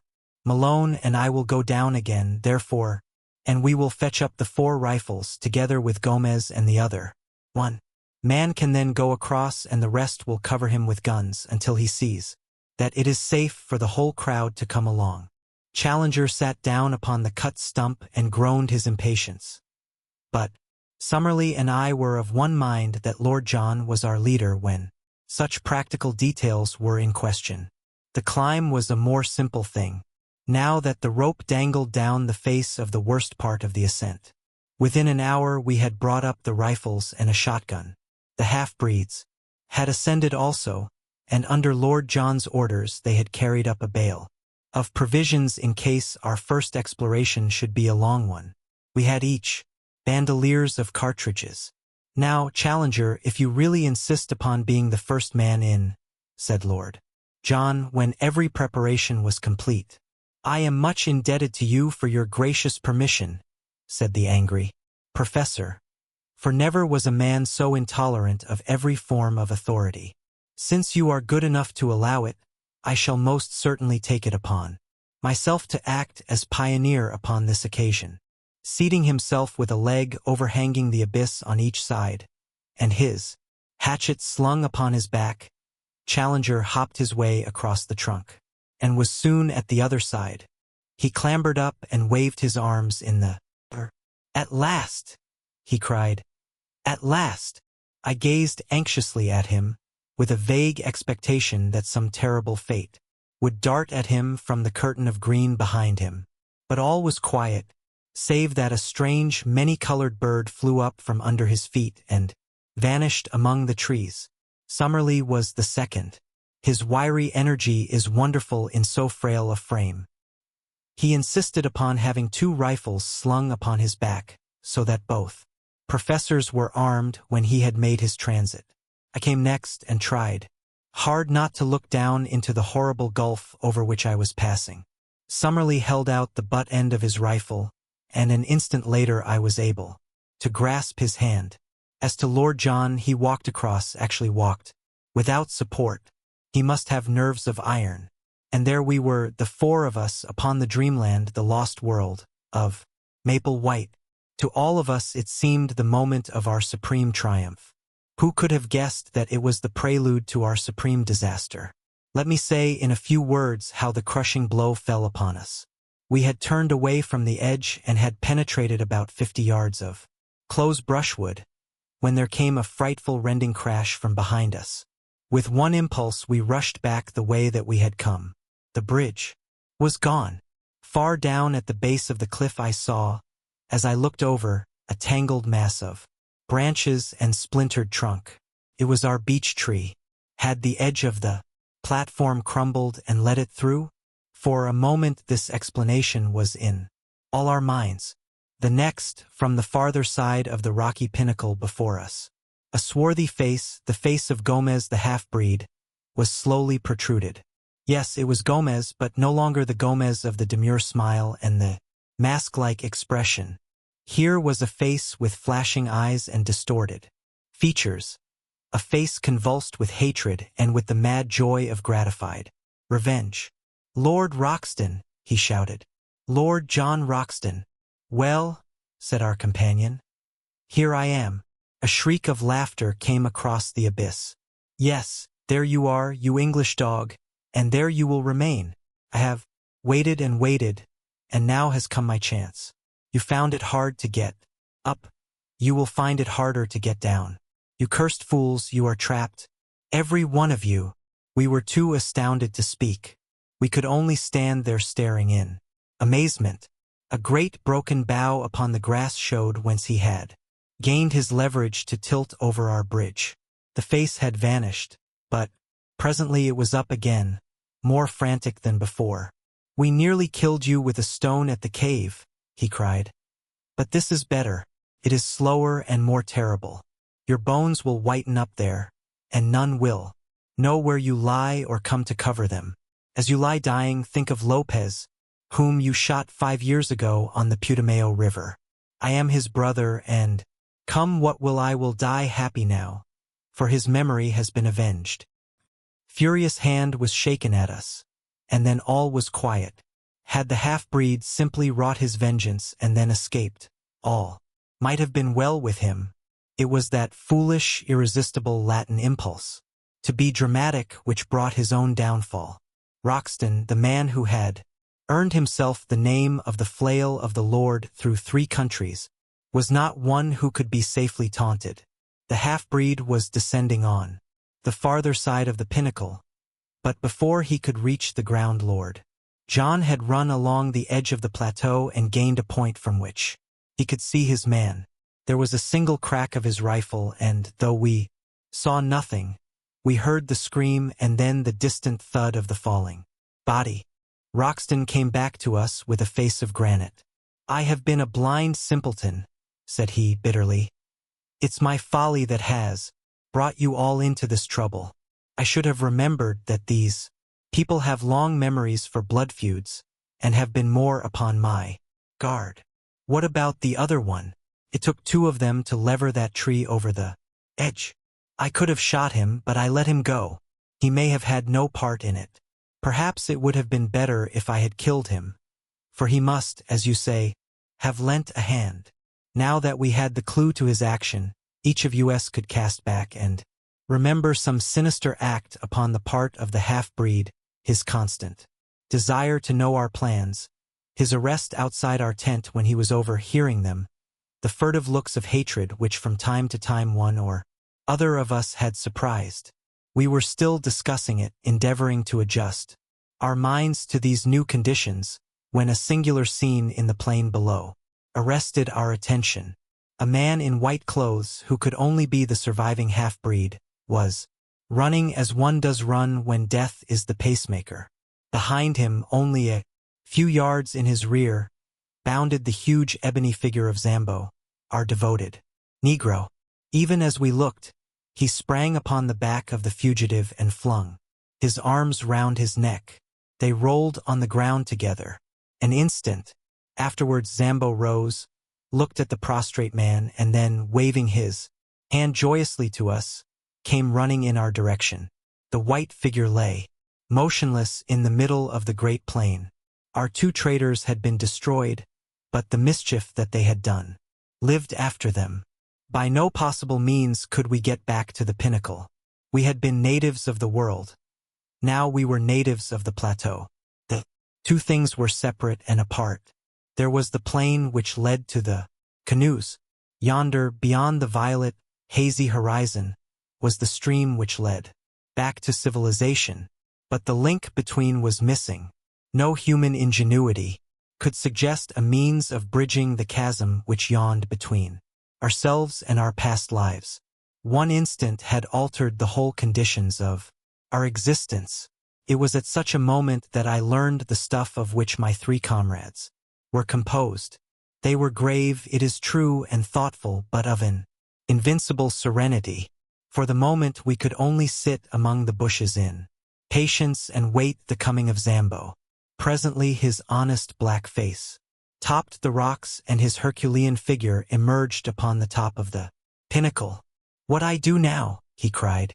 "You tell me and I do it." It was a question which it was easier to ask than to answer. One thing only was clear. He was our one trusty link with the outside world. On no account must he leave us. "No, no," he cried. "I not leave you. Whatever come, you always find me here. But no able to keep Indians. Already they say too much Curupuri live on this place and they go home. Now you leave them, me no able to keep them." It was a fact that our Indians had shown in many ways of late that they were weary of their journey and anxious to return. We realized that Zambo spoke the truth and that it would be impossible for him to keep them. "Make them wait till tomorrow, Zambo," I shouted. "Then I can send letter back by them." "Very good, sir. I promise they wait till tomorrow," said the Negro. "But what I do for you now?" There was plenty for him to do, and admirably the faithful fellow did it. First of all, under our directions, he undid the rope from the tree stump and threw one end of it across to us. It was not thicker than a clothesline, but it was of great strength, and though we could not make a bridge of it, we might well find it invaluable if we had any climbing to do. He then fastened his end of the rope to the package of supplies which had been carried up, and we were able to drag it across. This gave us the means of life for at least a week, even if we found nothing else. Finally he descended and carried up 2 other packets of mixed goods, a box of ammunition, and a number of other things, all of which we got across by throwing our rope to him and hauling it back. It was evening when he at last climbed down with a final assurance that he would keep the Indians till next morning. And so it is that I have spent nearly the whole of this our first night upon the plateau writing up our experiences by the light of a single candle lantern. We supped and camped at the very edge of the cliff, quenching our thirst with 2 bottles of Apollinaris which were in one of the cases. It is vital to us to find water, but I think even Lord John himself had had adventures Enough for one day, and none of us felt inclined to make the first push into the unknown. We forbore to light a fire or to make any unnecessary sound. Tomorrow, or today rather, for it is already dawn as I write, we shall make our first venture into this strange land. When I shall be able to write again, or if I ever shall write again, I know not. Meanwhile, I can see that the Indians are still in their place, and I am sure that the faithful Zambo will be here presently to get my letter. I only trust that it will come to hand. P.S. The more I think, the more desperate does our position seem. I see no possible hope of our return. If there were a high tree near the edge of the plateau, we might drop a return bridge across, but there is none within 50 yards. Our united strength could not carry a trunk which would serve our purpose. The rope, of course, is far too short that we could descend by it. No, our position is hopeless, hopeless. The most wonderful things have happened and are continually happening to us. All the paper that I possess consists of 5 old notebooks and a lot of scraps, and I have only the one stylographic pencil.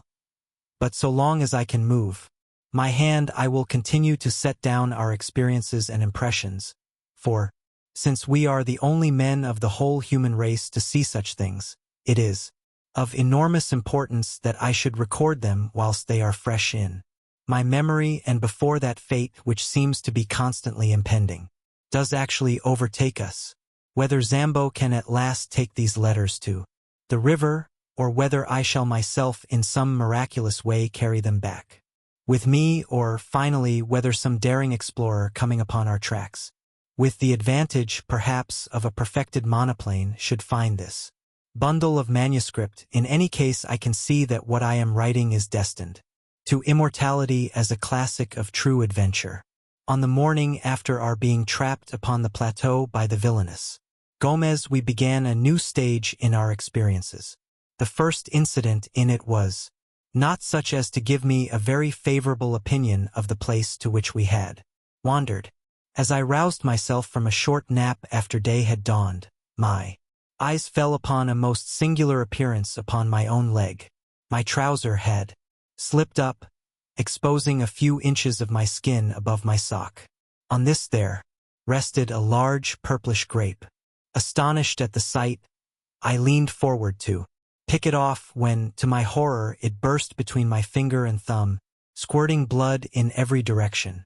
My cry of disgust had brought the 2 professors to my side. "Most interesting," said Summerlee, bending over my shin.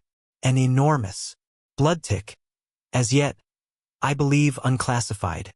"The first fruits of our labors," said Challenger in his booming, pedantic fashion. "We cannot do less than call it Ixodes Maloney. The very small inconvenience of being bitten, my young friend, cannot, I am sure, weigh with you as against the glorious privilege of having your name inscribed in the deathless roll of zoology. Unhappily, you have crushed this fine specimen at the moment of satiation." "Filthy vermin!" I cried. Professor Challenger raised his great eyebrows in protest and placed a soothing paw upon my shoulder. "You should cultivate the scientific eye and the detached scientific mind," said he. "To a man of philosophic temperament like myself, the blood tick, with its lancet-like proboscis and its distending stomach, is as beautiful a work of nature as the peacock or, for that matter, the aurora borealis. Pains me to hear you speak of it in so unappreciative a fashion. No doubt, with due diligence, we can secure some other specimen." "There can be no doubt of that," said Summerlee grimly, "for one has just disappeared behind your shirt collar." Challenger sprang into the air bellowing like a bull, and tore frantically at his coat and shirt to get them off. Summerlee and I laughed so that we could hardly help him. At last we exposed that monstrous torso, 54 inches, by the tailor's tape. His body was all matted with black hair, out of which jungle we picked the wandering tick before it had bitten him. But the bushes round were full of the horrible pests, and it was clear that we must shift our camp. But first of all, it was necessary to make our arrangements with the faithful Negro, who appeared presently on the pinnacle with a number of tins of cocoa and biscuits which he tossed over to us. Of the stores which remained below, he was ordered to retain as much as would keep him for 2 months. The Indians were to have the remainder as a reward for their services and as payment for taking our letters back to the Amazon. Some hours later we saw them in single file far out upon the plain, each with a bundle on his head, making their way back along the path we had come. Zambo occupied our little tent at the base of the pinnacle, and there he remained, our one link with the world below. And now we had to decide upon our immediate movements. We shifted our position from among the tick-laden bushes until we came to a small clearing, thickly surrounded by trees upon all sides. There were some flat slabs of rock in the center with an excellent well close by, and there we sat in cleanly comfort while we made our first plans for the invasion of this new country. Birds were calling among the foliage, especially one with a peculiar whooping cry which was new to us, but beyond these sounds, there were no signs of life. Our first care was to make some sort of list of our own stores so that we might know what we had to rely upon, what with the things we had ourselves brought up and those which Zambo had sent across on the rope. We were fairly well supplied. Most important of all, in view of the dangers which might surround us, we had our 4 rifles and 1,300 rounds, also a shotgun, but not more than 150 medium pellet cartridges. In the matter of provisions, we had enough to last for several weeks, with a sufficiency of tobacco and a few scientific implements, including a large telescope and a good field glass. All these things we collected together in the clearing, and as a first precaution we cut down with our hatchet and knives a number of thorny bushes, which we piled round in a circle some 15 yards in diameter. This was to be our headquarters for the time, our place of refuge against sudden danger, and the guardhouse for our stores. Fort Challenger we called it. It was midday before we had made ourselves secure, but the heat was not oppressive, and the general character of the plateau, both in its temperature and in its vegetation, was almost temperate. The beech, the oak, and even the birch were to be found among the tangle of trees which gird us in. One huge ginkgo tree, topping all the others, shot its great limbs and maidenhair foliage over the fort which we had constructed. In its shade, we continued our discussion, while Lord John, who had quickly taken command in the hour of action, gave us his views. "So long as neither man nor beast has seen or heard us, we are safe," said he. "From the time they know we are here, our troubles begin. There are no signs that they have found us out as yet, so our game surely is to lie low for a time and spy out the land. We want to have a good look at our neighbors before we get on visitin' terms." "But we must advance," I ventured to remark. "By all means, Sonny my boy, we will advance, but with common sense. We must never go so far that we can't get back to our base. Above all, we must never, unless it is life or death, fire off our guns." "But you fired yesterday," said Summerlee. "Well, it couldn't be helped. However, the wind was strong and blew outwards. It is not likely that the sound could have traveled far into the plateau. By the way, what shall we call this place? I suppose it is up to us to give it a name." There were several suggestions, more or less happy, but Challenger's was final. "It can only have one name," said he. "It is called after the pioneer who discovered it. It is Maple Whiteland. Maple Whiteland it became, and so it is named in that chart which has become my special task. So it will, I trust, appear in the atlas of the future." The peaceful penetration of Maple Whiteland was the pressing subject. Before us, we had the evidence of our own eyes that the place was inhabited by some unknown creatures, and there was that of Maple White's sketchbook to show that more dreadful and more dangerous monsters might still appear, that there might also prove to be human occupants, and that they were of a malevolent character was suggested by the skeleton impaled upon the bamboos, which could not have got there had it not been dropped from above. Our situation, stranded without possibility of escape in such a land, was clearly full of danger, and our reasons endorsed every measure of caution which Lord John's experience could suggest. Yet it was surely impossible that we should halt on the edge of this world of mystery, when our very souls were tingling with impatience to push forward and to pluck the heart from it. We therefore blocked the entrance to our zareba by filling it up with several thorny bushes, and left our camp with the stores entirely surrounded by this protecting hedge.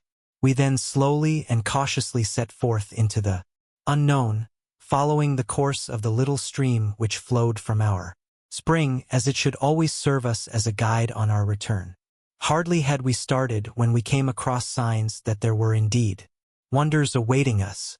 After a few hundred yards of thick forest, containing many trees which were quite unknown to me, but which Summerlee, who was the botanist of the party, recognized as forms of conifera and of cycadaceous plants which have long passed away in the world below, we entered a region where the stream widened out and formed a considerable bog. High reeds of a peculiar type grew thickly before us, which were pronounced to be equisitacea, or mare's tails, with tree ferns scattered amongst them, all of them swaying in a brisk wind. Suddenly Lord John, who was walking first, halted with uplifted hand. "Look at this," said he. "By George, this must be the trail of the father of all birds." An enormous three-toed track was imprinted in the soft mud before us. The creature, whatever it was, had crossed the swamp and had passed on into the forest. We all stopped to examine that monstrous spoor. If it were indeed a bird, and what animal could leave such a mark? Its foot was so much larger than an ostrich's that its height upon the same scale must be enormous. Lord John looked eagerly round him and slipped 2 cartridges into his elephant gun. "I'll stake my good name as a shikari," said he, "that the track is a fresh one. The creature has not passed 10 minutes. Look how the water is still oozing into that deeper print. By Jove! See, here is the mark of a little one." Sure enough, smaller tracks of the same general form were running parallel to the large ones. "But what do you make of this?" cried Professor Summerlee triumphantly, pointing to what looked like the huge print of a 5-fingered human hand, appearing among the 3-toed marks. "Wealden!" cried Challenger, in an ecstasy. "I've seen them in the Wealden, Clay. It is a creature walking erect upon 3-toed feet, and occasionally putting one of its 5-fingered forepaws upon the ground. Not a bird, my dear Roxton. Not a bird. A beast. No, a reptile, a dinosaur. Nothing else could have left such a track. They puzzled a worthy Sussex doctor some 90 years ago. But who in the world could have hoped to have seen a sight like that?" His words died away into a whisper, and we all stood in motionless amazement. Following the tracks, we had left the morass and passed through a screen of brushwood and trees. Beyond was an open glade, and in this were 5 of the most extraordinary creatures that I have ever seen. Crouching down among the bushes, we observed them at our leisure. There were, as I say, 5 of them, 2 being adults and 3 young ones. In size they were enormous. Even the babies were as big as elephants, while the 2 large ones were far beyond all creatures I have ever seen. They had slate-colored skin, which was scaled like a lizard's and shimmered where the sun shone upon it. All 5 were sitting up, balancing themselves upon their broad, powerful tails and their huge 3-toed hind feet, while with their small 5-fingered front feet they pulled down the branches upon which they browsed. I do not know that I can bring their appearance home to you better than by saying that they looked like monstrous kangaroos, 20 feet in length and with skins like black crocodiles. I do not know how long we stayed motionless gazing at this marvelous spectacle. A strong wind blew towards us and we were well concealed, so there was no chance of discovery.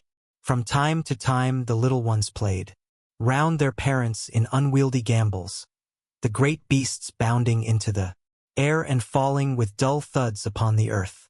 The strength of the parents seemed to be limitless, for one of them, having some difficulty in reaching a bunch of foliage which grew upon a considerable-sized tree, put his 4 legs round the trunk and tore it down as if it had been a sapling. The action seemed, as I thought, to show not only the great development of its muscles but also the small one of its brain, for the whole weight came crashing down upon the top of it, and it uttered a series of shrill yelps to show that, big as it was, there was a limit to what it could endure. The incident made it think, apparently, that the neighborhood was dangerous, for it slowly lurched off through the wood, followed by its mate and its 3 enormous infants. We saw the shimmering slaty gleam of their skins between the tree trunks, and their heads undulating high above the brush wood. Then they vanished from our sight. I looked at my comrades. Lord John was standing at gaze with his finger on the trigger of his elephant gun, his eager hunter's soul shining from his fierce eyes. What would he not give for one such head to place between the 2 crossed oars above the mantelpiece in his snuggery at the Albany? And yet his reason held him in, for all our exploration of the wonders of this unknown land depended upon our presence being concealed from its inhabitants. The 2 professors were in silent ecstasy. In their excitement, they had unconsciously seized each other by the hand and stood like 2 little children in the presence of a marvel. Challenger's cheeks bunched up into a seraphic smile, and Summerlee's sardonic face softening for the moment into wonder and reverence. "Nunc dimittis," he cried at last. "What will they say in England of this? My dear Summerlee, I will tell you with great confidence exactly what they will say in England," said Challenger. "They will say that you are an infernal liar and a scientific charlatan, exactly as you and others said of me. In the face of photographs? Faked, Summerlee. Clumsily faked. In the face of specimens? Ah, there we may have them. Malone and his filthy Fleet Street crew may be all yelping our praises yet. August the 28th, the day we saw 5 live iguanodons in a glade of maple whiteland. Put it down in your diary, my young friend, and send it to your rag. And be ready to get the toe end of the editorial boot in return," said Lord John. "Things look a bit different from the latitude of London, young fella my lad. There's many a man who never tells his adventures, for he can't hope to be believed. Who's to blame them? For this will seem a bit of a dream to ourselves in a month or 2. What did you say they were?" "Iguanodons," said Summerlee. "You'll find their footmarks all over the Hastings sands in Kent and in Sussex. The south of England was alive with them when there was plenty of good lush green stuff to keep them going. Conditions have changed, and the beasts died. Here it seems that the conditions have not changed, and the beasts have lived. If ever we get out of this alive, I must have a head with me," said Lord John. "Lord, how some of that Somaliland Uganda crowd would turn a beautiful pea green if they saw it. I don't know what you chaps think, but it strikes me that we are on mighty thin ice all this time. I had the same feeling of mystery and danger around us. In the gloom of the trees there seemed a constant menace, and as we looked up into their shadowy foliage vague terrors crept into one's heart. It is true that these monstrous creatures which we had seen were lumbering, inoffensive brutes, which were unlikely to hurt anyone, but in this world of wonders what other survivals might there not be, what fierce, active horrors ready to pounce upon us from their lair among the rocks or brushwood? I knew little of prehistoric life, but I had a clear remembrance of one book which I had read, in which it spoke of creatures who would live upon our lions and tigers as a cat lives upon mice. What if these also were to be found in the woods of Maple Whiteland? It was destined that on this very morning, our first in the new country, we were to find out what strange hazards lay around us. It was a loathsome adventure, and one of which I hate to think. If, as Lord John said, the glade of the iguanodons will remain with us as a dream, then surely the swamp of the pterodactyls will forever be our nightmare. Let me set down exactly what occurred. We passed very slowly through the woods, partly because Lord Roxton acted as scout before he would let us advance, and partly because at every second step one or other of our professors would fall, with a cry of wonder, before some flower or insect which presented him with a new type. We may have traveled 2 or 3 miles in all, keeping to the right of the line of the stream, when we came upon a considerable opening in the trees. A belt of brushwood led up to a tangle of rocks. The whole plateau was strewn with boulders. We were walking slowly towards these rocks among bushes, which reached over our waists, when we became aware of a strange low, gabbling and whistling sound, which filled the air with a constant clamor and appeared to come from some spot immediately before us. Lord John held up his hand as a signal for us to stop, and he made his way swiftly, stooping and running to the line of rocks. We saw him peep over them and give a gesture of amazement. Then he stood staring as if forgetting us, so utterly entranced was he by what he saw. Finally he waved us to come on, holding up his hand as a signal for caution. His whole bearing made me feel that something wonderful but dangerous lay before us. Creeping to his side, we looked over the rocks. The place into which we gazed was a pit, and may, in the early days, have been one of the smaller volcanic blowholes of the plateau.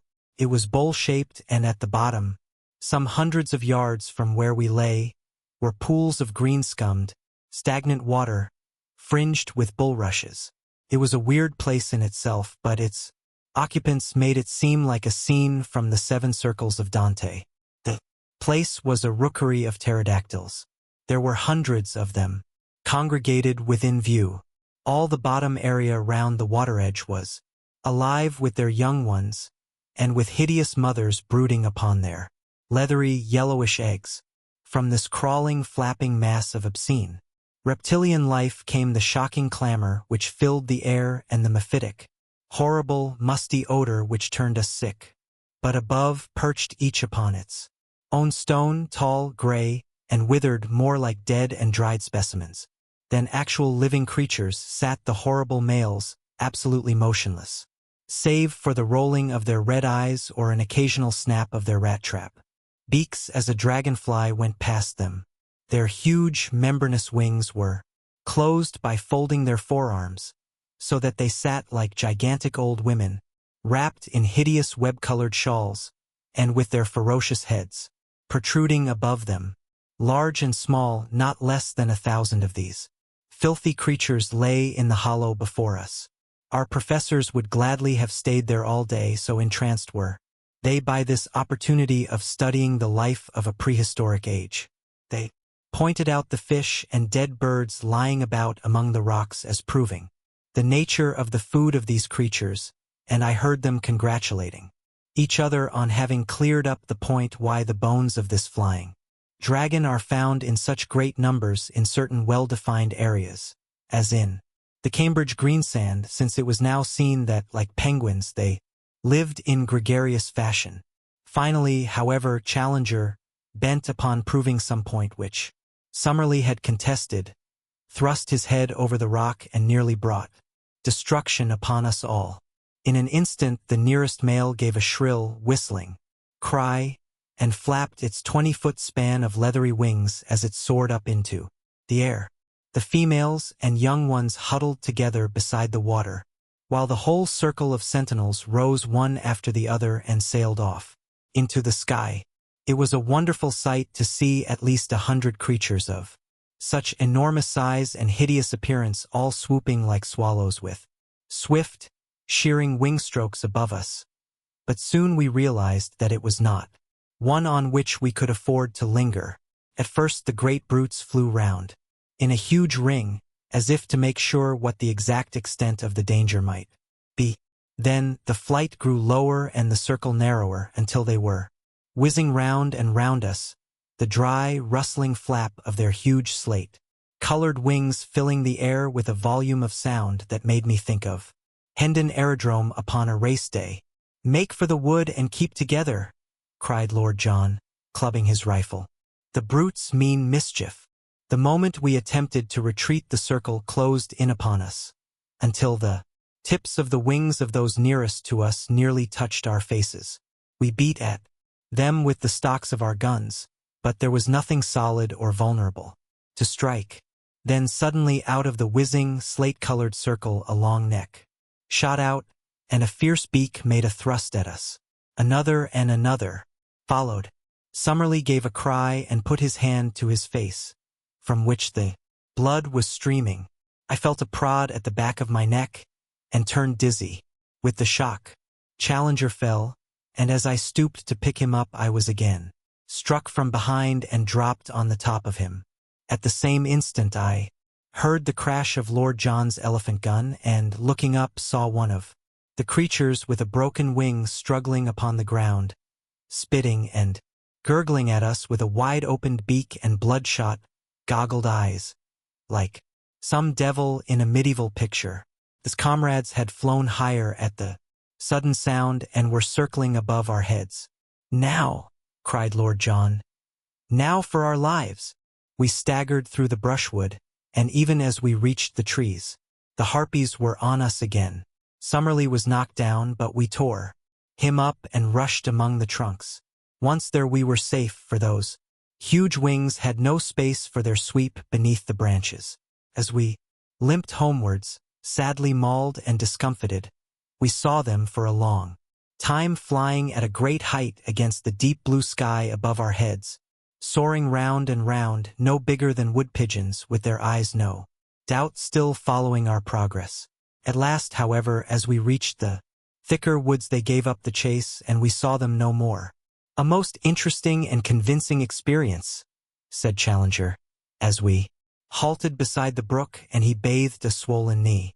"We are exceptionally well informed, Summerlee, as to the habits of the enraged pterodactyl." Summerlee was wiping the blood from a cut in his forehead, while I was tying up a nasty stab in the muscle of the neck. Lord John had the shoulder of his coat torn away, but the creature's teeth had only grazed the flesh. "It is worth noting," Challenger continued, "that our young friend has received an undoubted stab, while Lord John's coat could only have been torn by a bite. In my own case, I was beaten about the head by their wings, so we have had a remarkable exhibition of their various methods of offense." "It has been touch and go for our lives," said Lord John gravely, "and I could not think of a more rotten sort of death than to be outed by such filthy vermin. I was sorry to fire my rifle, but, by Jove, there was no great choice." "We should not be here if you hadn't," said I with conviction. "It may do no harm," said he. "Among these woods there must be many loud cracks from splitting or falling trees which would be just like the sound of a gun. But now, if you are of my opinion, we have had thrills enough for one day and had best get back to the surgical box at the camp for some carbolic. Who knows what venom these beasts may have in their hideous jaws? But surely no men ever had just such a day since the world began. Some fresh surprise was ever in store for us. When, following the course of our brook, we at last reached our glade and saw the thorny barricade of our camp, we thought that our adventures were at an end. But we had something more to think of before we could rest. The gate of Fort Challenger had been untouched, the walls were unbroken, and yet it had been visited by some strange and powerful creature in our absence. No footmark showed a trace of its nature, and only the overhanging branch of the enormous ginkgo tree suggested how it might have come and gone. But of its malevolent strength there was ample evidence in the condition of our stores. They were strewn at random all over the ground, and one tin of meat had been crushed into pieces so as to extract the contents. A case of cartridges had been shattered into matchwood, and one of the brass shells lay shredded into pieces beside it. Again the feeling of vague horror came upon our souls, and we gazed round with frightened eyes at the dark shadows which lay around us, in all of which some fearsome shape might be lurking. How good it was when we were hailed by the voice of Zambo and, going to the edge of the plateau, saw him sitting grinning at us upon the top of the opposite pinnacle. "All well, Massa Challenger, all well," he cried. "Me stay here, no fear. You always find me when you want." His honest black face, and the immense view before us, which carried us halfway back to the affluent of the Amazon, helped us to remember that we really were upon this earth in the 20th century, and had not by some magic been conveyed to some raw planet in its earliest and wildest state. How difficult it was to realize that the violet line upon the far horizon was well advanced to that great river upon which huge steamers ran, and folk talked of the small affairs of life, while we, marooned among the creatures of a bygone age, could but gaze towards it and yearn for all that it meant. One other memory remains with me of this wonderful day, and with it I will close this letter. The two professors, their tempers aggravated no doubt by their injuries, had fallen out as to whether our assailants were of the genus Pterodactylus or Dimorphodon, and high words had ensued. To avoid their wrangling, I moved some little way apart, and was seated smoking upon the trunk of a fallen tree, when Lord John strolled over in my direction. "I say, Malone," said he, "do you remember that place where those beasts were?" "Very clearly. A sort of volcanic pit, was it not?" "Exactly," said I. "Did you notice the soil?" "Rocks. But round the water where the reeds were?" "It was a bluish soil. It looked like clay." "Exactly. A volcanic tube full of blue clay." "What of that?" I asked. "Oh, nothing, nothing," said he, and strolled back to where the voices of the contending men of science rose in a prolonged duet, the high, strident note of Summerlee rising and falling to the sonorous bass of Challenger.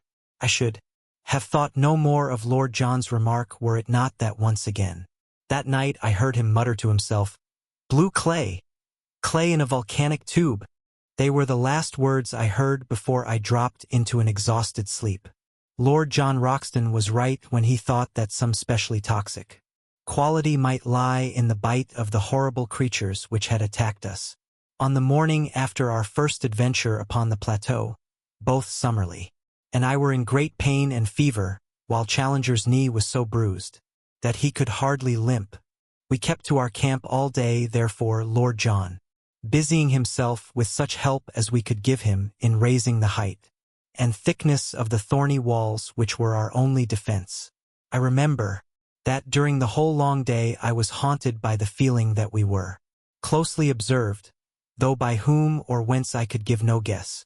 So strong was the impression that I told Professor Challenger of it, who put it down to the cerebral excitement caused by my fever. Again and again I glanced round swiftly with the conviction that I was about to see something, but only to meet the dark tangle of our hedge or the solemn and cavernous gloom of the great trees which arched above our heads. And yet, the feeling grew ever stronger in my own mind that something observant and something malevolent was at our very elbow. I thought of the Indian superstition of the Kurupuri, the dreadful, lurking spirit of the woods, and I could have imagined that his terrible presence haunted those who had invaded his most remote and sacred retreat. That night, our third in Maple Whiteland, we had an experience which left a fearful impression upon our minds and made us thankful that Lord John had worked so hard in making our retreat impregnable. We were all sleeping round our dying fire when we were aroused, or rather, I should say, shot out of our slumbers by a succession of the most frightful cries and screams to which I have ever listened. I know no sound to which I could compare this amazing tumult which seemed to come from some spot within a few hundred yards of our camp. It was as ear-splitting as any whistle of a railway engine. But whereas the whistle is a clear, mechanical, sharp-edged sound, this was far deeper in volume and vibrant with the uttermost strain of agony and horror. We clapped our hands to our ears to shut out that nerve-shaking appeal. A cold sweat broke out over my body, and my heart turned sick at the misery of it. All the woes of tortured life, all its stupendous indictment of high heaven, its innumerable sorrows, seemed to be centered and condensed into that one dreadful, agonized cry.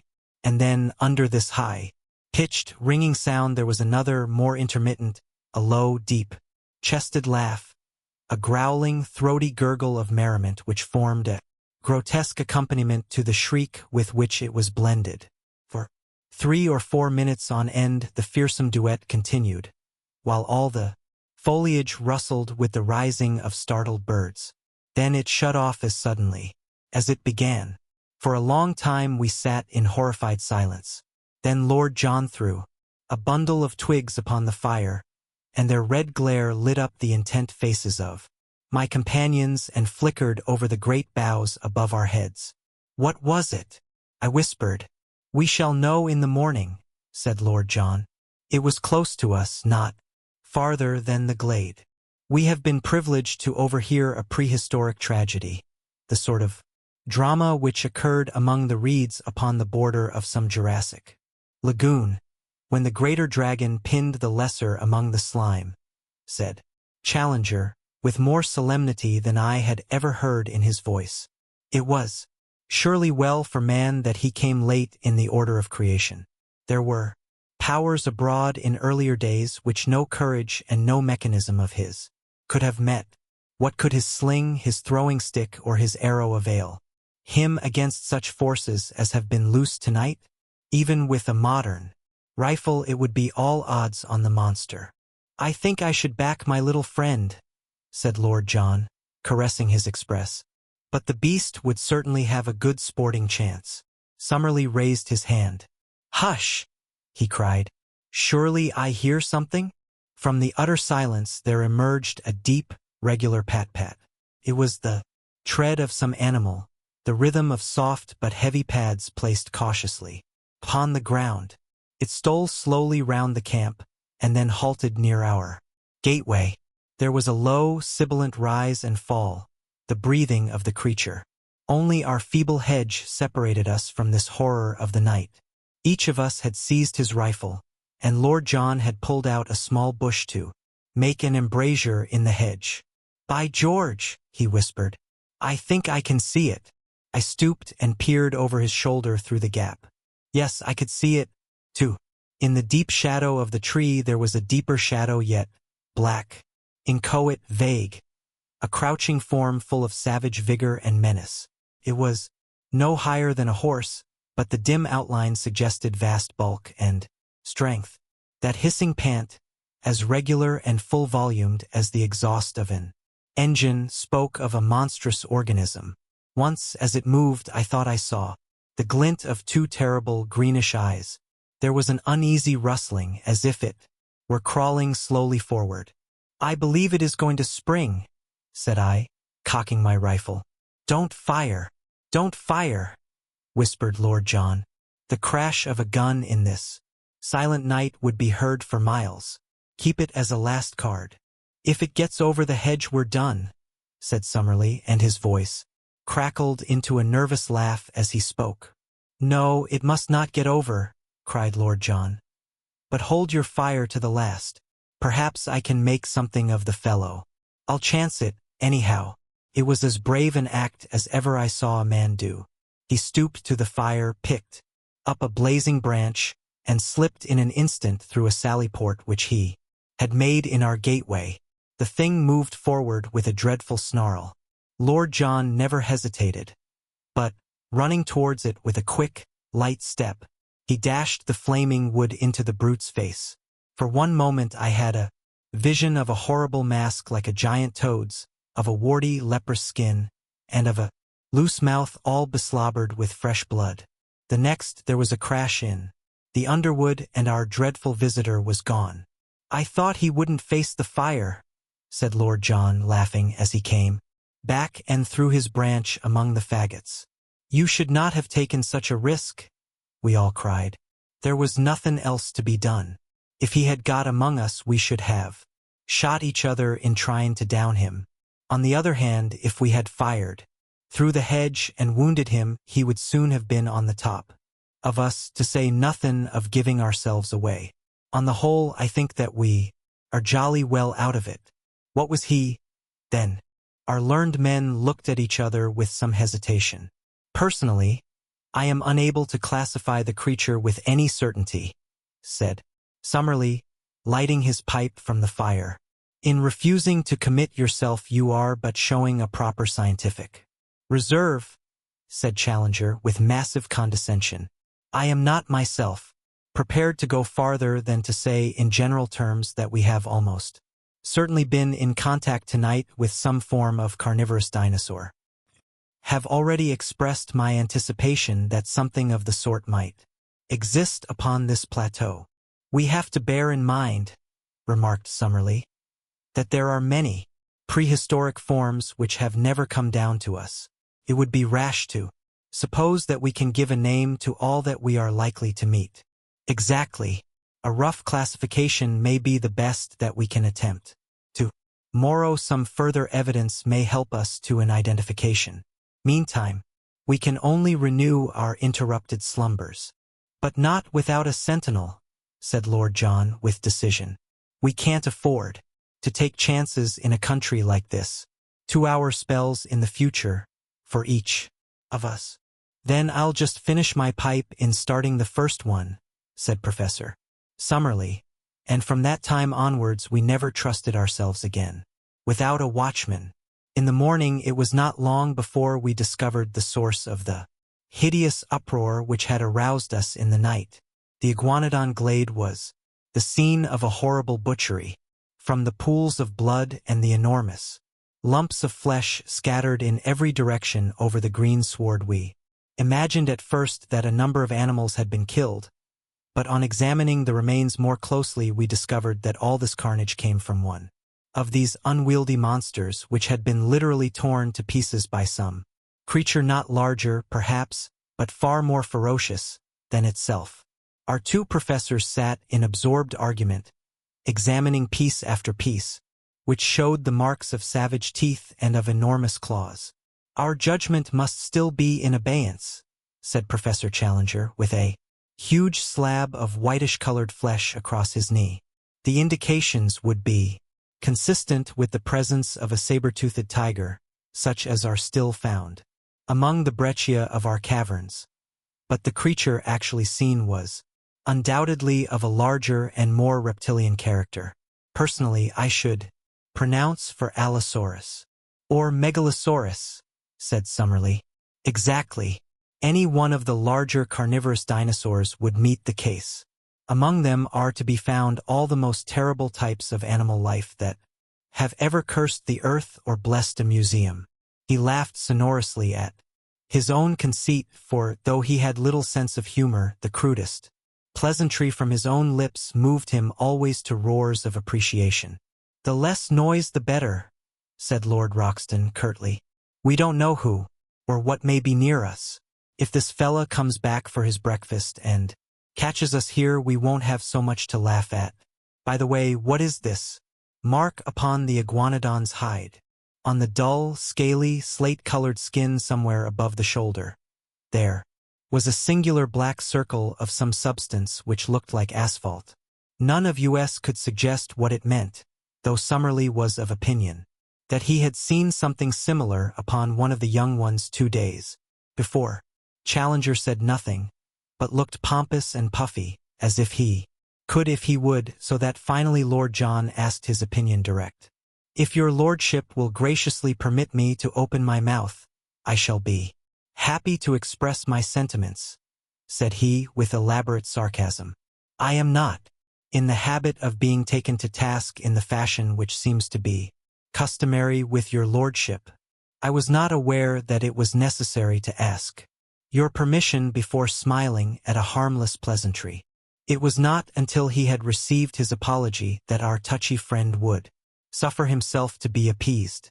When at last his ruffled feelings were at ease, he addressed us at some length from his seat upon a fallen tree, speaking, as his habit was, as if he were imparting most precious information to a class of 1,000. With regard to the marking, said he, I am inclined to agree with my friend and colleague, Professor Summerlee, that the stains are from asphalt. This plateau is, in its very nature, highly volcanic, and as asphalt is a substance which one associates with plutonic forces, I cannot doubt that it exists in the free liquid state, and that the creatures may have come in contact with it. A much more important problem is the question as to the existence of the carnivorous monster which has left its traces in this glade. We know roughly that this plateau is not larger than an average English county. Within this confined space a certain number of creatures, mostly types which have passed away in the world below, have lived together for innumerable years.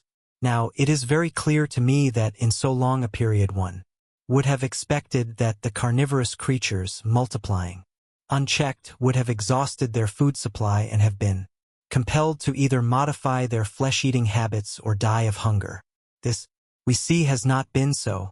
We can only imagine, therefore, that the balance of nature is preserved by some check which limits the numbers of these ferocious creatures. One of the many interesting problems, therefore, which await our solution is to discover what that check may be and how it operates. I venture to trust that we may have some future opportunity for the closer study of the carnivorous dinosaurs.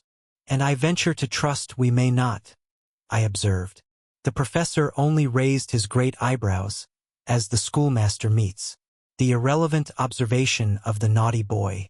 Perhaps Professor Summerlee may have an observation to make, he said, and the two savants ascended together into some rarefied scientific atmosphere where the possibilities of a modification of the birth rate were weighed against the decline of the food supply as a check in the struggle for existence.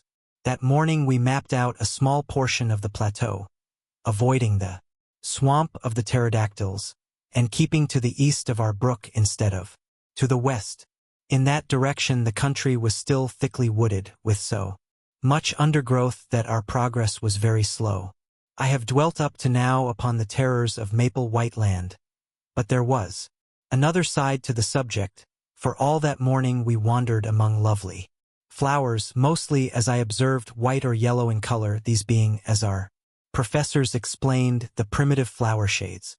In many places the ground was absolutely covered with them, and as we walked ankle-deep on that wonderful yielding carpet, the scent was almost intoxicating in its sweetness and intensity. The homely English bee buzzed everywhere around us. Many of the trees under which we passed had their branches bowed down with fruit, some of which were of familiar sorts, while other varieties were new.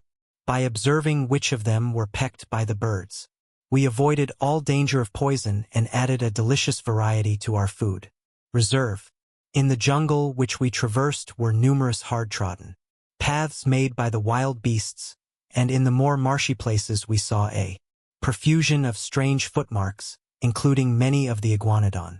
Once in a grove we observed several of these great creatures grazing, and Lord John, with his glass, was able to report that they also were spotted with asphalt, though in a different place to the one which we had examined in the morning. What this phenomenon meant we could not imagine. We saw many small animals, such as porcupines, a scaly anteater, and a wild pig, piebald in color and with long curved tusks. Once, through a break in the trees, we saw a clear shoulder of green hill some distance away, and across this a large dun-colored animal was traveling at a considerable pace. It passed so swiftly that we were unable to say what it was. But if it were a deer, as was claimed by Lord John, it must have been as large as those monstrous Irish elk which are still dug up from time to time in the bogs of my native land. Ever since the mysterious visit which had been paid to our camp, we always returned to it with some misgivings. However, on this occasion we found everything in order.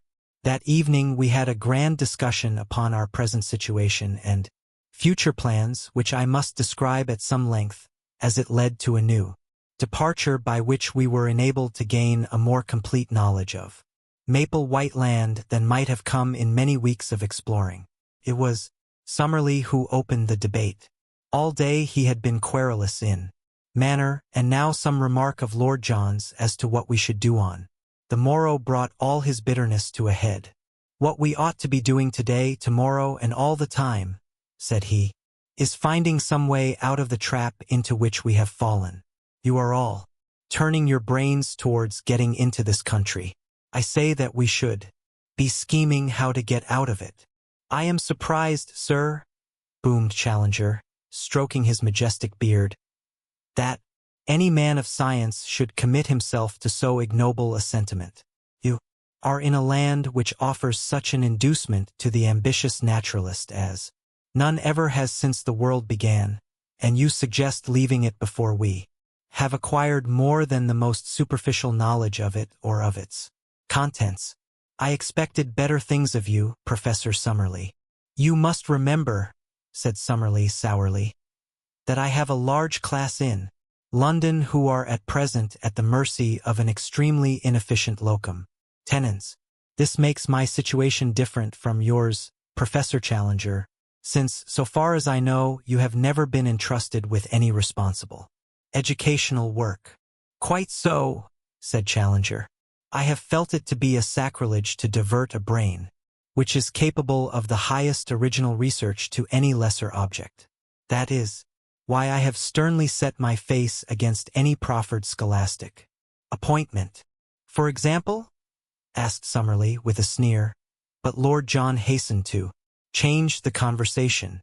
I must say, said he, that I think it would be a mighty poor thing to go back to London before I know a great deal more of this place than I do at present. I could never dare to walk into the back office of my paper and face old McCardle, said I. You will excuse the frankness of this report, will you not, sir? He'd never forgive me for leaving such unexhausted copy behind me. Besides, so far as I can see, it is not worth discussing since we can't get down even if we wanted. Our young friend makes up for many obvious mental lacunae by some measure of primitive common sense, remarked Challenger. The interests of his deplorable profession are immaterial to us. But, as he observes, we cannot get down in any case, so it is a waste of energy to discuss it. It is a waste of energy to do anything else, growled Summerlee from behind his pipe. Let me remind you that we came here upon a perfectly definite mission, entrusted to us at the meeting of the Zoological Institute in London. That mission was to test the truth of Professor Challenger's statements. Those statements, as I am bound to admit, we are now in a position to endorse. Our ostensible work is therefore done. As to the detail, which remains to be worked out upon this plateau, it is so enormous that only a large expedition with a very special equipment could hope to cope with it.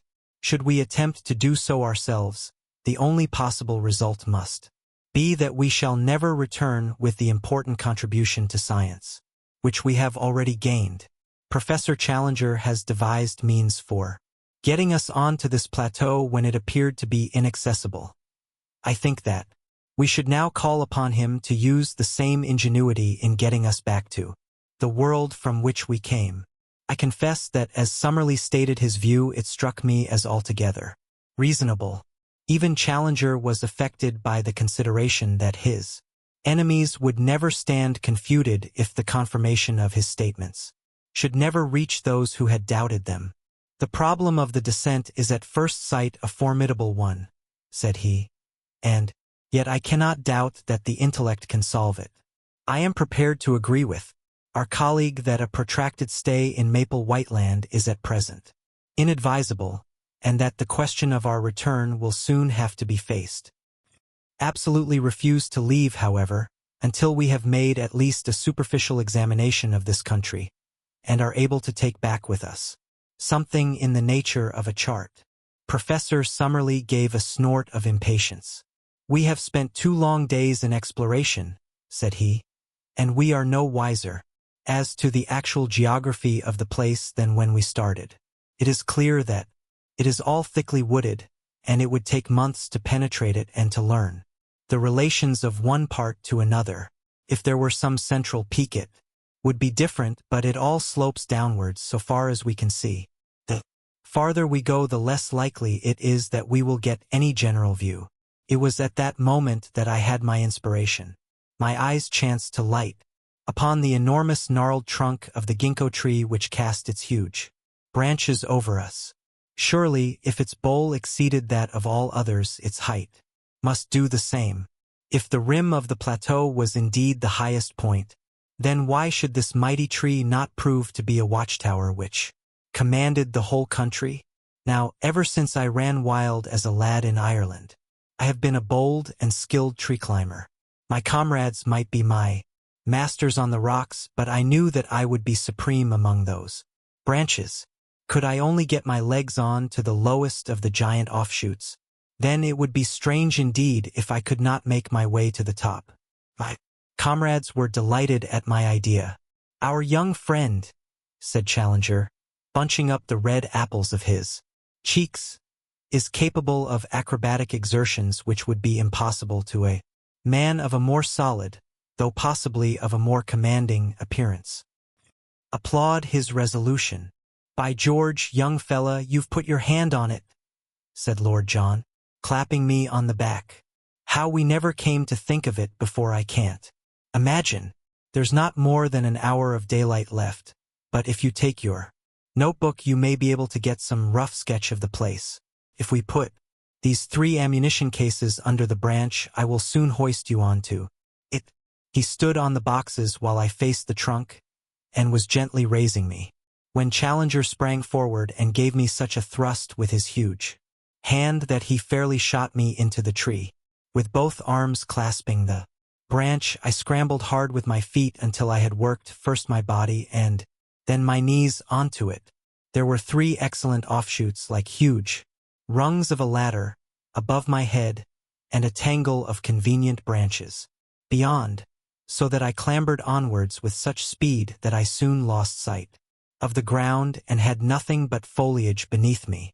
Now and then I encountered a check, and once I had to shin up a creeper for 8 or 10 feet, but I made excellent progress, and the booming of Challenger's voice seemed to be a great distance beneath me. The tree was, however, enormous, and, looking upwards, I could see no thinning of the leaves. Above my head, there was some thick, bush-like clump which seemed to be a parasite upon a branch up which I was swarming.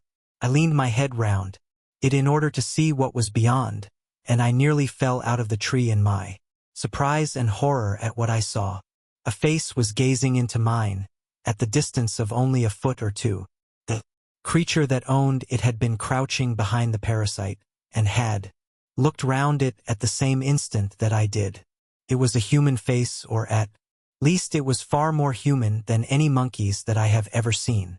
It was long, whitish, and blotched with pimples, the nose flattened, and the lower jaw projecting, with a bristle of coarse whiskers round the chin. The eyes, which were under thick and heavy brows, were bestial and ferocious, and as it opened its mouth to snarl what sounded like a curse at me, I observed that it had curved, sharp canine teeth. For an instant I read hatred and menace in the evil eyes. Then, as quick as a flash, came an expression of overpowering fear. There was a crash of broken boughs as it dived wildly down into the tangle of green. I caught a glimpse of a hairy body like that of a reddish pig, and then it was gone amid a swirl of leaves and branches. "What's the matter?" shouted Roxton from below. "Anything wrong with you? Did you see it?" I cried, with my arms round the branch and all my nerves tingling. "We heard a row, as if your foot had slipped." "What was it?" I was so shocked at the sudden and strange appearance of this ape-man that I hesitated whether I should not climb down again and tell my experience to my companions. But I was already so far up the great tree that it seemed a humiliation to return without having carried out my mission. After a long pause, therefore, to recover my breath and my courage, I continued my ascent.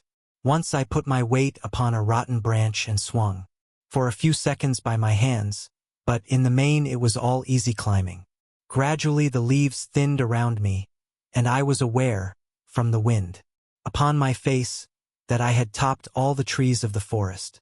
I was determined, however, not to look about me before I had reached the very highest point, so I scrambled on until I had got so far that the topmost branch was bending beneath my weight.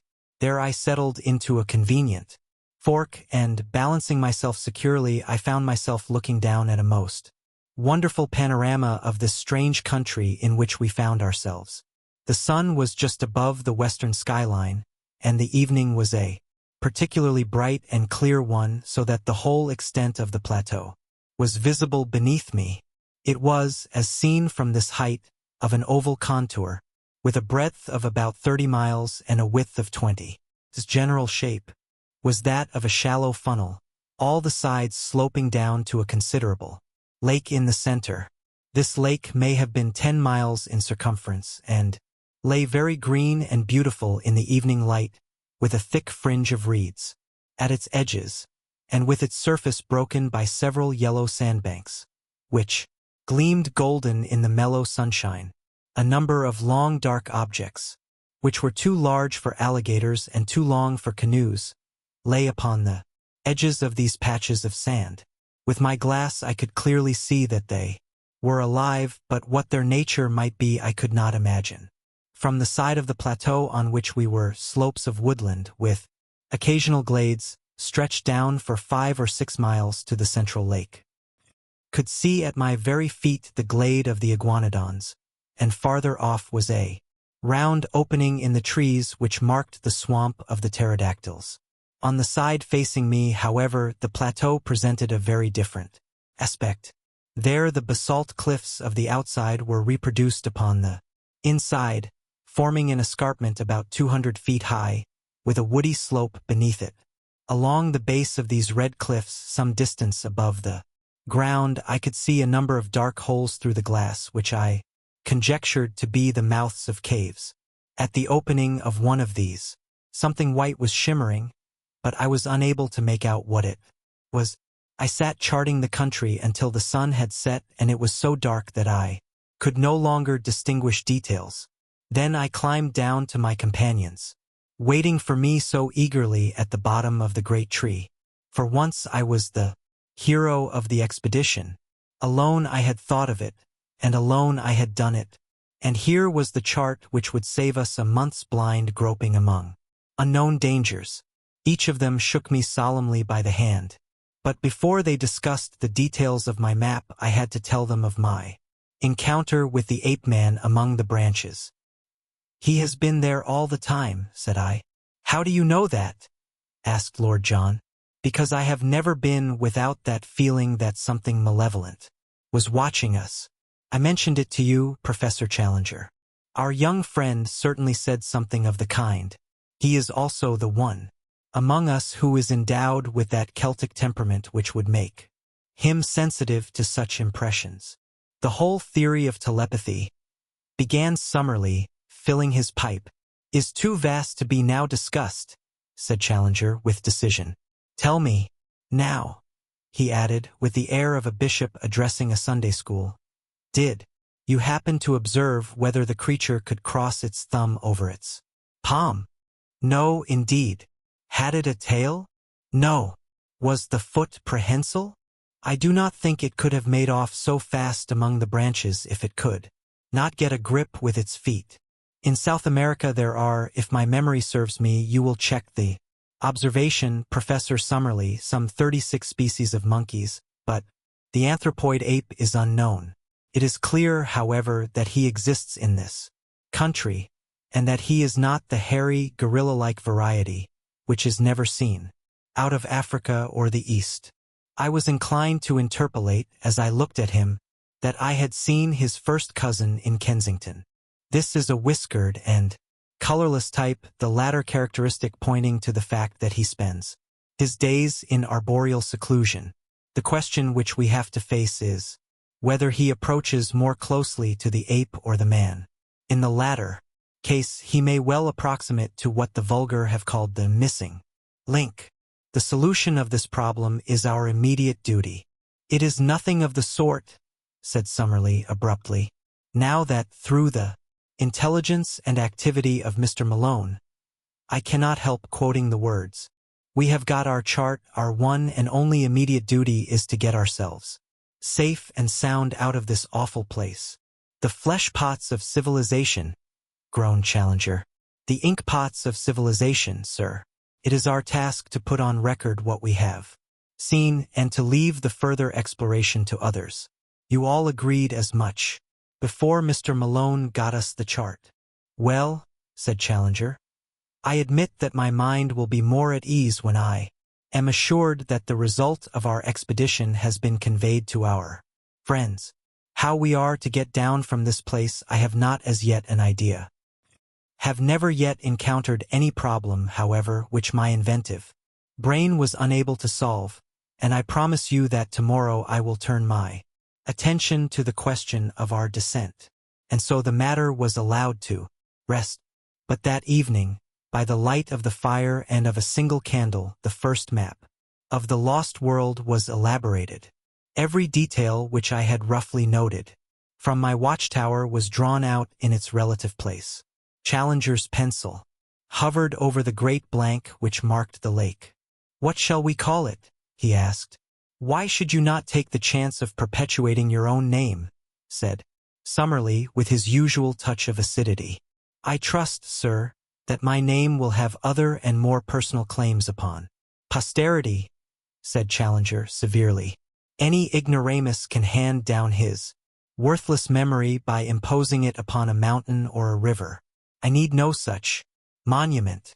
Summerlee, with a twisted smile, was about to make some fresh assault, when Lord John hastened to intervene. It's up to you, young fella, to name the lake, said he. You saw it first, and, by George, if you choose to put Lake Malone on it, no one has a better right. By all means, let our young friend give it a name, said Challenger.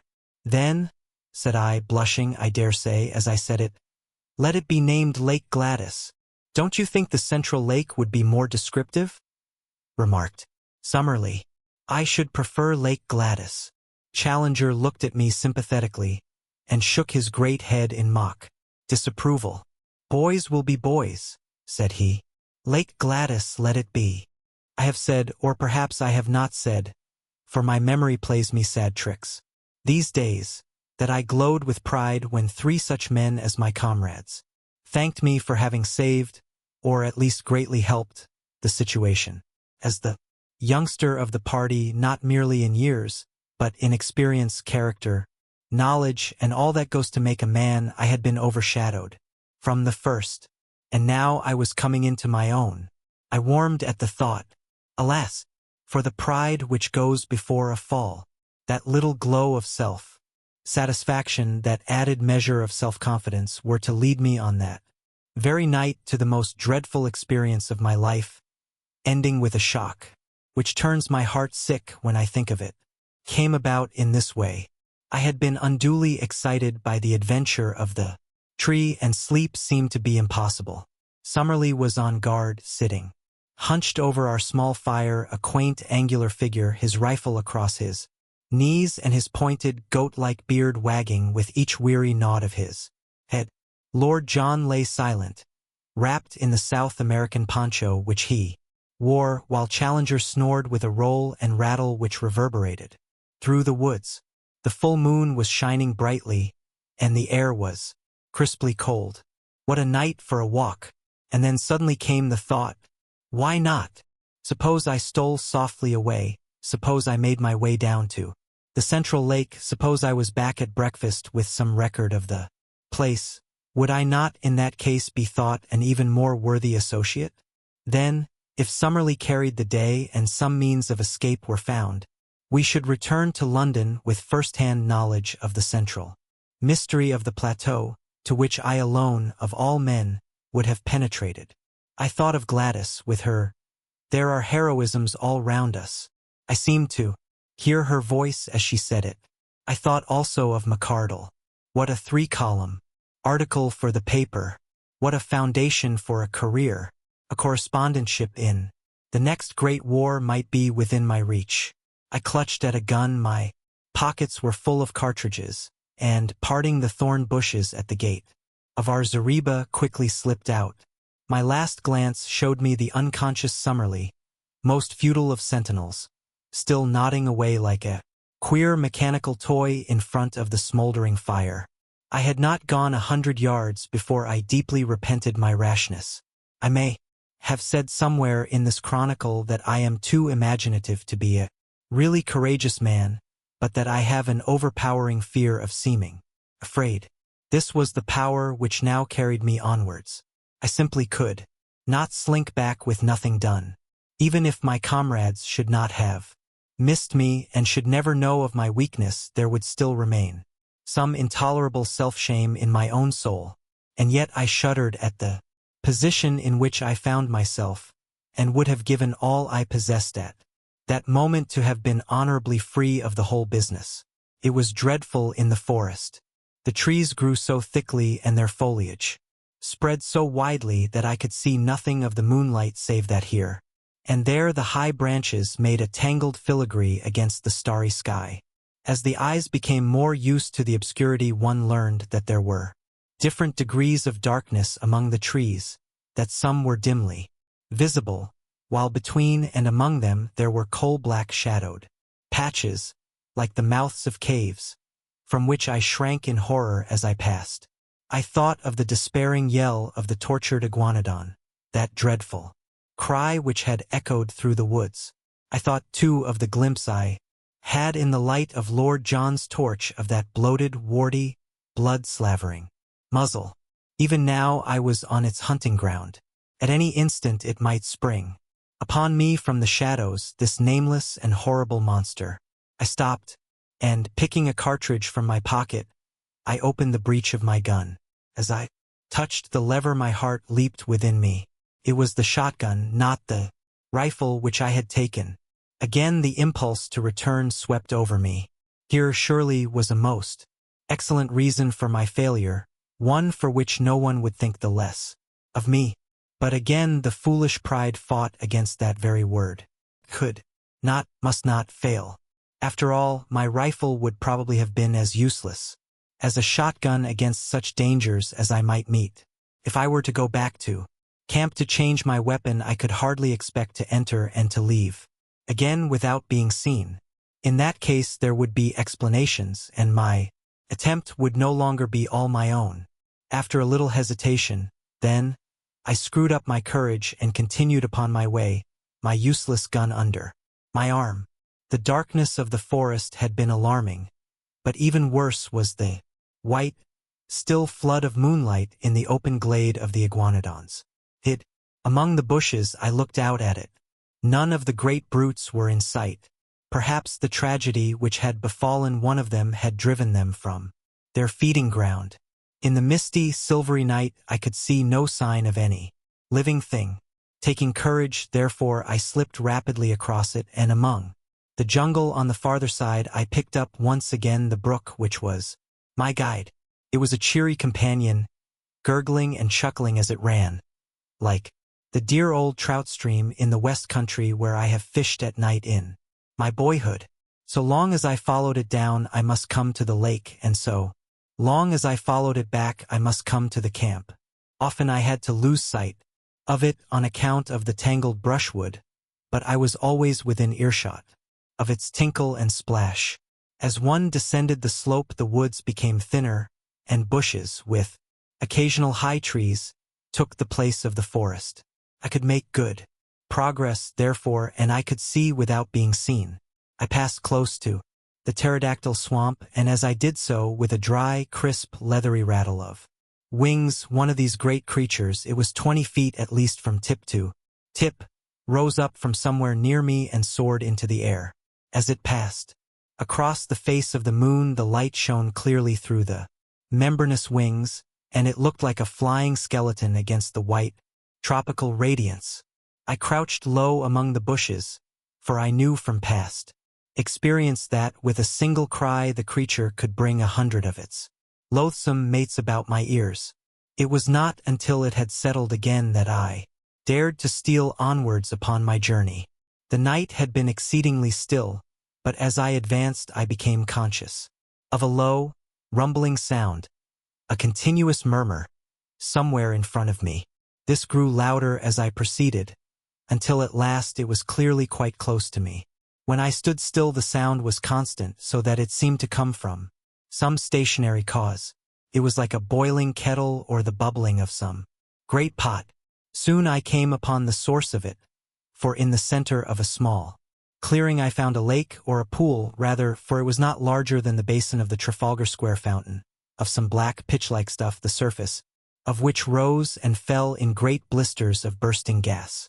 The air above it was shimmering with heat, and the ground round was so hot that I could hardly bear to lay my hand on it.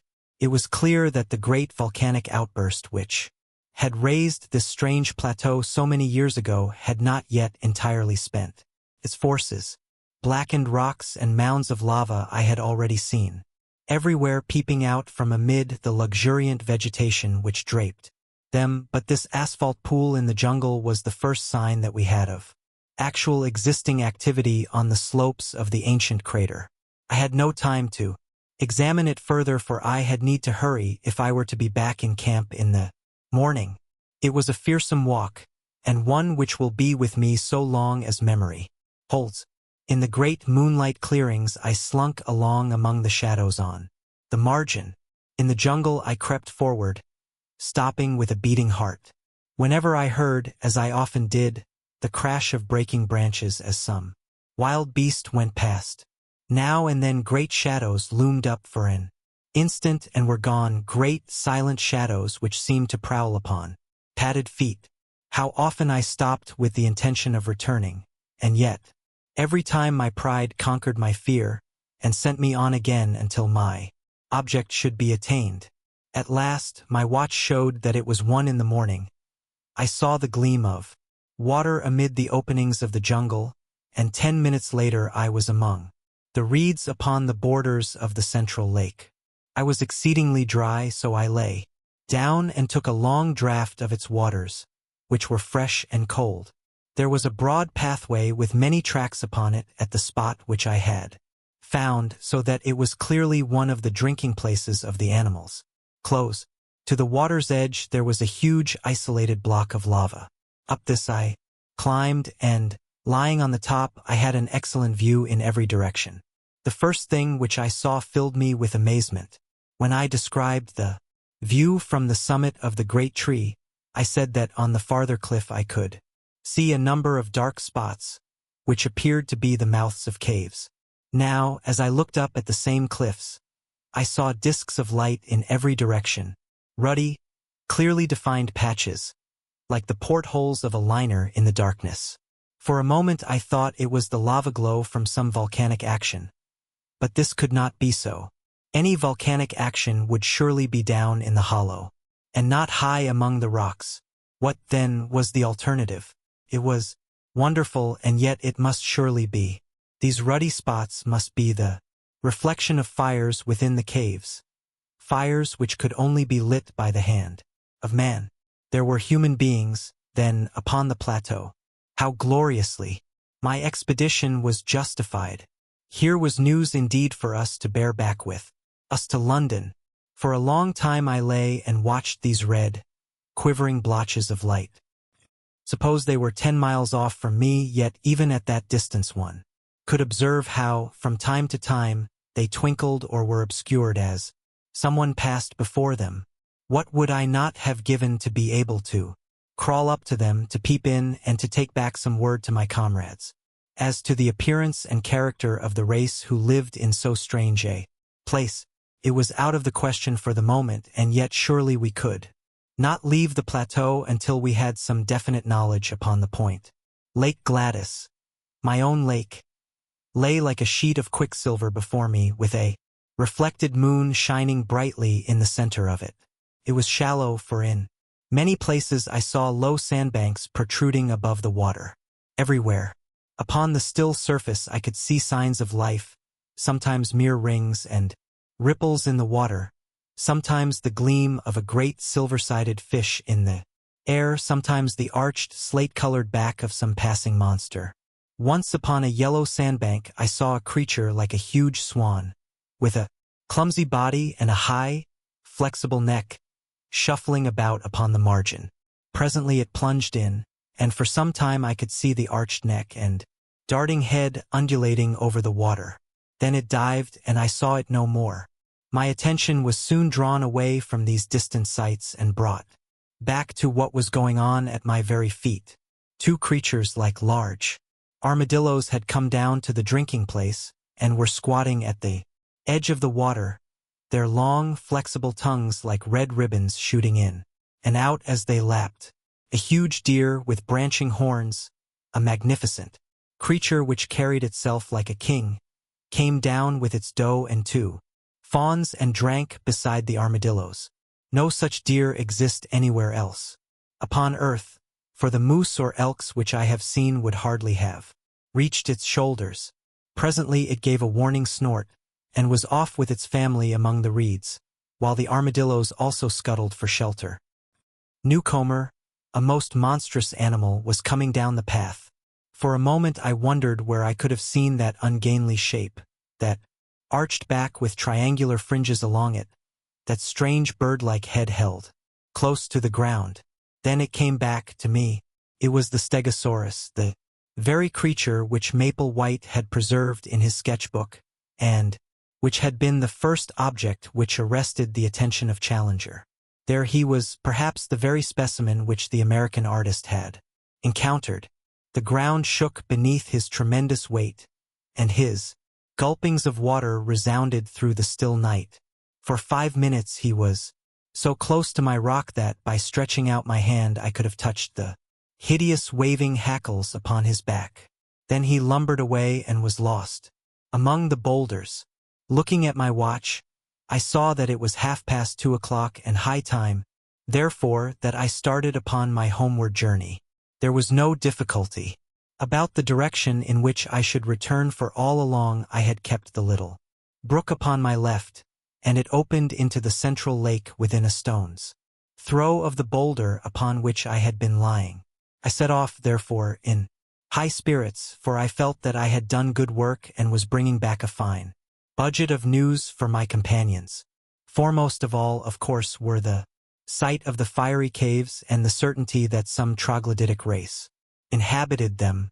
But besides that, I could speak from experience of the central lake. I could testify that it was full of strange creatures, and I had seen several land forms of primeval life which we had not before encountered. I reflected as I walked that few men in the world could have spent a stranger night or added more to human knowledge in the course of. I was plodding up the slope, turning these thoughts over in my mind, and had reached a point which may have been halfway to home, when my mind was brought back to my own position by a strange noise behind me. It was something between a snore and a growl, low, deep, and exceedingly menacing. Some strange creature was evidently near me, but nothing could be seen, so I hastened more rapidly upon my way. I had traversed 1/2 mile or so when suddenly the sound was repeated, still behind me, but louder and more menacing than before. My heart stood still within me as it flashed across me that the beast, whatever it was, must surely be after me. My skin grew cold and my hair rose at the thought that these monsters should tear each other to pieces was a part of the strange struggle for existence, but that they should turn upon modern man, that they should deliberately track and hunt down the predominant human, was a staggering and fearsome thought. I remembered again the blood-beslobbered face which we had seen in the glare of Lord John's torch, like some horrible vision from the deepest circle of Dante's hell. With my knees shaking beneath me, I stood and glared with starting eyes down the moonlit path which lay behind me. All was quiet as in a dream landscape. Silver clearings and the black patches of the bushes, nothing else could I see. Then from out of the silence, imminent and threatening, there came once more that low, throaty croaking, far louder and closer than before. There could no longer be doubt. Something was on my trail and was closing in upon me every minute.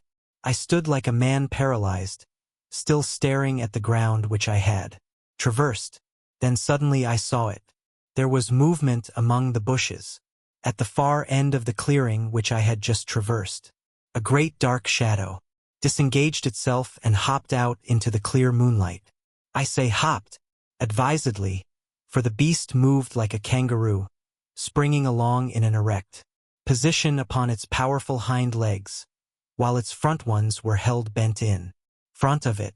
It was of enormous size and power, like an erect elephant, but its movements, in spite of its bulk, were exceedingly alert.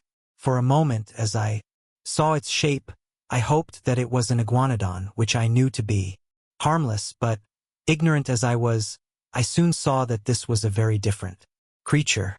Instead of the gentle, deer-shaped head of the great three-toed leaf-eater, this beast had a broad, squat, toad-like face like that which had alarmed us in our camp.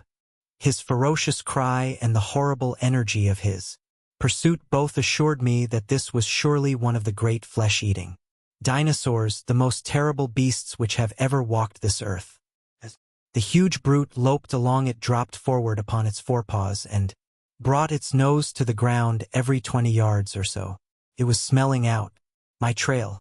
Sometimes, for an instant, it was at fault. Then it would catch it up again and come bounding swiftly along the path I had taken. Even now, when I think of that nightmare, the sweat breaks out upon my brow. What could I do? My useless fowling piece was in my hand. What help could I get from that? I looked desperately round for some rock or tree, but I was in a bushy jungle with nothing higher than a sapling within sight, while I knew that the creature behind me could tear down an ordinary tree as though it were a reed. My only possible chance lay in flight. I could not move swiftly over the rough, broken ground, but as I looked round me in despair, I saw a well-marked, hard-beaten path which ran across in front of me. We had seen several of the runs of various wild beasts during our expeditions. Along this I could perhaps hold my own, for I was a fast runner, and in excellent condition. Flinging away my useless gun, I set myself to do such a half-mile as I have never done before or since. My limbs ached, my chest heaved. I felt that my throat would burst for want of air, and yet with that horror behind me I ran and I ran and ran. At last I paused, hardly able to move. For a moment I thought that I had thrown him off. The path lay still behind me, and then suddenly, with a crashing and a rending, a thudding of giant feet and a panting of monster lungs, the beast was upon me once more. He was at my very heels. I was lost. Madman that I was to linger so long before I fled. Up to then he had hunted by scent, and his movement was slow, but he had actually seen me as I started to run. From then onwards he had hunted by sight, for the path showed him where I had gone. Now, as he came round the curve, he was springing in great bounds.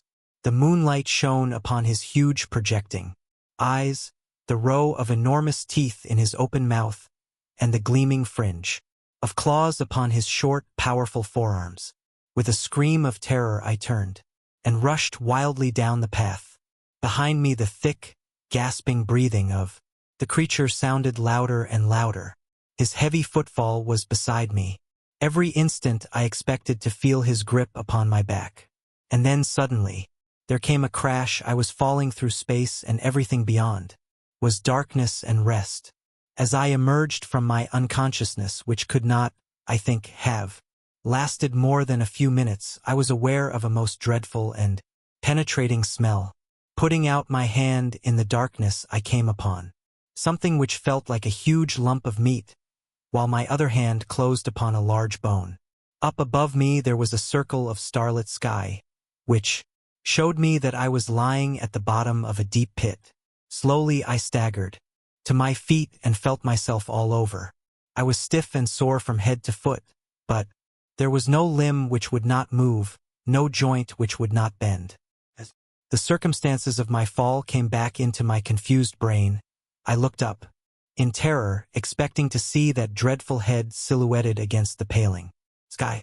There was no sign of the monster, however, nor could I hear any sound from above. I began to walk slowly round, therefore feeling in every direction to find out what this strange place could be into which I had been so opportunely precipitated. It was, as I have said, a pit with sharply sloping walls and a level bottom, about 20 feet across. This bottom was littered with great gobbets of flesh, most of which was in the last state of putridity.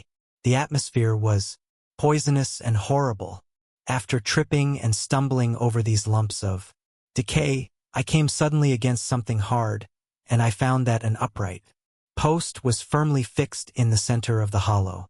It was so high that I could not reach the top of it with my hand, and it appeared to be covered with grease. Suddenly I remembered that I had a tin box of wax vestas in my pocket. Striking one of them, I was able at last to form some opinion of this place, into which I had fallen. There could be no question as to its nature. It was a trap made by the hand of man. The post in the center, some 9 feet long, was sharpened at the upper end, and was black with the stale blood of the creatures who had been impaled upon it. The remains scattered about were fragments of the victims, which had been cut away in order to clear the stake for the next who might blunder in. I remembered that Challenger had declared that man could not exist upon the plateau, since with his feeble weapons he could not hold his own against the monsters who roamed over it. But now it was clear enough how it could be done. In their narrow-mouthed caves the natives, whoever they might be, had refuges, into which the huge saurians could not penetrate, while with their developed brains they were capable of setting such traps, covered with branches, across the paths which marked the run of the animals as would destroy them in spite of all their strength and activity. Man was always the master. The sloping wall of the pit was not difficult for an active man to climb, but I hesitated long before I trusted myself within reach of the dreadful creature, which had so nearly destroyed me. How did I know that he was not lurking in the nearest clump of bushes, waiting for my reappearance? I took heart, however, as I recalled a conversation between Challenger and Summerlee upon the habits of the great saurians. Both were agreed that the monsters were practically brainless, that there was no room for reason in their tiny cranial cavities, and that, if they have disappeared from the rest of the world, it was assuredly on account of their own stupidity, which made it impossible for them to adapt themselves to changing conditions. To lie in wait for me now would mean that the creature had appreciated what had happened to me, and this in turn would argue some power connecting cause and effect. Surely it was more likely that a brainless creature, acting solely by vague predatory instinct, would give up the chase when I disappeared, and, after a pause of astonishment, would wander away in search of some other prey. I clambered to the edge of the pit and looked over. The stars were fading, the sky was whitening, and the cold wind of morning blew pleasantly upon my face. I could see or hear nothing of my enemy. Slowly I climbed out and sat for a while upon the ground, ready to spring back into my refuge if any danger should appear. Then, reassured by the absolute stillness and by the growing light, I took my courage in both hands and stole back along the path which I had come. Some distance down it I picked up my gun, and shortly afterwards struck the brook which was my guide. So, with many a frightened backward glance, I made for home, and suddenly there came something to remind me of my absent companions. In the clear, still morning air there sounded far away the sharp, hard note of a single rifle shot. I paused and listened, but there was nothing more.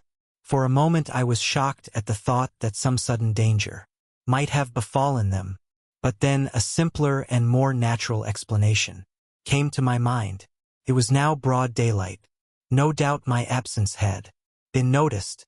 They had imagined that I was lost in the woods, and had fired this shot to guide me home. It is true that we had made a strict resolution against firing, but if it seemed to them that I might be in danger they would not hesitate. It was for me now to hurry on as fast as possible and so to reassure them. I was weary and spent, so my progress was not so fast as I wished.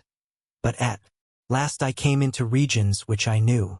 There was the swamp of the pterodactyls upon my left. There in front of me was the glade of the iguanodons.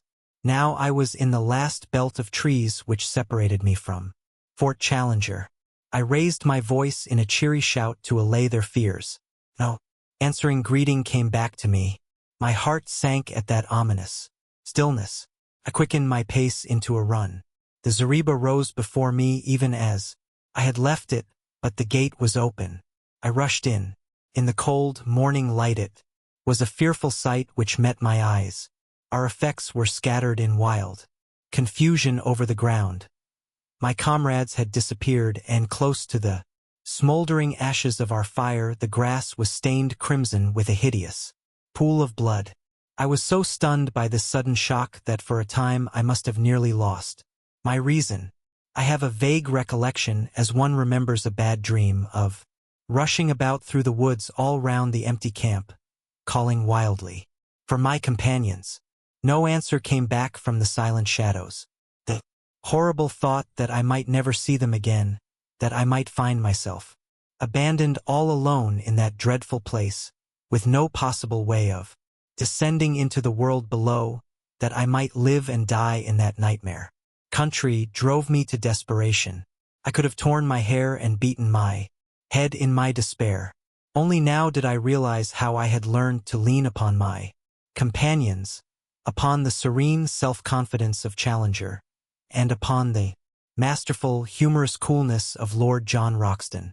Without them I was like a child in the dark, helpless and powerless. I did not know which way to turn, or what I should do first. After a period during which I sat in bewilderment, I set myself to try and discover what sudden misfortune could have befallen my companions. The whole disordered appearance of the camp showed that there had been some sort of attack, and the rifle shot no doubt marked the time when it had occurred. That there should have been only one shot showed that it had been all over in an instant.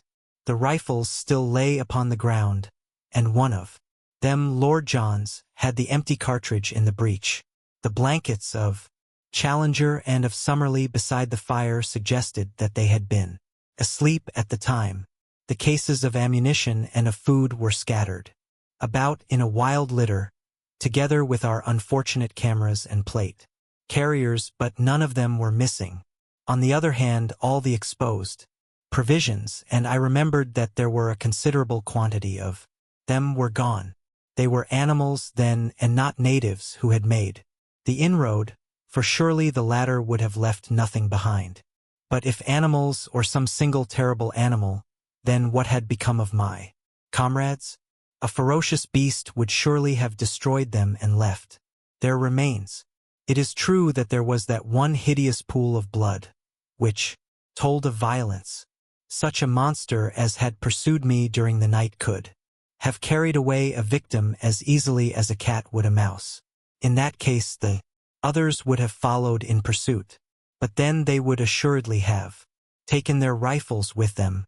The more I tried to think it out with my confused and weary brain, the less could I find any plausible explanation. Searched round in the forest, but could see no tracks which could help me to a conclusion. Once I lost myself, and it was only by good luck and after an hour of wandering that I found the camp once more. Suddenly a thought came to me and brought some little comfort to my heart. I was not absolutely alone in the world. Down at the bottom of the cliff, and within call of me, was waiting the faithful Zambo. I went to the edge of the plateau and looked over. Sure enough, he was squatting among his blankets beside his fire in his little camp. But to my amazement, second man was seated in front of him. For an instant my heart leaped for joy as I thought that one of my comrades had made his way safely down. But a second glance dispelled the hope. The rising sun shone red upon the man's skin. He was an Indian. I shouted loudly and waved my handkerchief. Presently Zambo looked up, waved his hand, and turned to ascend the pinnacle. In a short time he was standing close to me and listening with deep distress to the story which I told him. "Devil got them for sure, Massa Malone," said he. "You got into the devil's country, sa, and he take you all to himself. You take advice, Massa Malone, and come down quick, else he get you as well." "How can I come down, Zambo?" "You get creepers from trees, Massa Malone. Throw them over here. I make fast to the stump, and so you have bridge." "We have thought of that. There are no creepers here which could bear us." "Send for ropes, Massa Malone." "Who can I send, and where?" Send to Indian villages, sa. Plenty hide rope in Indian village. Indian down. Below. Send him. Who is he? One of our Indians. Other ones beat him and take away his pay. He come. Back to us. Ready now to take letter, bring rope. Anything. To take a letter. Why not? Perhaps he might bring help. But in any case he would ensure that our lives were not spent for nothing, and that news of all that we had won for science should reach our friends at home. I had 2 completed letters already waiting. I would spend the day in writing a third, which would bring my experiences absolutely up to date. The Indian could bear this back to the world. I ordered Zambo, therefore, to come again in the evening, and I spent my miserable and lonely day in recording my own adventures of the night before. I also drew up a note to be given to any white merchant or captain of a steamboat whom the Indian could find, imploring them to see that ropes were sent to us, since our lives must depend upon it. These documents I threw to Zambo in the evening, and also my purse, which contained 3 English sovereigns. These were to be given to the Indian, and he was promised twice as much if he returned with the ropes. So now you will understand, my dear Mr. McCardle, how this communication reaches you, and you will also know the truth, in case you never hear again from your unfortunate correspondent. Tonight I am too weary and too depressed to make my plans. Tomorrow I must think out some way by which I shall keep in touch with this camp, and yet search round for any traces of my unhappy friends. Just as the sun was setting upon that melancholy night, I saw the lonely figure of the Indian upon the vast plain beneath me, and I watched him, our one faint hope of salvation, until he disappeared in the rising mists of evening which lay, rose-tinted from the setting sun, between the far-off river and me. It was quite dark when I at last turned back to our stricken camp, and my last vision as I went was the red gleam of Zambo's fire, the one point of light in the wide world below, as was his faithful presence in my own shadowed soul. And yet I felt happier than I had done since this crushing blow had fallen upon me, for it was good to think that the world should know what we had done, so that at the worst our names should not perish with our bodies, but should go down to posterity associated with the result of our labors. It was an awesome thing to sleep in that ill-fated camp, and yet it was even more unnerving to do so in the jungle. One or the other it must be. Prudence, on the one hand, warned me that I should remain on guard, but exhausted nature, on the other, declared that I should do nothing of the kind. I climbed up on to a limb of the great ginkgo tree, but there was no secure perch on its rounded surface, and I should certainly have fallen off and broken my neck the moment I began to doze. I got down, therefore, and pondered over what I should do. Finally, I closed the door of the zareba, lit 3 separate fires in a triangle, and having eaten a hearty supper, dropped off into a profound sleep, from which I had a strange and most welcome awakening. In the early morning, just as day was breaking, a hand was laid upon my arm, and starting up with all my nerves in a tingle and my hand feeling for a rifle, I gave a cry of joy as in the cold gray light I saw Lord John Roxton kneeling beside me. It was he, and yet it was not he. I had left him calm in his bearing, correct in his person, prim in his dress. Now he was pale and wild-eyed, gasping as he breathed like one who has run far and fast. His gaunt face was scratched and bloody. His clothes were hanging in rags, and his hat was gone. I stared in amazement, but he gave me no chance for questions. He was grabbing at our stores all the time he spoke. "Quick, young fella! Quick!" he cried. "Every moment counts. Get the rifles, both of them. I have the other 2. Now all the cartridges you can gather. Fill up your pockets. Now some food. Half a dozen tins will do. That's all, right? Don't wait to talk or think. Get a move on, or we are done." Still half awake, and unable to imagine what it all might mean, I found myself hurrying madly after him through the wood. a rifle under each arm, and a pile of various stores in my hands. He dodged in and out through the thickest of the scrub until he came to a dense clump of brushwood. Into this he rushed, regardless of thorns, and threw himself into the heart of it, pulling me down by his side. "There," he panted. "I think we are safe here. They'll make for the camp as sure as fate. It will be their first idea. But this should puzzle them." "What is it all?" I asked when I had got my breath. "Where are the professors? And who is it that is after us?" "The ape men," he cried. "My God, what brutes! Don't raise your voice, for they have long ears, sharp eyes too, but no power of scent so far as I could judge, so I don't think they can sniff us out. Where have you been, young fella? You were well out of it." In a few sentences I whispered what I had done. "Pretty bad," said he, when he had heard of the dinosaur and the pit. "It isn't quite the place for a rest cure." "What?" But I had no idea what its possibilities were until those devils got hold of us. The man-eaten Papuans had me once, but they are Chesterfields compared to this crowd. "How did it happen?" I asked. "It was in the early mornin'. Our learned friends were just stirrin'. Hadn't even begun to argue yet. Suddenly it rained apes. They came down as thick as apples out of a tree. They had been assemblin' in the dark, I suppose, until that great tree over our heads was heavy with them. I shot one of them through the belly, but before we knew where we were they had us spread, eagled on our backs. I call them apes, but they carried sticks and stones in their hands and jabbered talk to each other and ended up by tying our hands with creepers, so they are ahead of any beast that I have seen in my wanderins. Ape men, that's what they are, missin' links, and I wish they had stayed missin'.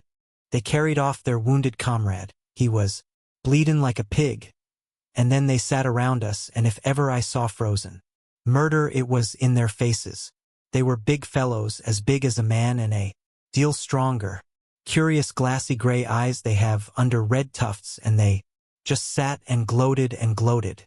Challenger is no chicken, but even he was cowed. He managed to struggle to his feet and yelled out at them to have done with it and get it over. I think he had gone a bit off his head at the suddenness of it, for he raged and cursed at them like a lunatic. If they had been a row of his favorite pressmen, he could not have slanged them worse. Well, what did they do? I was enthralled by the strange story which my companion was whispering into my ear, while all the time his keen eyes were shooting in every direction and his hand grasping his cocked rifle. I thought it was the end of us, but instead of that it started them on a new line. They all jabbered and chattered together. Then one of them stood out beside Challenger. You'll smile, young fella, but 'pon my word they might have been kinsmen. I couldn't have believed it if I hadn't seen it with my own eyes. This old ape man, he was their chief, was a sort of red Challenger with every one of our friend's beauty points, only just a trifle more so. He had the short body, the big shoulders, the round chest, no neck, a great ruddy frill of a beard, the tufted eyebrows, the "what do you want? Damn you!" look about the eyes, and the whole catalogue. When the ape man stood by Challenger and put his paw on his shoulder, the thing was complete. Summerlee was a bit hysterical, and he laughed till he cried. The ape men laughed too, or at least they put up the devil of a cacklin'. And they set to work to drag us off through the forest. They wouldn't touch the guns and things, thought them dangerous, I expect, but they carried away all our loose food. Summerlee and I got some rough handlin' on the way. There's my skin and my clothes to prove it, for they took us a beeline through the brambles, and their own hides are like leather. But Challenger was all right, for of them carried him shoulder high, and he went like a Roman emperor. What's that? It was a strange clicking noise in the distance, not unlike castanets. There they go, said my companion, slipping cartridges into the second double-barreled Express. Load them all up, young fella, my lad, for we're not going to be taken alive, and don't you think it. That's the row they make when they are excited. By George, they'll have something to excite them if they put us up. The last stand of the Greys won't be in it. with their rifles grasped in their stiffened hands, mid a ring of the dead and dyin', as some fathead sings. Can you hear them now? Very far away. That little lot will do no good, but I expect their search parties are all over the wood. Well, I was telling you my tale of woe. They got us soon to this town of theirs, about 1,000 huts of branches and leaves in a great grove of trees near the edge of the cliff. Is 3 or 4 miles from here. The filthy beasts fingered me all over, and I feel as if I should never be clean again. They tied us up. The fellow who handled me could tie like a bosun, and there we lay with our toes up, beneath a tree, while a great brute stood guard over us with a club in his hand. When I say we, I mean Summerlee and myself. Old Challenger was up a tree eatin' pines and havin' the time of his life. I'm bound to say that he managed to get some fruit to us, and with his own hands he loosened our bonds.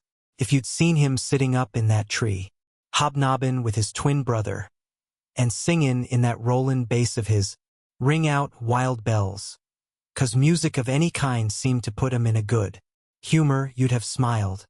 But we weren't in much mood for Logan, as you can guess.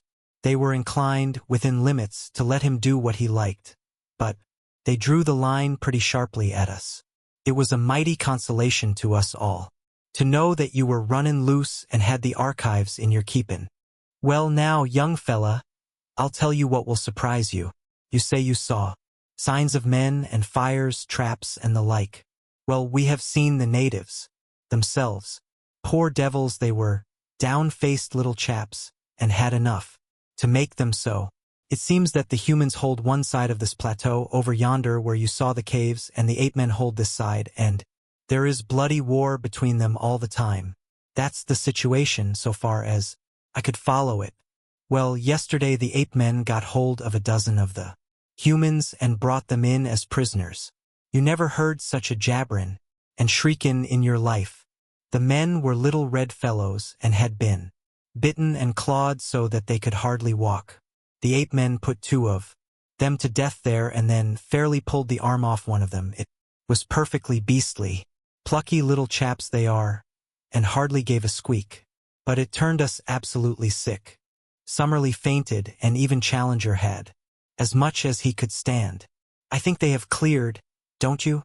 We listened intently, but nothing save the calling of the birds broke the deep peace of the forest.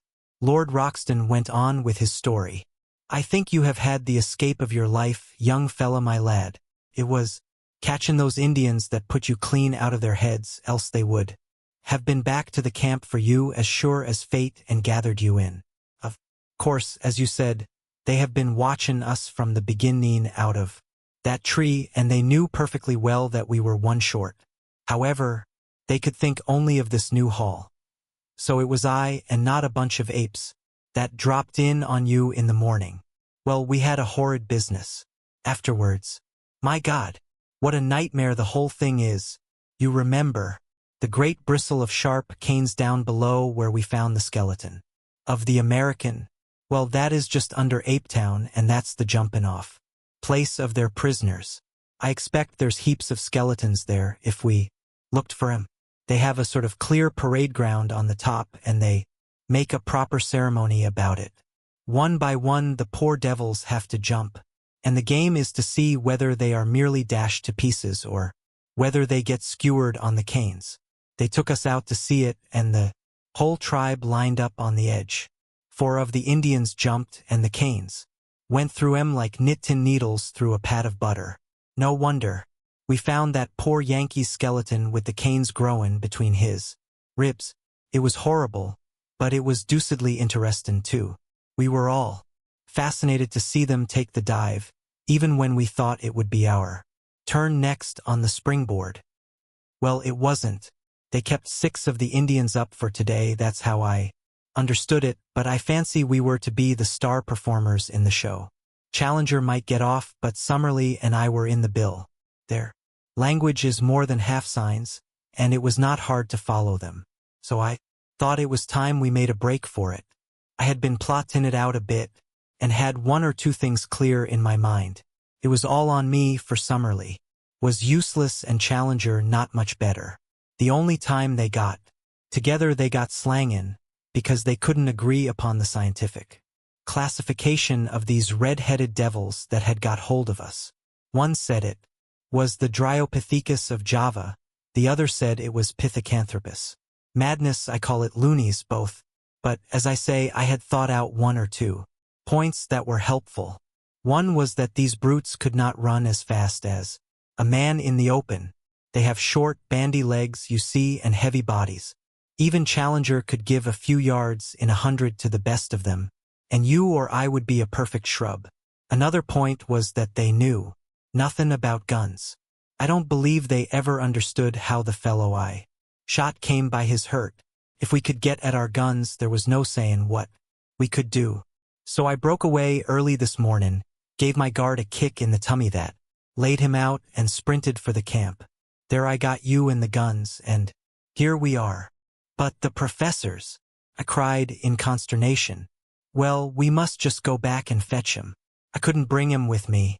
Challenger was up the tree, and Summerlee was not fit for the effort. The only chance was to get the guns and try a rescue.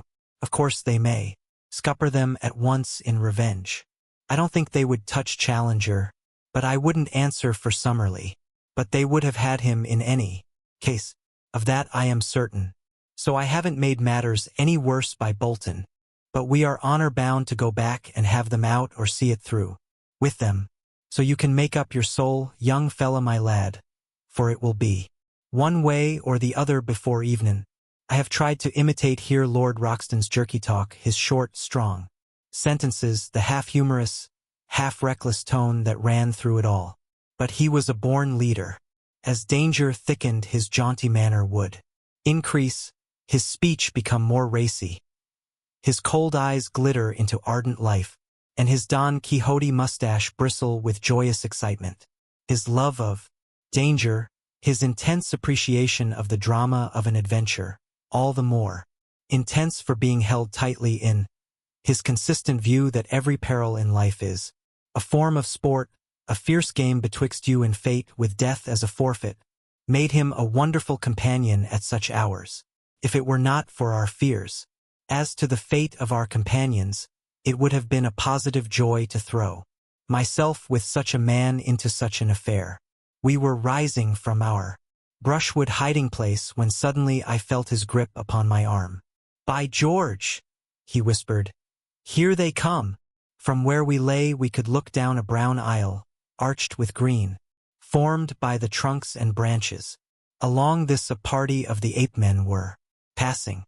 They went in single file with bent legs and rounded backs, their hands occasionally touching the ground, their heads turning to left and right. As they trotted along, their crouching gait took away from their height, but I should put them at 5 feet or so, with long arms and enormous chests. Many of them carried sticks, and at the distance they looked like a line of very hairy and deformed human beings. For a moment I caught this clear glimpse of them. Then they were lost among the bushes. "Not this time," said Lord John, who had caught up his rifle. "Our best chance is to lie quiet until they have given up the search. Then we shall see whether we can't get back to their town and hit 'em where it hurts most. Give 'em an hour and we'll march." We filled in the time by opening one of our food tins and making sure of our breakfast. Lord Roxton had had nothing but some fruit since the morning before and ate like a starving man. Then, at last, our pockets bulging with cartridges and a rifle in each hand, we started off upon our mission of rescue. Before leaving it, we carefully marked our little hiding place among the brushwood and its bearing to Fort Challenger, that we might find it again if we needed it. We slunk through the bushes in silence until we came to the very edge of the cliff close to the old camp. There we halted, and Lord John gave me some idea of his plans. "So long as we are among the thick trees, these swine are our masters," said he. "They can see us and we cannot see them. But in the open it is different. There we can move faster than they. So we must stick to the open all we can. The edge of the plateau has fewer large trees than further inland. So that's our line of advance. Go slowly, Keep your eyes open and your rifle ready. Above all, never let them get you prisoner while there is a cartridge left. That's my last word to you, young fella. When we reached the edge of the cliff, I looked over and saw our good old Black Zambo sitting smoking on a rock below us. I would have given a great deal to have hailed him and told him how we were placed. But it was too dangerous lest we should be heard. The woods seemed to be full of the ape men. Again and again we heard their curious clicking chatter.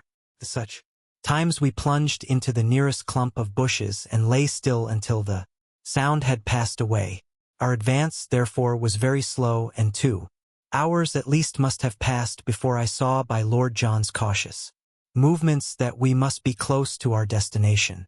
He motioned to me to lie still, and he crawled forward himself. In a minute he was back again, his face quivering with eagerness. "Come," said he. "Come quick. I hope to the Lord we are not too late." Already, I found myself shaking with nervous excitement as I scrambled forward and lay down beside him, looking out through the bushes at a clearing which stretched before us. It was a sight which I shall never forget until my dying day. So weird, so impossible that I do not know how I am to make you realize it, or how in a few years I shall bring myself to believe in it if I live to sit once more on a lounge in the Savage Club and look out on the drab solidity of the embankment. I know that it will seem then to be some wild nightmare, some delirium of fever. Yet I will set it down now while it is still fresh in my memory, and one at least, the man who lay in the damp grasses by my side, will know if I have lied. A wide, open space lay before us, some hundreds of yards across, all green turf and low bracken growing to the very edge of the cliff. Round this clearing there was a semicircle of trees with curious huts built of foliage, piled one above the other among the branches. A rookery with every nest a little house would best convey the idea. The openings of these huts and the branches of the trees were thronged with a dense mob of ape people, whom from their size I took to be the females and infants of the tribe. They formed the background of the picture, and were all looking out with eager interest at the same scene which fascinated and bewildered us. In the open and near the edge of the cliff, there had assembled a crowd of some 100 of these shaggy, red-haired creatures, many of them of immense size, and all of them horrible to look upon. There was a certain discipline among them, for none of them attempted to break the line which had been formed. In front there stood a small group of Indians, little, clean-limbed, red fellows whose skins glowed like polished bronze in the strong sunlight. A tall, thin white man was standing beside them, his head bowed, his arms folded, his whole attitude expressive of his horror and dejection. There was no mistaking the angular form of Professor Summerlee. In front of and around this dejected group of prisoners were several ape men who watched them closely and made all escape impossible. Then, right out from all the others and close to the edge of the cliff, were 2 figures, so strange and under other circumstances so ludicrous that they absorbed my attention.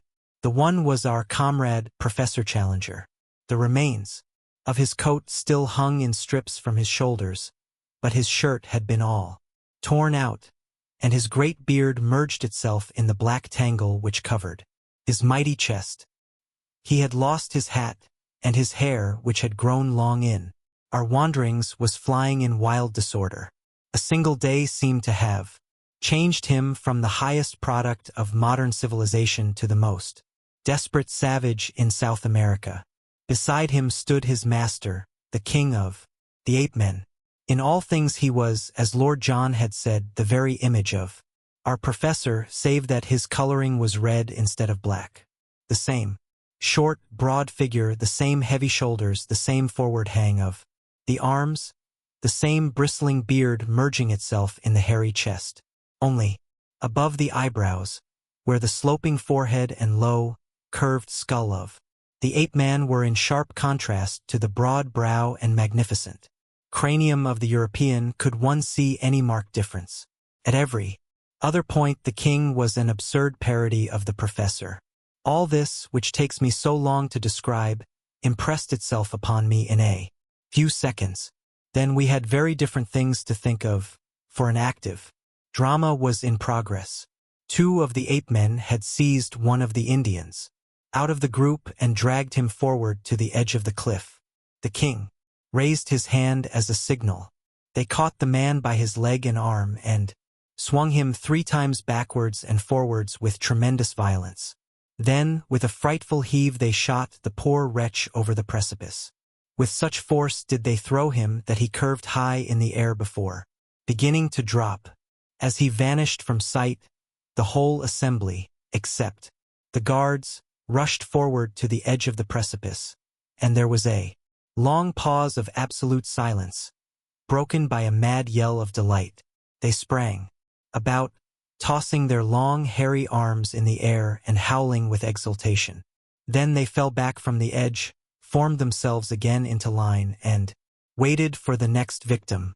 This time it was Summerlee. 2 of his guards caught him by the wrists and pulled him brutally to the front. His thin figure and long limbs struggled and fluttered like a chicken being dragged from a coop. Challenger had turned to the king and waved his hands frantically before him. He was begging, pleading, imploring for his comrade's life. The ape-man pushed him roughly aside and shook his head. It was the last conscious movement he was to make upon earth. Lord John's rifle cracked, and the king sank down, tangled red sprawling thing upon the ground. "Shoot into the thick of them! Shoot! Sonny, shoot!" cried my companion. "There are strange red depths in the soul of the most commonplace man. Am tender-hearted by nature, and have found my eyes moist many a time over the scream of a wounded hare. Yet the blood-lust was on me now. Found myself on my feet emptying one magazine, then the other, clicking. Opened the breech to reload, snapping it to again while cheering and yelling, with pure ferocity and joy of slaughter as I did so. With our 4 guns, the 2 of us made a horrible havoc. Both the guards who held Summerlee were down, and he was staggering about like a drunken man in his amazement, unable to realize that he was a free man. The dense mob of ape-men ran about in bewilderment, marveling whence this storm of death was coming or what it might mean. They waved, gesticulated, screamed, and tripped up over those who had fallen. Then, with a sudden impulse, they all rushed in a howling crowd to the trees for shelter, leaving the ground behind them spotted with their stricken comrades. The prisoners were left, for the moment, standing alone in the middle of the clearing. Challenger's quick brain had grasped the situation. He seized the bewildered Summerlee by the arm, and they both ran towards us. 2 of their guards bounded after them and fell to 2 bullets from Lord John. We ran forward into the open to meet our friends and pressed a loaded rifle into the hands of each, but Summerlee was at the end of his strength. He could hardly totter.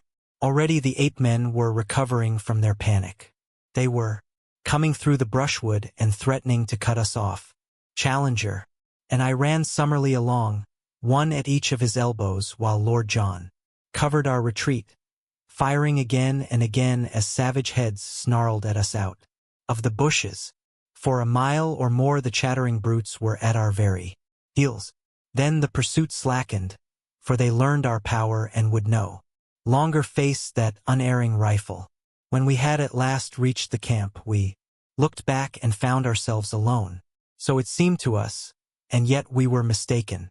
We had hardly closed the thornbush door of our zareba, clasped each other's hands, and thrown ourselves panting upon the ground beside our spring, when we heard a patter of feet and then a gentle, plaintive crying from outside our entrance. Lord Roxton rushed forward, rifle in hand, and threw it open. There, prostrate upon their faces, lay the little red figures of the 4 surviving Indians, trembling with fear of us and yet imploring our protection. With an expressive sweep of his hands, one of them pointed to the woods around them and indicated that they were full of danger. Then, darting forward, he threw his arms round Lord John's legs and rested his face upon them. "By George!" cried our peer, pulling at his mustache in great perplexity.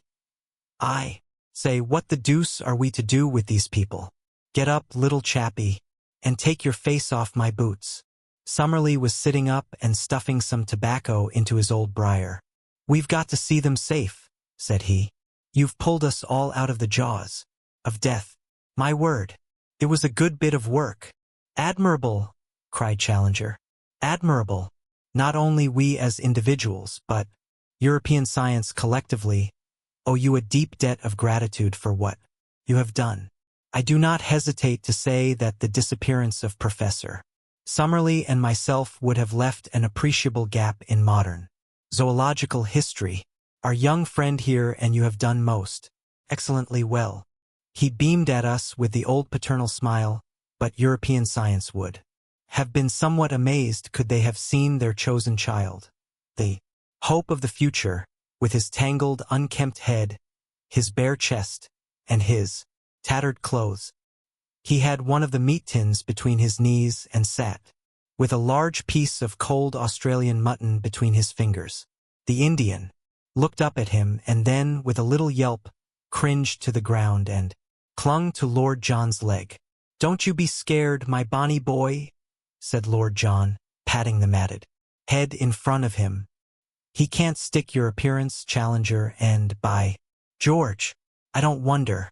All right, little chap, he's only a human, just the same as the rest of us." "Really, sir?" cried the professor. "Well, it's lucky for you, Challenger, that you are a little out of the ordinary. If you hadn't been so like the king. Upon my word, Lord John, you allow yourself great latitude. Well, it's a fact. I beg, sir, that you will change the subject. Your remarks are irrelevant and unintelligible. The question before us is, what are we to do with these Indians? The obvious thing is to escort them home, if we knew where their home was."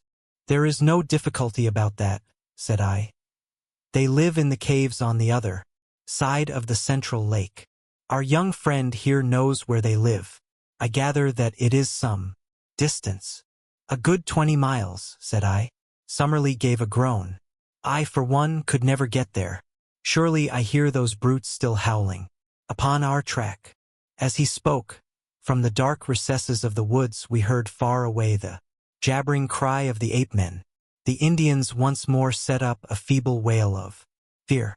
"We must move, and move quick," said Lord John. "You help Summerlee, young fella. These Indians will carry stores. Now then, come along before they can see us." In less than half an hour we had reached our brushwood retreat and concealed ourselves. All day we heard the excited calling of the ape-men in the direction of our old camp, but none of them came our way, and the tired fugitives, red and white, had a long, deep sleep.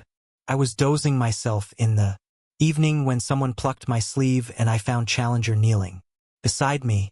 "You keep a diary of these events, and you expect eventually to publish it, Mr. Malone," said he with solemnity. "I am only here as a press reporter," I answered. "Exactly. You may have heard some rather fatuous remarks of Lord John Roxton's which seemed to imply that there was some resemblance." "Yes, I heard them. I need not say that any publicity given to such an idea, any levity in your narrative of what occurred, would be exceedingly offensive to me. I will keep well within the truth. Lord John's observations are frequently exceedingly fanciful, and he is capable of attributing the most absurd reasons to the respect which is always shown by the most undeveloped races to dignity and character. You follow my meaning entirely. I leave the matter to your discretion." Then, after a long pause, he added, "The king of the ape-men was really a creature of great distinction, a most remarkably handsome and intelligent personality. Did it not strike you?" "A most remarkable creature," said I, and the professor, much eased in his mind, settled down to his slumber. Once more, we had imagined that our pursuers, the ape-men, knew nothing of our brushwood hiding place, but we were soon to find out our mistake. There was no sound in the woods. Not a leaf moved upon the trees, and all was peace around us, but we should have been warned by our first experience. How cunningly and how patiently these creatures can watch and wait until their chance comes. Whatever fate may be mine through life, I am very sure that I shall never be nearer death than I was that morning. But I will tell you the thing in its due order. We all awoke exhausted after the terrific emotions and scanty food of yesterday. Summerlee was still so weak that it was an effort for him to stand. But the old man was full of a sort of surly courage which would never admit defeat. A council was held, and it was agreed that we should wait quietly for an hour or two where we were have our much-needed breakfast, and then make our way across the plateau and round the central lake to the caves where my observations had shown that the Indians lived. We relied upon the fact that we could count upon the good word of those whom we had rescued to ensure a warm welcome from their fellows. Then, with our mission accomplished and possessing a fuller knowledge of the secrets of Maple White Land, we should turn our whole thoughts to the vital problem of our escape and return. Even Challenger was ready to admit that we should then have done all for which we had come, and that our first duty from that time onwards was to carry back to civilization the amazing discoveries we had made. We were able now to take a more leisurely view of the Indians whom we had rescued. They were small men, wiry, active, and well-built, with lank black hair tied up in a bunch behind their heads with a leathern thong, and leathern also were their loincloths. Their faces were hairless, well-formed, and good-humored. The lobes of their ears, hanging ragged and bloody, showed that they had been pierced for some ornaments which their captors had torn out. Their speech, though unintelligible to us, was fluent among themselves, and as they pointed to each other and uttered the word Akala many times over, we gathered that this was the name of the nation. Occasionally, with faces which were convulsed with fear and hatred, they shook their clenched hands at the woods round and cried, "Doda! Doda!" which was surely their term for their enemies. "What do you make of them, Challenger?" asked Lord John. "One thing is very clear to me, and that is that the little chap with the front of his head shaved is a chief among them." It was indeed evident that this man stood apart from the others, and that they never ventured to address him without every sign of deep respect. He seemed to be the youngest of them all, and yet so proud and high was his spirit that, upon Challenger laying his great hand upon his head, he started like a spurred horse and, with a quick flash of his dark eyes, moved further away from the professor. Then, placing his hand upon his breast and holding himself with great dignity, he uttered the word Meretas several times. The professor, unabashed, seized the nearest Indian by the shoulder and proceeded to lecture upon him as if he were a potted specimen in a class room. "The type of these people," said he in his sonorous fashion, "whether judged by cranial capacity, facial angle, or any other test, cannot be regarded as a low one. On the contrary, we must place it as considerably higher in the scale than many South American tribes which I can mention. On no possible supposition can we explain the evolution of such a race in this place. For that matter, so great a gap separates these ape-men from the primitive animals which have survived upon this plateau, that it is inadmissible to think that they could have developed where we find them." "Then where the deuce did they drop from?" asked Lord John. "A question which will, no doubt, be eagerly discussed in every scientific society in Europe and America," the professor answered. "My own reading of the situation for what it is worth." He inflated his chest enormously and looked insolently around him at the words, "is that evolution has advanced, under the peculiar conditions of this country, up to the vertebrate stage, the old types surviving and living on in company with the newer ones. Thus we find such modern creatures as the tapir, an animal with quite a respectable length of pedigree, the great deer, and the ant-eater in the companionship of reptilian forms of Jurassic type. So much is clear. And now come the ape men and the Indian. What is the scientific mind to think of their presence? Can only account for it by an invasion from outside. It is probable that there existed an anthropoid ape in South America, who in past ages found his way to this place and that he developed into the creatures we have seen, some of which, here he looked hard at me, were of an appearance and shape, which, if it had been accompanied by corresponding intelligence, would, I do not hesitate to say, have reflected credit upon any living race. As to the Indians, I cannot doubt that they are more recent immigrants from below. Under the stress of famine or of conquest, they have made their way up here. Faced by ferocious creatures which they had never before seen, they took refuge in the caves which our young friend has described, but they have no doubt had a bitter fight to hold their own against wild beasts, and especially against the ape-men who would regard them as intruders, and wage a merciless war upon them with a cunning which the larger beasts would lack. Hence the fact that their numbers appear to be limited. Well, gentlemen, have I read you the riddle aright, or is there any point which you would query? Professor Summerlee for once was too depressed to argue, though he shook his head violently as a token of general disagreement. Lord John merely scratched his scanty locks with the remark that he couldn't put up a fight as he wasn't in the same weight or class. For my own part, one performed my usual role of bringing things down to a strictly prosaic and practical level by the remark that one of the Indians was missing. "He has gone to fetch some water," said Lord Roxton. "We fitted him up with an empty beef tin and he is off." "To the old camp?" I asked. "No, to the brook. It's among the trees there. Can't be more than a couple of 100 yards. But the beggar is certainly taking his time." "I'll go and look after him," said I.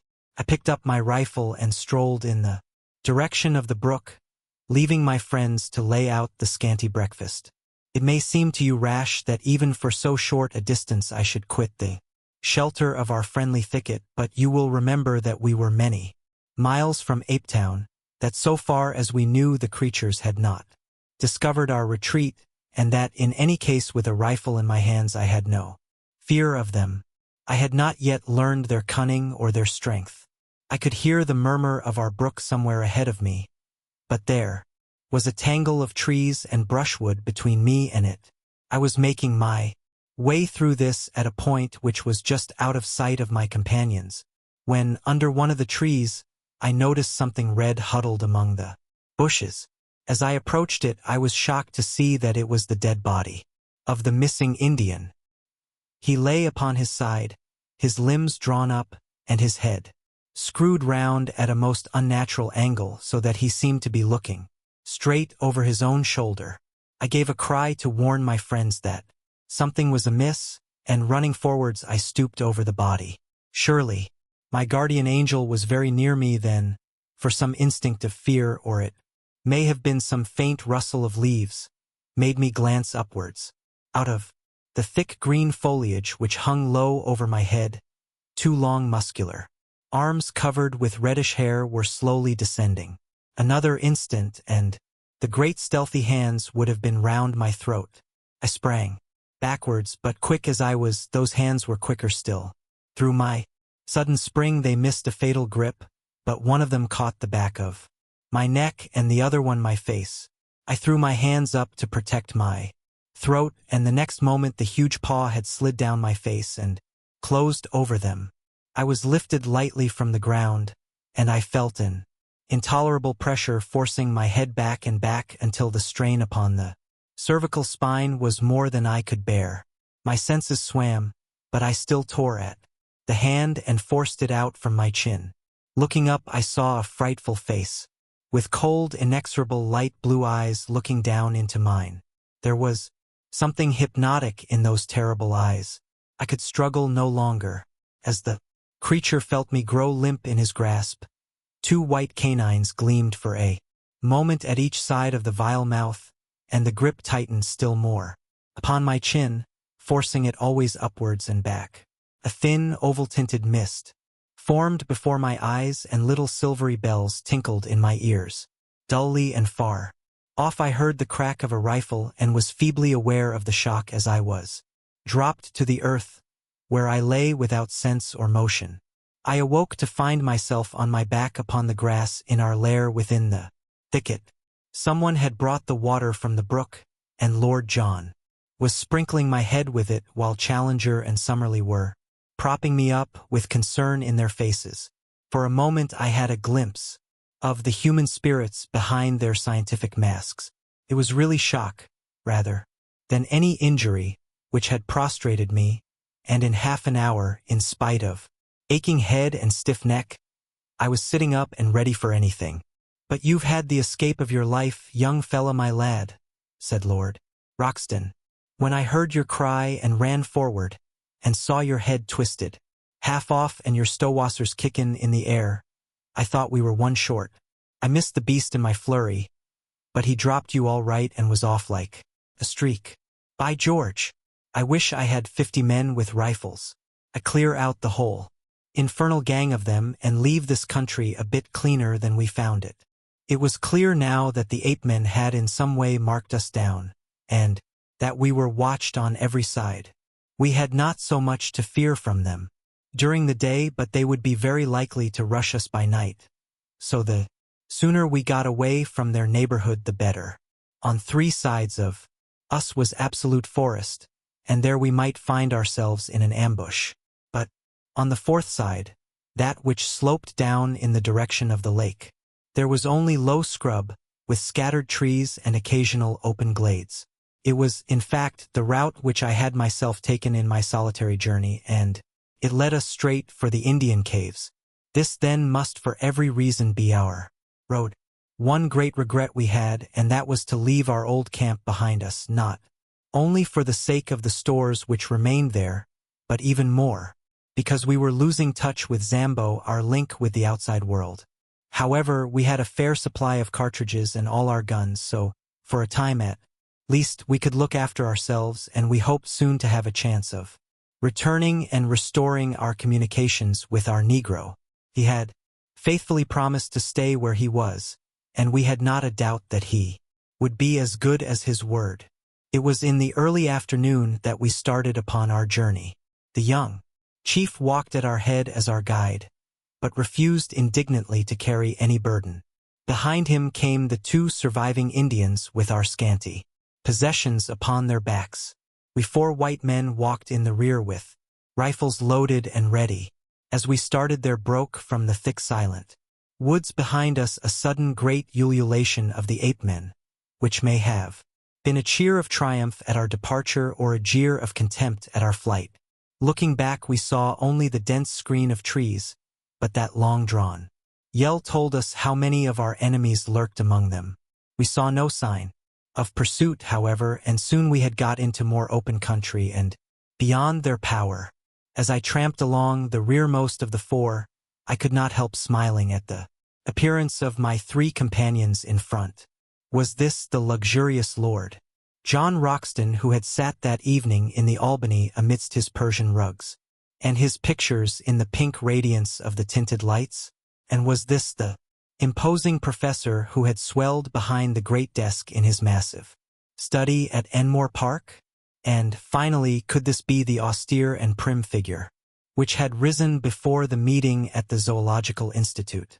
No 3 tramps that one could have met in a Surrey lane could have looked more hopeless and bedraggled. We had, it is true, been only a week or so upon the top of the plateau, but all our spare clothing was in our camp below, and the 1 week had been a severe one upon us all, though least to me who had not to endure the handling of the ape-men.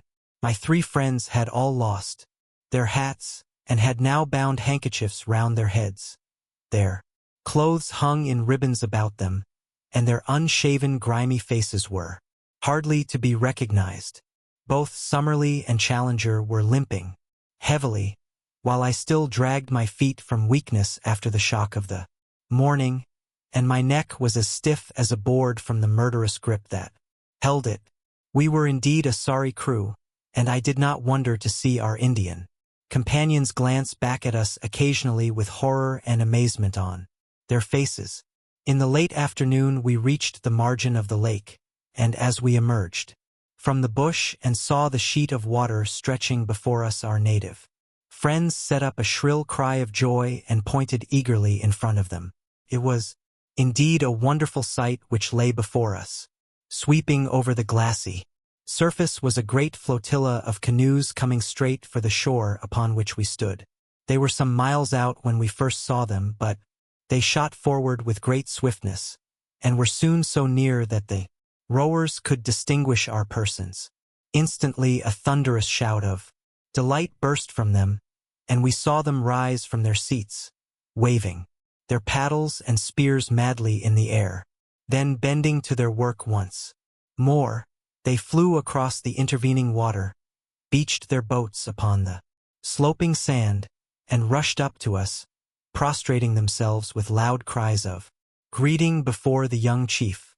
Finally one of them, an elderly man with a necklace and bracelet of great lustrous glass beads and the skin of some beautiful mottled amber-colored animal slung over his shoulders, ran forward and embraced most tenderly the youth whom we had saved. He then looked at us and asked some questions, after which he stepped up with much dignity and embraced us also each in turn. Then, at his order, the whole tribe lay down upon the ground before us in homage. Personally, I felt shy and uncomfortable at this obsequious adoration, and I read the same feeling in the faces of Roxton and Summerlee, but Challenger expanded like a flower in the sun. "They may be undeveloped types," said he, stroking his beard and looking round at them, "but their deportment in the presence of their superiors might be a lesson to some of our more advanced Europeans. Strange how correct are the instincts of the natural man." It was clear that the natives had come out upon the warpath, for every man carried his spear, a long bamboo tipped with bone, his bow and arrows, and some sort of club or stone battle-axe slung at his side. Their dark, angry glances at the woods from which we had come, and the frequent repetition of the word Doda, made it clear enough that this was a rescue party who had set forth to save or revenge the old chief's son, for such we gathered that the youth must be. A council was now held by the whole tribe squatting in a circle whilst we sat near on a slab of basalt and watched their proceedings. 2 or 3 warriors spoke, and finally our young friend made a spirited harangue with such eloquent features and gestures that we could understand it all as clearly as if we had known his language. "What is the use of returning?" he said. "Sooner or later the thing must be done. Your comrades have been murdered. What if I have returned safe? These others have been done to death. There is no safety for any of us. We are assembled now and ready." Then he pointed to us. "These strange men are our friends. They are great fighters, and they hate the ape-men even as we do. They command." Here he pointed up to heaven. "The thunder and the lightning. When shall we have such a chance again? Let us go forward, and either die now or live for the future in safety. How else shall we go back, unashamed, to our women?" The little red warriors hung upon the words of the speaker, and when he had finished they burst into a roar of applause, waving their rude weapons in the air. The old chief stepped forward to us and asked us some questions, pointing at the same time to the woods. Lord John made a sign to him that he should wait for an answer, and then he turned to us. "Well, it's up to you to say what you will do," said he. "For my part, one have a score to settle with these monkey folk, and if it ends by wiping them off the face of the earth, I don't see that the earth need fret about it. I'm going with our little red pals, and I mean to see them through the scrap. What do you say, young fella?"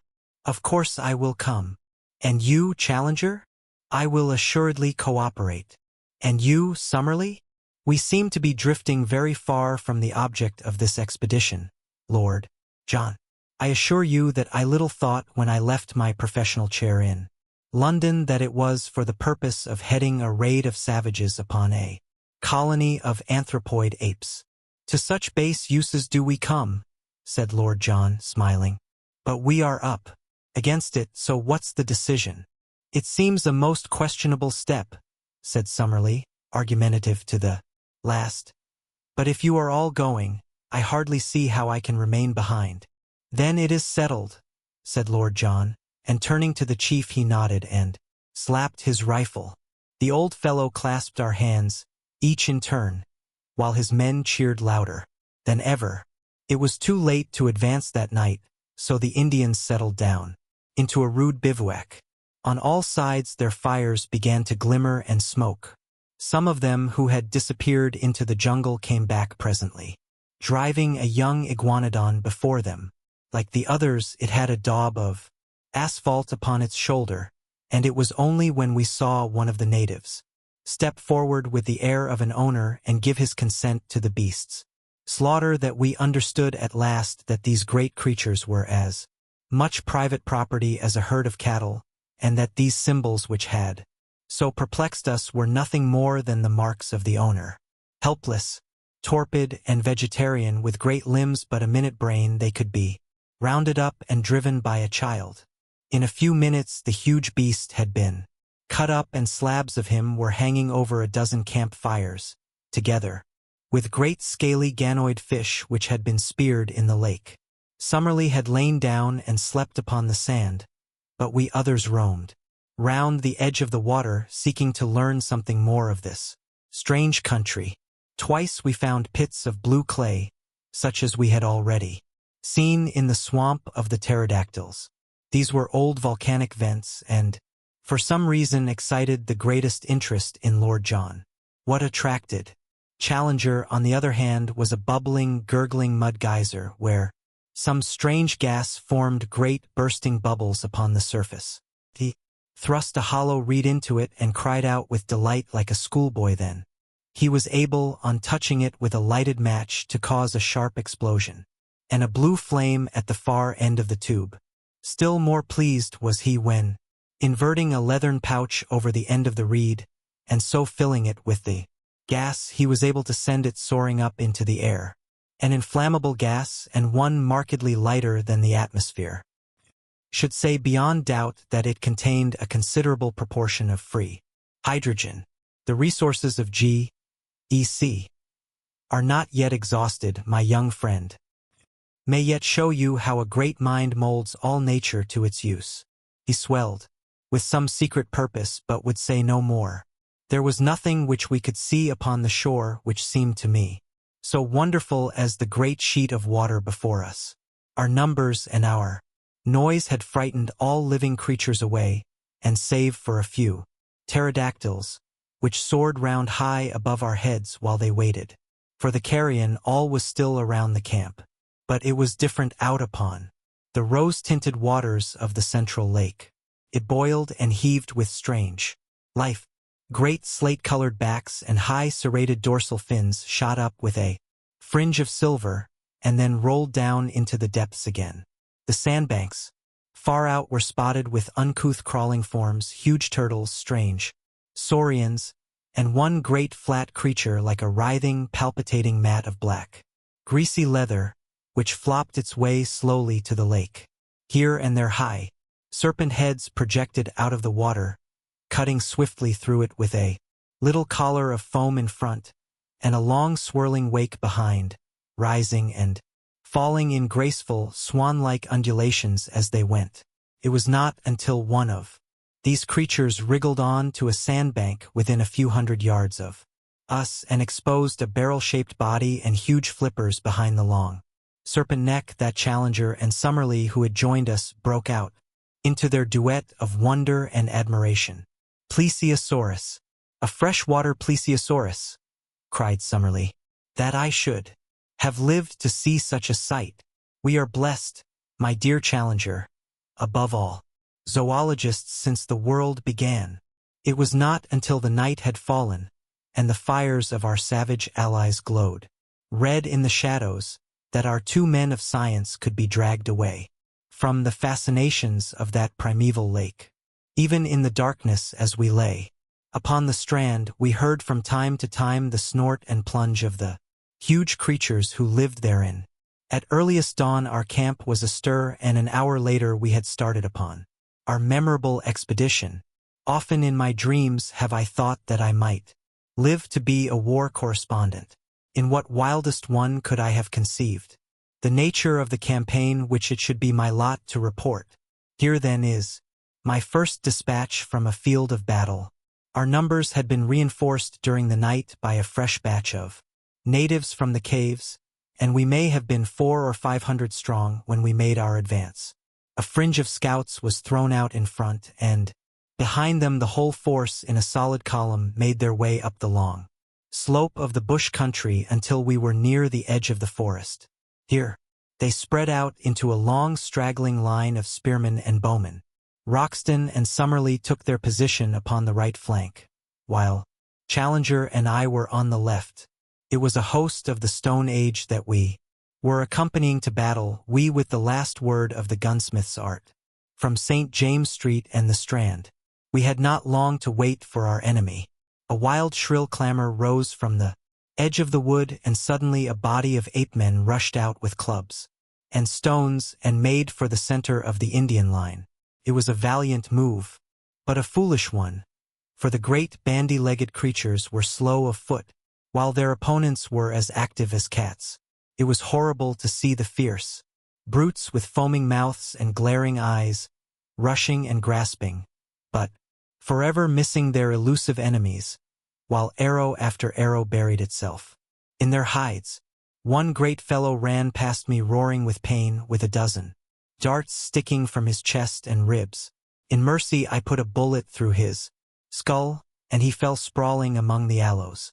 But this was the only shot fired, for the attack had been on the center of the line, and the Indians there had needed no help of ours in repulsing it. Of all the ape-men who had rushed out into the open, I do not think that one got back to cover. But the matter was more deadly when we came among the trees. For an hour or more after we entered the wood, there was a desperate struggle in which for a time we hardly held our own. Springing out from among the scrub, the ape-men with huge clubs broke in upon the Indians and often felled 3 or 4 of them before they could be speared. Their frightful blows shattered everything upon which they fell. One of them knocked Summerlee's rifle to matchwood, and the next would have crushed his skull, had an Indian not stabbed the beast to the heart. Other ape-men in the trees above us hurled down stones and logs of wood, occasionally dropping bodily onto our ranks and fighting furiously until they were felled. Once our allies broke under the pressure, and had it not been for the execution done by our rifles, they would certainly have taken to their heels. But they were gallantly rallied by their old chief and came on with such a rush that the ape-men began in turn to give way. Summerlee was weaponless, but I was emptying my magazine as quick as I could fire, and on the further flank we heard the continuous cracking of our companions' rifles. Then in a moment came the panic and the collapse. Screaming and howling, the great creatures rushed away in all directions through the brushwood, while our allies yelled in their savage delight, following swiftly after their flying enemies.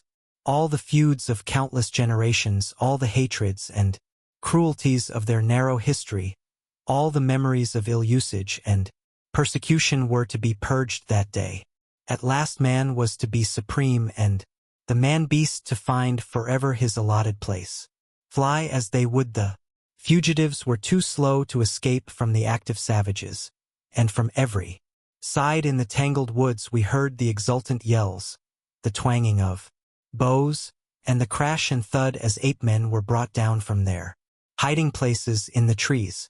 I was following the others when I found that Lord John and Challenger had come across to join us. "It's over," said Lord John. "I think we can leave the tidying up to them. Perhaps the less we see of it, the better we shall sleep." Challenger's eyes were shining with the lust of slaughter. "We have been privileged," he cried, strutting about like a gamecock, "to be present at one of the typical decisive battles of history, the battles which have determined the fate of the world. What, my friends, is the conquest of one nation by another? It is meaningless. Each produces the same result. But those fierce fights, when in the dawn of the ages the cave-dwellers held their own against the tiger folk, or the elephants first found that they had a master, those were the real conquests, the victories that count. By this Strange turn of fate we have seen and helped to decide even such a contest.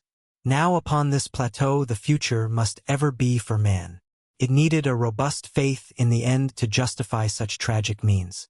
As we advanced together through the woods we found the ape-men lying thick, transfixed with spears or arrows. Here and there a little group of shattered Indians marked where one of the anthropoids had turned to bay and sold his life dearly. Always in front of us we heard the yelling and roaring which showed the direction of the pursuit.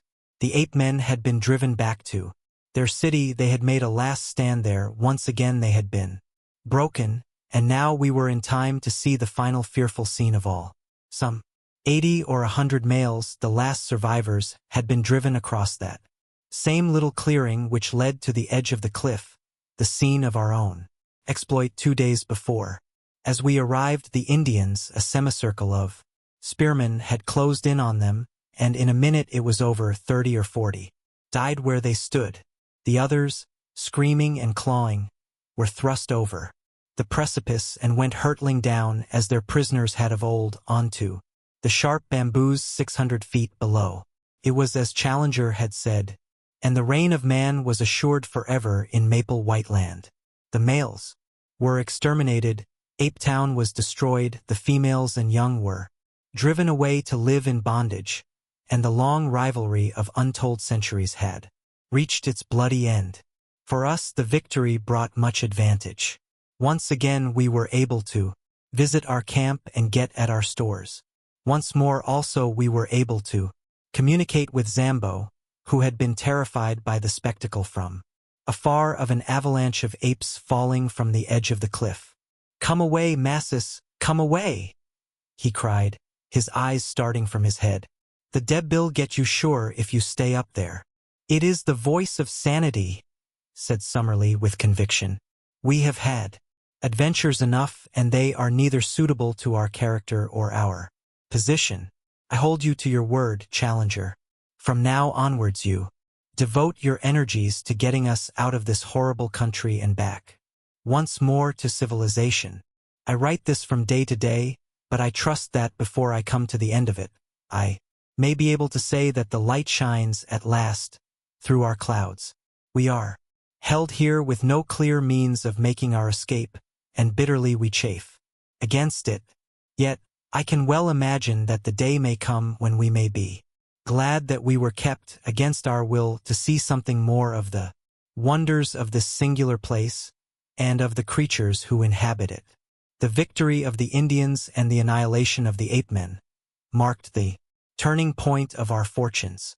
From then onwards we were in truth masters of the plateau, for the natives looked upon us with a mixture of fear and gratitude, since by our strange powers we had aided them to destroy their hereditary foe. For their own sakes they would, perhaps, be glad to see the departure of such formidable and incalculable people, but they have not themselves suggested any way by which we may reach the plains below. There had been, so far as we could follow their signs, a tunnel by which the place could be approached, the lower exit of which we had seen from below. By this, no doubt, both ape-men and Indians had at different epochs reached the top, and Maple White with his companion had taken the same way. Only the year before, however, there had been a terrific earthquake, and the upper end of the tunnel had fallen in and completely disappeared. The Indians now could only shake their heads and shrug their shoulders.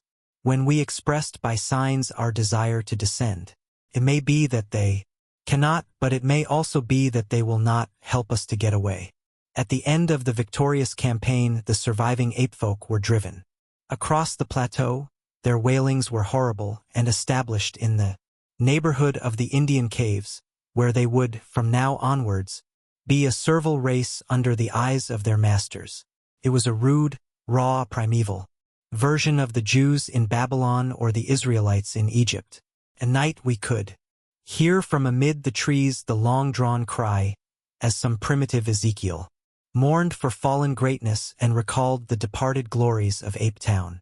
Hewers of wood and drawers of water, such were they from now onwards. We had returned across the plateau with our allies 2 days after the battle, and made our camp at the foot of their cliffs. They would have had us share their caves with them, but Lord John would by no means consent to it, considering that to do so would put us in their power if they were treacherously disposed. We kept our independence, therefore, and had our weapons ready for any emergency, while preserving the most friendly relations. We also continually visited their caves, which were most remarkable places, though whether made by man or by nature we have never been able to determine. They were all on the one stratum, hollowed out of some soft rock which lay between the volcanic basalt forming the ruddy cliffs above them, and the hard granite which formed their base. The openings were about 80 feet above the ground, and were led up to by long stone stairs, so narrow and steep that no large animal could mount them. Inside they were warm and dry, running in straight passages of varying length into the side of the hill, with smooth gray walls decorated with many excellent pictures done with charred sticks and representing the various animals of the plateau. If every living thing were swept from the country, the future explorer would find upon the walls of these caves ample evidence of the strange fauna, the dinosaurs, iguanodons, and fish, lizards, which had lived so recently upon Earth. Since we had learned that the huge iguanodons were kept as tame herds by their owners and were simply walking meat stores, we had conceived that man, even with his primitive weapons, had established his ascendancy upon the plateau. We were soon to discover that it was not so, and that he was still there upon tolerance. It was on the third day after our forming our camp near the Indian caves that the tragedy occurred. Challenger and Summerlee had gone off together that day to the lake, where some of the natives, under their direction, were engaged in harpooning specimens of the great lizards. Lord John and I had remained in our camp, while a number of the Indians were scattered about upon the grassy slope in front of the caves, engaged in different ways. Suddenly there was a shrill cry of alarm, with the word "Stoa" resounding from 100 tongues. From every side men, women, and children were rushing wildly for shelter, swarming up the staircases and into the caves in a mad stampede. Looking up, we could see them waving their arms from the rocks above and beckoning to us to join them in their refuge. We had both seized our magazine rifles and ran out to see what the danger could be. Suddenly from the near belt of trees there broke forth a group of 12 or 15 Indians, running for their lives, and at their very heels 2 of those frightful monsters which had disturbed our camp and pursued me upon my solitary journey. In shape they were like horrible toads and moved in a succession of springs, but in size they were of an incredible bulk, larger than the largest elephant. We had never before seen them save at night, and indeed they are nocturnal animals save when disturbed in their lairs, as these had been. We now stood amazed at the sight, for their blotched and warty skins were of a curious fish-like iridescence, and the sunlight struck them with an ever-varying rainbow bloom as they moved. We had little time to watch them, however, for in an instant they had overtaken the fugitives and were making a dire slaughter among them. Their method was to fall forward with their full weight upon each in turn, leaving him crushed and mangled, to bound on after the others. The wretched Indians screamed with terror, but were helpless, run as they would before the relentless purpose and horrible activity of these monstrous creatures. One after another they went down, and there were not half a dozen surviving by the time my companion and I could come to their help. But our aid was of little avail and only involved us in the same peril. At the range of a couple of 100 yards we emptied our magazines, firing bullet after bullet into the beasts, but with no more effect than if we were pelting them with pellets of paper. Their slow reptilian natures cared nothing for wounds and the springs of their lives, with no special brain center but scattered throughout their spinal cords, could not be tapped by any modern weapons. The most that we could do was to check their progress by distracting their attention with the flash and roar of our guns, and so to give both the natives and ourselves time to reach the steps which led to safety. But where the conical explosive bullets of the 20th century were of no avail, the poisoned arrows of the natives, dipped in the juice of strophanthus and steeped afterwards in decayed carrion, could succeed. Such arrows were of little avail to the hunter who attacked the beast because their action in that torpid circulation was slow, and before its powers failed it could certainly overtake and slay its assailant. But now, as the two monsters hounded us to the very foot of the stairs, a drift of darts came whistling from every chink in the cliff above them. In a minute they were feathered with them, and yet, with no sign of pain, they clawed and slobbered with impotent rage at the steps which would lead them to their victims, mounting clumsily up for a few yards and then sliding down again to the ground. But at last the poison worked. One of them gave a deep rumbling groan and dropped his huge, squat head on to the earth. The other bounded round in an eccentric circle, with shrill, wailing cries, and then lying down writhed in agony for some minutes before it also stiffened and lay still. With yells of triumph the Indians came flocking down from their caves and danced a frenzied dance of victory round the dead bodies in mad joy that two more of the most dangerous of all their enemies had been slain. That night they cut up and removed the bodies, not to eat, for the poison was still active, but lest they should breed a pestilence. The great reptilian hearts, however, each as large as a cushion, still lay there, beating slowly and steadily, with a gentle rise and fall, in horrible independent life. It was only upon the third day that the ganglia ran down and the dreadful things were still.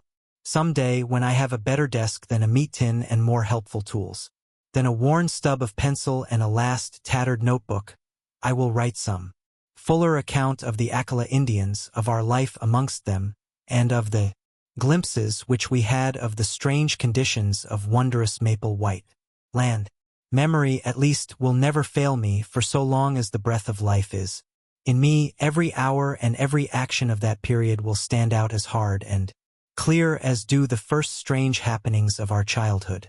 No new impressions could efface those which are so deeply cut. When the time comes I will describe that wondrous moonlit night upon the great lake when a young ichthyosaurus, a strange creature, half seal, half fish, to look at, with bone-covered eyes on each side of his snout, and a third eye fixed upon the top of his head, was entangled in an Indian net, and nearly upset our canoe before we towed it ashore. The same night that a green water snake shot out from the rushes and carried off in its coils the steersman of Challenger's canoe. I will tell, too, of the great nocturnal white thing, to this day we do not know whether it was beast or reptile, which lived in a vile swamp to the east of the lake, and flitted about with a faint, phosphorescent glimmer in the darkness. The Indians were so terrified at it that they would not go near the place, and though we twice made expeditions and saw it each time, we could not make our way through the deep marsh in which it lived. I can only say that it seemed to be larger than a cow and had the strangest musky odor. I will tell also of the huge bird which chased Challenger to the shelter of the rocks one day, a great running bird, far taller than an ostrich, with a vulture-like neck and cruel head which made it a walking death. As Challenger climbed to safety, one dart of that savage curving beak shore off the heel of his boot as if it had been cut with a chisel. This time at least modern weapons prevailed, and the great creature, 12 feet from head to foot, Phororicus its name, according to our panting but exultant professor, went down before Lord Roxton's rifle in a flurry of waving feathers and kicking limbs, with two remorseless yellow eyes glaring up from the midst of it. May I live to see that flattened vicious skull in its own niche amid the trophies of the Albany. Finally, I will assuredly give some account of the Toxodon, the giant 10-foot guinea pig with projecting chisel teeth, which we killed as it drank in the gray of the morning by the side of the lake. All this I shall some day write at fuller length, and amidst these more stirring days I would tenderly sketch in these lovely summer evenings, when with the deep blue sky above us we lay in good comradeship among the long grasses by the wood and marveled at the strange fowl that swept over us, and the quaint new creatures which crept from their burrows to watch us, while above us the boughs of the bushes were heavy with luscious fruit, and below us strange and lovely flowers peeped at us from among the herbage, or those long moonlit nights when we lay out upon the shimmering surface of the great lake and watched with wonder and awe the huge circles, rippling out from the sudden splash of some fantastic monster, or the greenish gleam, far down in the deep water, of some strange creature upon the confines of darkness. These are the scenes which my mind and my pen will dwell upon in every detail at some future day. But you will ask why these experiences and why this delay when you and your comrades should have been occupied day and night in the devising of some means by which you could return to the outer world. My answer is that there was not one of us who was not working for this end, but that our work had been in vain. One fact we had very speedily discovered. The Indians would do nothing to help us. In every other way they were our friends, one might almost say our devoted slaves, but when it was suggested that they should help us to make and carry a plank which would bridge the chasm, or when we wished to get from them thongs of leather or liana to weave ropes which might help us, we were met by a good-humored, but an invincible refusal.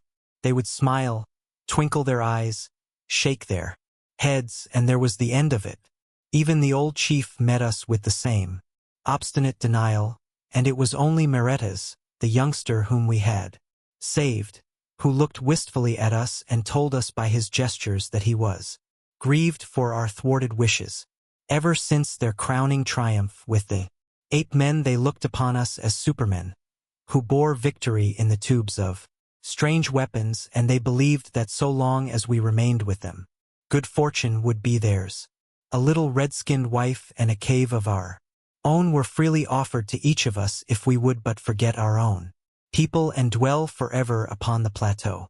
So far all had been kindly, however far apart our desires might be, but we felt well assured that our actual plans of a descent must be kept secret, for we had reason to fear that, at the last, they might try to hold us by force, in spite of the danger from dinosaurs, which is not great save at night, for, as I may have said before, they are mostly nocturnal in their habits. I have twice in the last 3 weeks been over to our old camp in order to see our Negro who still kept watch and ward below the cliff.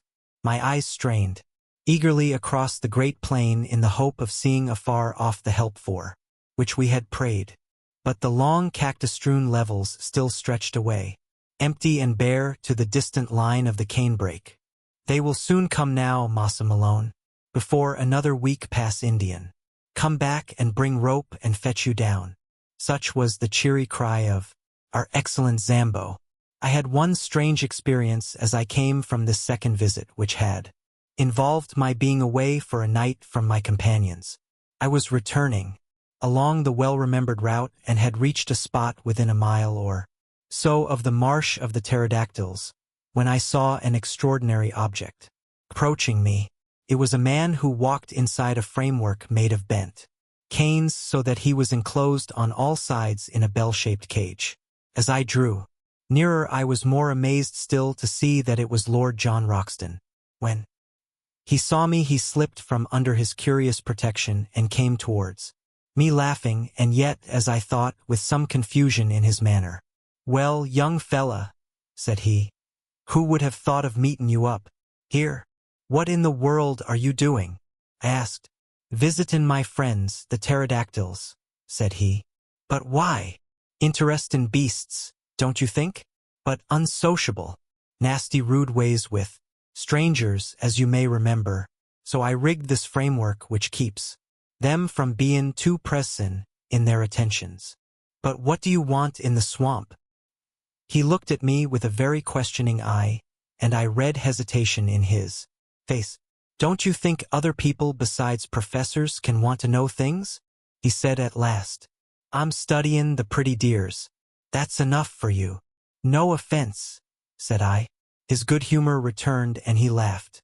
"No offense, young fella. I'm going to get a young devil chick for Challenger. That's one of my jobs. No, I don't want your company. I'm safe in this cage and you are not. So long, and I'll be back in camp by nightfall. He turned away and I left him wandering on through the wood with his extraordinary cage around him. If Lord John's behavior at this time was strange, that of Challenger was more so. I may say that he seemed to possess an extraordinary fascination for the Indian women, and that he always carried a large spreading palm branch with which he beat them off as if they were flies, when their attentions became too pressing. To see him walking like a comic opera sultan with this badge of authority in his hand, his black beard bristling in front of him, his toes pointing at each step, and a train of wide-eyed Indian girls behind him, clad in their slender drapery of bark cloth, is one of the most grotesque of all the pictures which I will carry back with me. As to Summerlee, he was absorbed in the insect and bird life of the plateau, and spent his whole time, save that considerable portion which was devoted to abusing Challenger for not getting us out of our difficulties in cleaning and mounting his specimens. Challenger had been in the habit of walking off by himself every morning, and returning from time to time with looks of portentous solemnity, as one who bears the full weight of a great enterprise upon his shoulders. One day, palm branch in hand, and his crowd of adoring devotees behind him, he led us down to his hidden workshop and took us into the secret of his plans. The place was a small clearing in the center of a palm grove. In this was one of those boiling mud geysers which I have already described. Around its edge were scattered a number of leathern thongs cut from iguanodon hide, and a large collapsed membrane which proved to be the dried and scraped stomach of one of the great fish lizards from the lake. This huge sack had been sewn up at one end and only a small orifice left at the other. Into this opening several bamboo canes had been inserted, and the other ends of these canes were in contact with conical clay funnels which collected the gas bubbling up through the mud of the geyser. Soon the flaccid organ began to slowly expand and show such a tendency to upward movements that Challenger fastened the cords which held it to the trunks of the surrounding trees. In half an hour a good-sized gas bag had been formed, and the jerking and straining upon the thongs showed that it was capable of considerable lift. Challenger, like a glad father in the presence of his first-born, stood smiling and stroking his beard, in silent, self-satisfied content as he gazed at the creation of his brain. It was Summerlee who first broke the silence. "You don't mean us to go up in that thing, Challenger?" said he in an acid voice. "I mean, my dear Summerlee, to give you such a demonstration of its powers that after seeing it you will, I am sure, have no hesitation in trusting yourself to it." "You can put it right out of your head now at once," said Summerlee with decision. "Nothing on earth would induce me to commit such a folly. Lord John, I trust that you will not countenance such madness." "Do," said Ingenious. "I call it," said our peer. "I'd like to see how it works." "So you shall," said Challenger. "For some days I have exerted my whole brain force upon the problem of how we shall descend from these cliffs. We have satisfied ourselves that we cannot climb down and that there is no tunnel. We are also unable to construct any kind of bridge which may take us back to the pinnacle from which we came. How then shall I find a means to convey us? Some little time ago I had remarked to our young friend here that free hydrogen was evolved from the geyser. The idea of a balloon naturally followed.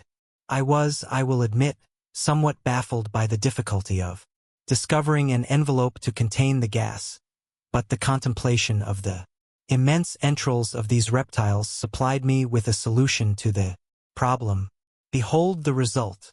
He put one hand in the front of his ragged jacket and pointed proudly with the other. By this time the gas bag had swollen to a goodly rotundity and was jerking strongly upon its lashings. "Midsummer madness," snorted Summerlee. Lord John was delighted with the whole idea. "Clever old dear, ain't he?"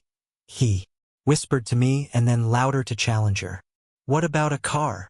The car will be my next care. I have already planned how it is to be made and attached. Meanwhile, I will simply show you how capable my apparatus is of supporting the weight of each of us. All of us, surely?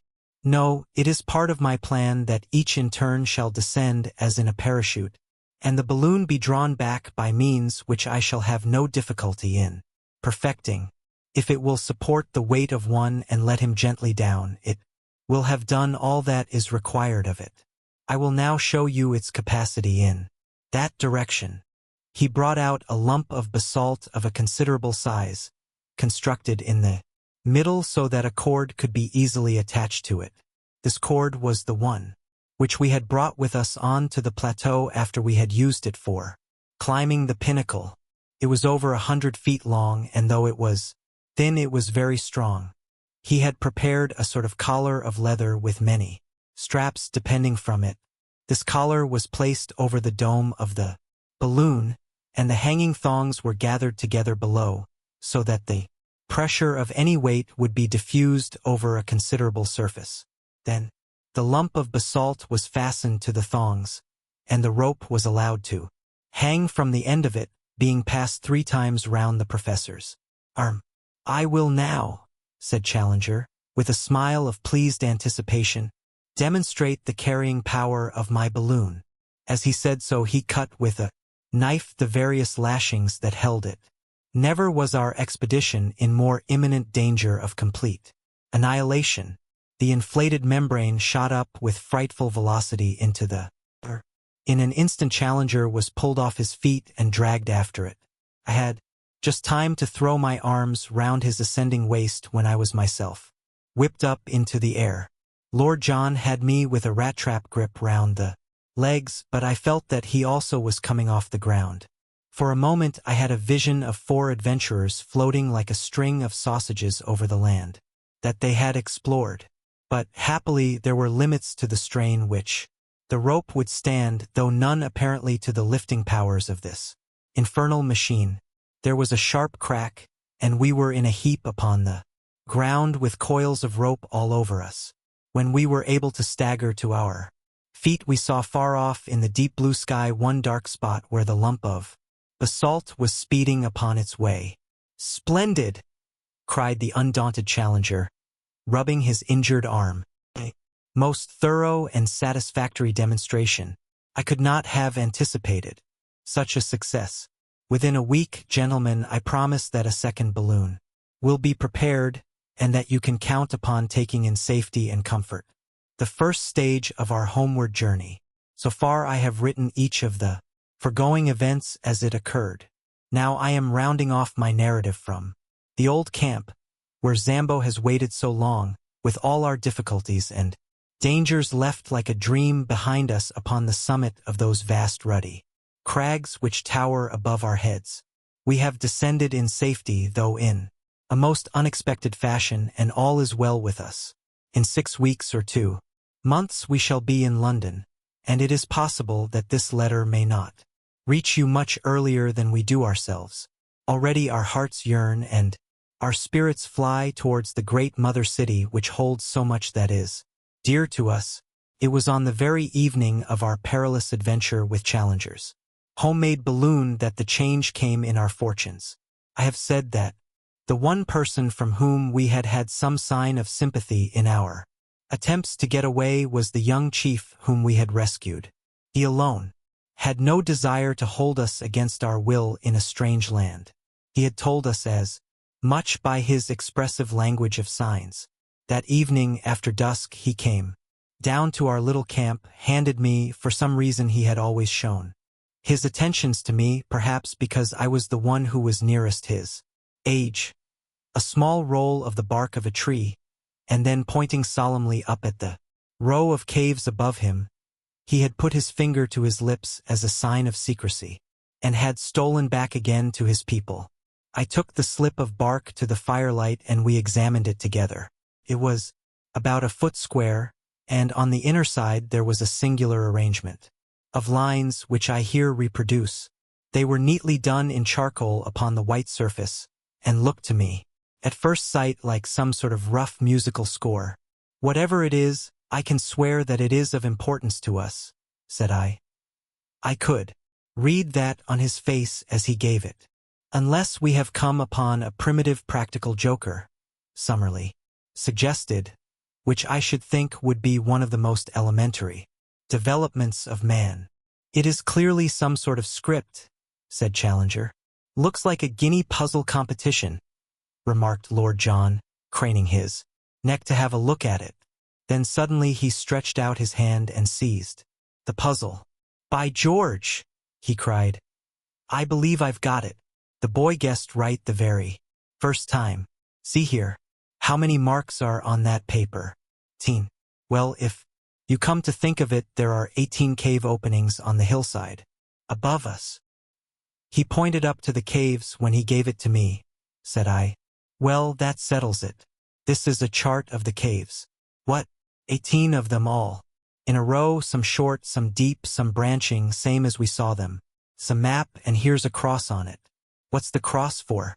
It is placed to mark one that is much deeper than the others. One that goes through, I cried. I believe our young friend has read the riddle, said Challenger. If the cave does not go through, I do not understand why this person, who has every reason to mean us well, should have drawn our attention to it. But if it does go through and comes out at the corresponding point on the other side, we should not have more than 100 feet to descend. 100 feet, grumbled Summerlee. Well, our rope is still more than 100 feet long, I cried. Surely we could get down. How about the Indians in the cave? Summerlee objected. There are no Indians in any of the caves above our heads, said I. They are all used as barns and storehouses. Why should we not go up now at once and spy out the land? There is a dry bituminous wood upon the plateau, a species of araucaria, according to our botanist, which is always used by the Indians for torches. Each of us picked up a faggot of this, and we made our way up weed-covered steps to the particular cave which was marked in the drawing. Was, as I had said, empty, save for a great number of enormous bats, which flapped round our heads as we advanced into it. As we had no desire to draw the attention of the Indians to our proceedings, we stumbled along in the dark until we had gone round several curves and penetrated a considerable distance into the cavern. Then, at last, we lit our torches. It was a beautiful dry tunnel with smooth gray walls covered with native symbols, curved roof which arched over our heads, and white glistening sand beneath our feet. We hurried eagerly along it until, with a deep groan of bitter disappointment, we were brought to a halt. A sheer wall of rock had appeared before us with no chink through which a mouse could have slipped. There was no escape for us there. We stood with bitter hearts staring at this unexpected obstacle. It was not the result of any convulsion, as in the case of the ascending tunnel. The end wall was exactly like the side ones. It was, and had always been, a cul-de-sac. Never mind, my friends, said the indomitable Challenger. You have still my firm promise of a balloon. Summerlee groaned.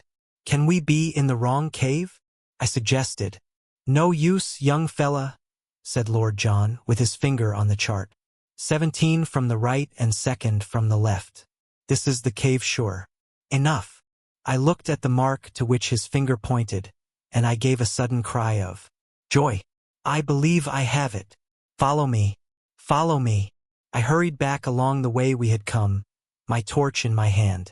Here, said I, pointing to some matches upon the ground, is where we lit up. Exactly. Well, it is marked as a forked cave, and in the darkness we passed the fork before the torches were lit. On the right side as we go out we should find the longer arm. It was as I had said. We had not gone 30 yards before a great black opening loomed in the wall. We turned into it to find that we were in a much larger passage than before. Along it we hurried in breathless impatience for many hundreds of yards. Then, suddenly, in the black darkness of the arch in front of us we saw a gleam of dark red light. We stared in amazement. sheet of steady flame seemed to cross the passage and to bar our way. We hastened towards it. No sound, no heat, no movement came from it, but still, the great luminous curtain glowed before us, silvering all the cave and turning the sand to powdered jewels, until as we drew closer it discovered a circular edge. "The moon, by George!" cried Lord John. "We are through, boys. We are through." It was indeed the full moon which shone straight down the aperture which opened upon the cliffs. It was a small rift, not larger than a window, but it was enough for all our purposes. As we craned our necks through it we could see that the descent was not a very difficult one, and that the level ground was no very great way below us. It was no wonder that, from below, we had not observed the place, as the cliffs curved overhead and an ascent at the spot would have seemed so impossible as to discourage close inspection. We satisfied ourselves that, with the help of our rope, we could find our way down, and then returned rejoicing to our camp to make our preparations for the next evening. What we did we had to do quickly and secretly, since even at this last hour, the Indians might hold us back. Our stores we would leave behind us, save only our guns and cartridges. But Challenger had some unwieldy stuff which he ardently desired to take with him, and one particular package, of which I may not speak, which gave us more labor than any. Slowly the day passed, but when the darkness fell we were ready for our departure. With much labor we got our things up the steps, and then, looking back, took one last long survey of that strange land, soon I fear to be vulgarized, the prey of hunter and prospector, but to each of us a dreamland of glamour and romance, a land where we had dared much, suffered much, and learned much. Our land, as we shall ever fondly call it. Along upon our left the neighboring caves each threw out its ruddy cheery firelight into the gloom. From the slope below us rose the voices of the Indians as they laughed and sang. Beyond was the long sweep of the woods, and in the center, shimmering vaguely through the gloom, was the great lake, the mother of strange monsters. Even as we looked, a high whickering cry, the call of some weird animal, rang clear out of the darkness. It was the very voice of Maple White Land bidding us goodbye. We turned and plunged into the cave, which led to home. 2 hours later we, our packages, and all we owned were at the foot of the cliff. Save for Challenger's luggage, we had never a difficulty leaving it. All where we descended, we started at once for Zambo's camp. In the early morning we approached it, but only to find, to our amazement, not one fire, but a dozen upon the plain. The rescue party had arrived. There were 20 Indians from the river, with stakes, ropes, and all that could be useful for bridging the chasm. At least we shall have no difficulty now in carrying our packages when tomorrow we begin to make our way back to the Amazon. And so, in humble and thankful mood, I close this account. Our eyes have seen great wonders, and our souls are chastened by what we have endured. Each is in his own way a better and deeper man. It may be that when we reach Para we shall stop to refit. If we do, this letter will be a mail ahead. If not, it will reach London on the very day that I do. In either case, my dear Mr. McCardle, I hope very soon to shake you by the hand. I should wish to place upon record here our gratitude to all our friends upon the Amazon for the very great kindness and hospitality which was shown to us upon our return journey. Very particularly would I thank Senor Penalosa and other officials of the Brazilian government for the special arrangements by which we were helped upon our way, and Senor Pereira of Para, to whose forethought we owe the complete outfit for a decent appearance in the civilized world which we found ready for us at that town. It seemed a poor return for all the courtesy which we encountered that we should deceive our hosts and benefactors, but under the circumstances we had really no alternative, and I hereby tell them that they will only waste their time and their money if they attempt to follow upon our traces. Even the names have been altered in our accounts, and I am very sure that no one, from the most careful study of them, could come within 1,000 miles of our unknown land. the excitement which had been caused through those parts of South America which we had to traverse was imagined by us to be purely local, and I can assure our friends in England that we had no notion of the uproar which the mere rumor of our experiences had caused through Europe. Was not until the Ivernia was within 500 miles of Southampton that the wireless messages from paper after paper and agency after agency, offering huge prices for a short return message as to our actual results, showed us how strained was the attention not only of the scientific world, but of the general public. It was agreed among us, however, that no definite statement should be given to the press until we had met the members of the Zoological Institute, since as delegates it was our clear duty to give our first report to the body from which we had received our commission of investigation. Thus, although we found Southampton full of pressmen, we absolutely refused to give any information which had the natural effect of focusing public attention upon the meeting which was advertised for the evening of November 7th. For this gathering, the Zoological Hall, which had been the scene of the inception of our task, was found to be far too small, and it was only in the Queen's Hall in Regent Street that accommodation could be found. It is now common knowledge the promoters might have ventured upon the Albert Hall and still found their space too scanty. It was for the second evening after our arrival that the great meeting had been fixed.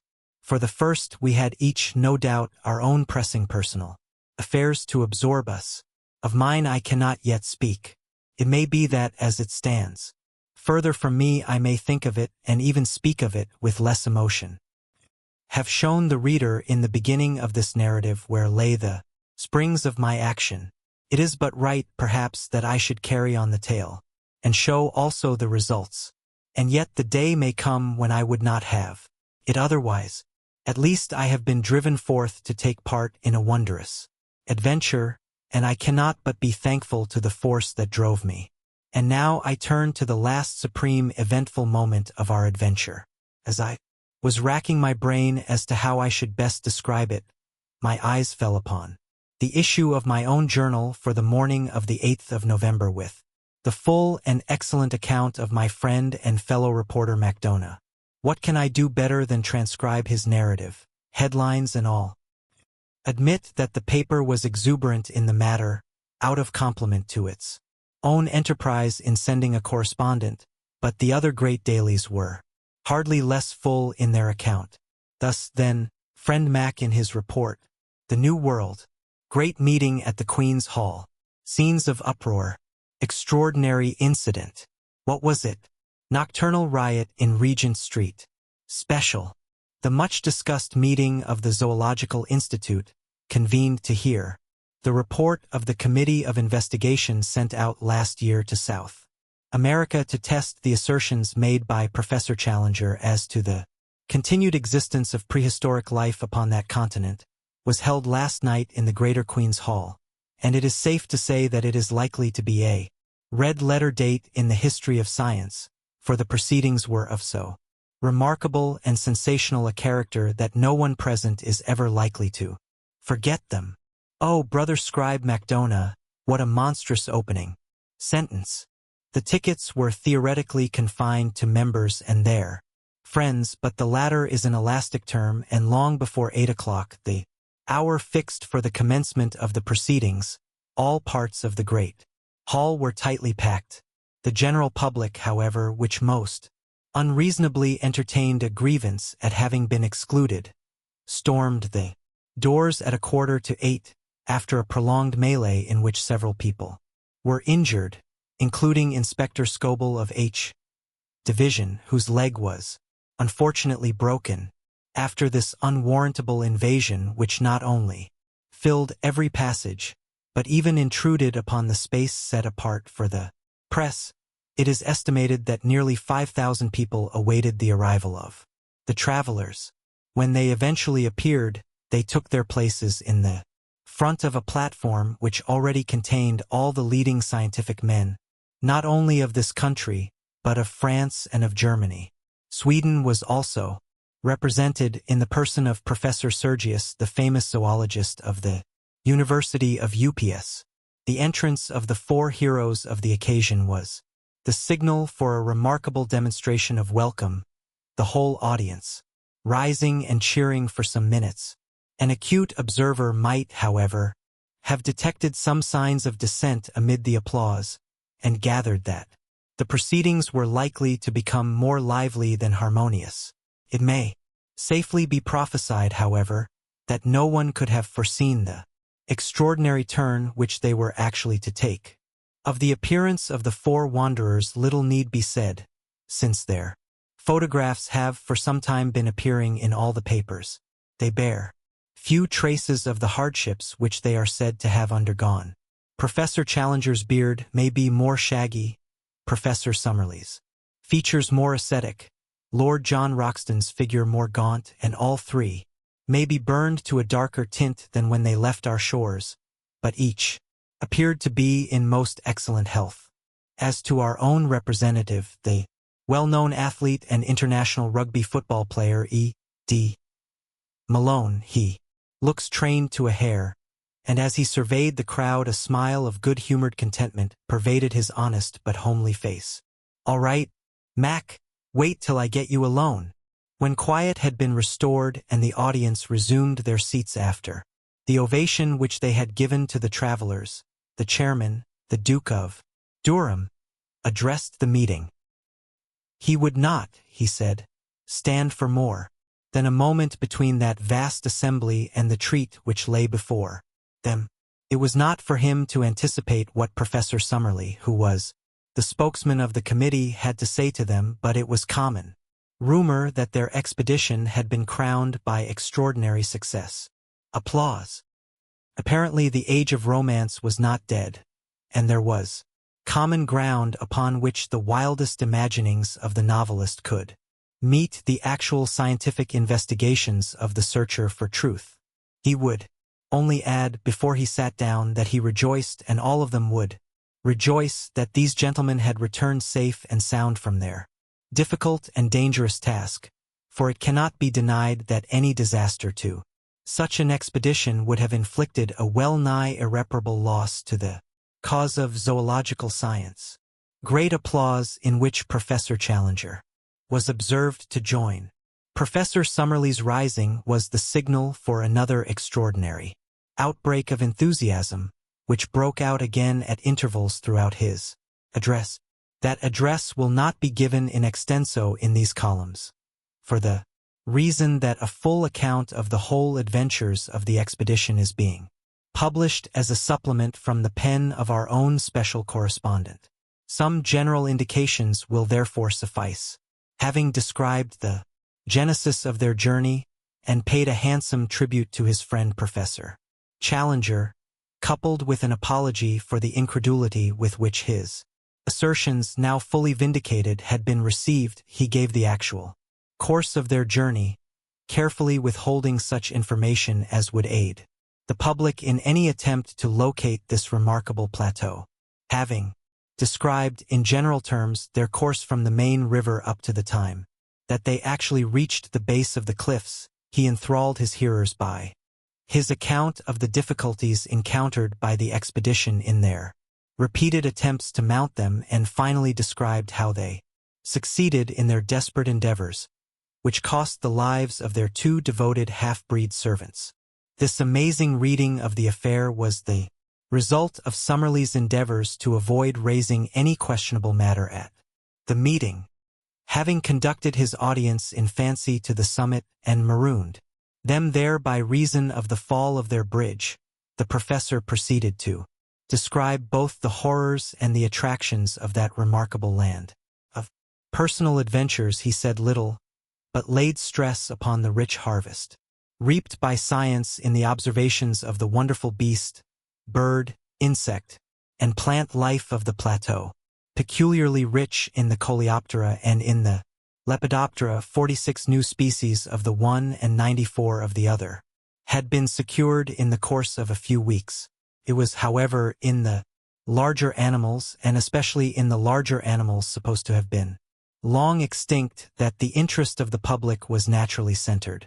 Of these, he was able to give a goodly list, but had little doubt that it would be largely extended when the place had been more thoroughly investigated. He and his companions had seen at least a dozen creatures, most of them at a distance which corresponded with nothing at present known to science. These would in time be duly classified and examined. He instanced a snake, the cast skin of which, deep purple in color, was 51 feet in length, and mentioned a white creature supposed to be mammalian which gave forth well-marked phosphorescence in the darkness. Also a large black moth, the bite of which was supposed by the Indians to be highly poisonous. Setting aside these entirely new forms of life, the plateau was very rich in known prehistoric forms, dating back in some cases to early Jurassic times. Among these he mentioned the gigantic and grotesque Stegosaurus, seen once by Mr. Malone at a drinking place by the lake, and drawn in the sketchbook of that adventurous American who had first penetrated this unknown world. He described also the iguanodon and the pterodactyl, two of the first of the wonders which they had encountered. He then thrilled the assembly by some account of the terrible carnivorous dinosaurs which had on more than one occasion pursued members of the party, and which were the most formidable of all the creatures which they had encountered. Thence he passed to the huge and ferocious bird, the Phororhacus, and to the great elk, which still roams upon this upland. It was not, however, until he sketched the mysteries of the central lake that the full interest and enthusiasm of the audience were aroused. One had to pinch oneself to be sure that one was awake as one heard this sane and practical professor in cold measured tones, describing the monstrous three-eyed fish lizards and the huge water snakes, which inhabit this enchanted sheet of water. Next he touched upon the Indians, and upon the extraordinary colony of anthropoid apes, which might be looked upon as an advance upon the Pithecanthropus of Java, and as coming therefore nearer than any known form to that hypothetical creation, the missing link. Finally he described, amongst some merriment, the ingenious but highly dangerous aeronautic invention of Professor Challenger, and wound up a most memorable address by an account of the methods by which the committee did at last find their way back to civilization. It had been hoped that the proceedings would end there, and that a vote of thanks and congratulation moved by Professor Sergius of UPS University would be duly seconded and carried. But it was soon evident that the course of events was not destined to flow so smoothly. Symptoms of opposition had been evident from time to time during the evening, and now Dr. James Illingworth of Edinburgh rose in the center of the hall. Dr. Illingworth asked whether an amendment should not be taken before a resolution. The chairman: "Yes, sir, if there must be an amendment." Dr. Illingworth: "Your Grace, there must be an amendment." The chairman: "Then let us take it at once." Professor Summerlee, springing to his feet: "Might I explain, Your Grace, that this man is my personal enemy ever since our controversy in the Quarterly Journal of Science as to the true nature of Bathybius." The chairman: "I fear I cannot go into personal matters. Proceed." Dr. Illingworth was imperfectly heard in part of his remarks on account of the strenuous opposition of the friends of the explorers. Some attempts were also made to pull him down. Being a man of enormous physique, however, and possessed of a very powerful voice, he dominated the tumult, and succeeded in finishing his speech. It was clear, from the moment of his rising, that he had a number of friends and sympathizers in the hall, though they formed a minority in the audience. The attitude of the greater part of the public might be described as one of attentive neutrality. Dr. Illingworth began his remarks by expressing his high appreciation of the scientific work both of Professor Challenger and of Professor Summerlee. He much regretted that any personal bias should have been read into his remarks, which were entirely dictated by his desire for scientific truth. His position, in fact, was substantially the same as that taken up by Professor Summerlee at the last meeting. At that last meeting Professor Challenger had made certain assertions which had been queried by his colleague. Now, this colleague came forward himself with the same assertions and expected them to remain unquestioned. Was this reasonable?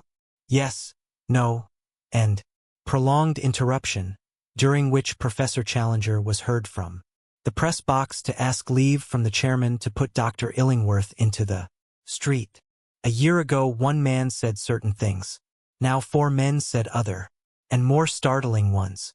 Was this to constitute a final proof where the matters in question were of the most revolutionary and incredible character? There had been recent examples of travelers arriving from the unknown with certain tales which had been too readily accepted. Was the London Zoological Institute to place itself in this position?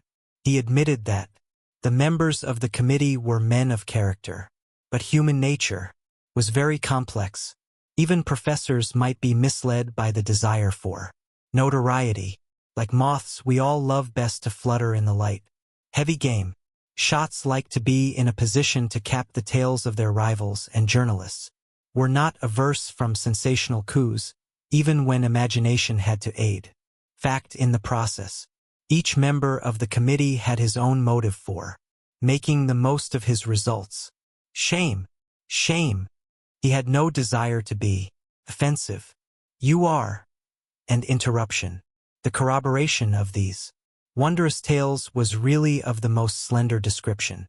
What did it amount to? Some photographs. Was it possible that in this age of ingenious manipulation photographs could be accepted as evidence? What more? We have a story of a flight and a descent by ropes which precluded the production of larger specimens. It was ingenious but not convincing. It was understood that Lord John Roxton claimed to have the skull of a Phororhacus. He could only say that he would like to see that skull. Lord John Roxton. Is this fellow calling me a liar? Uproar. The chairman.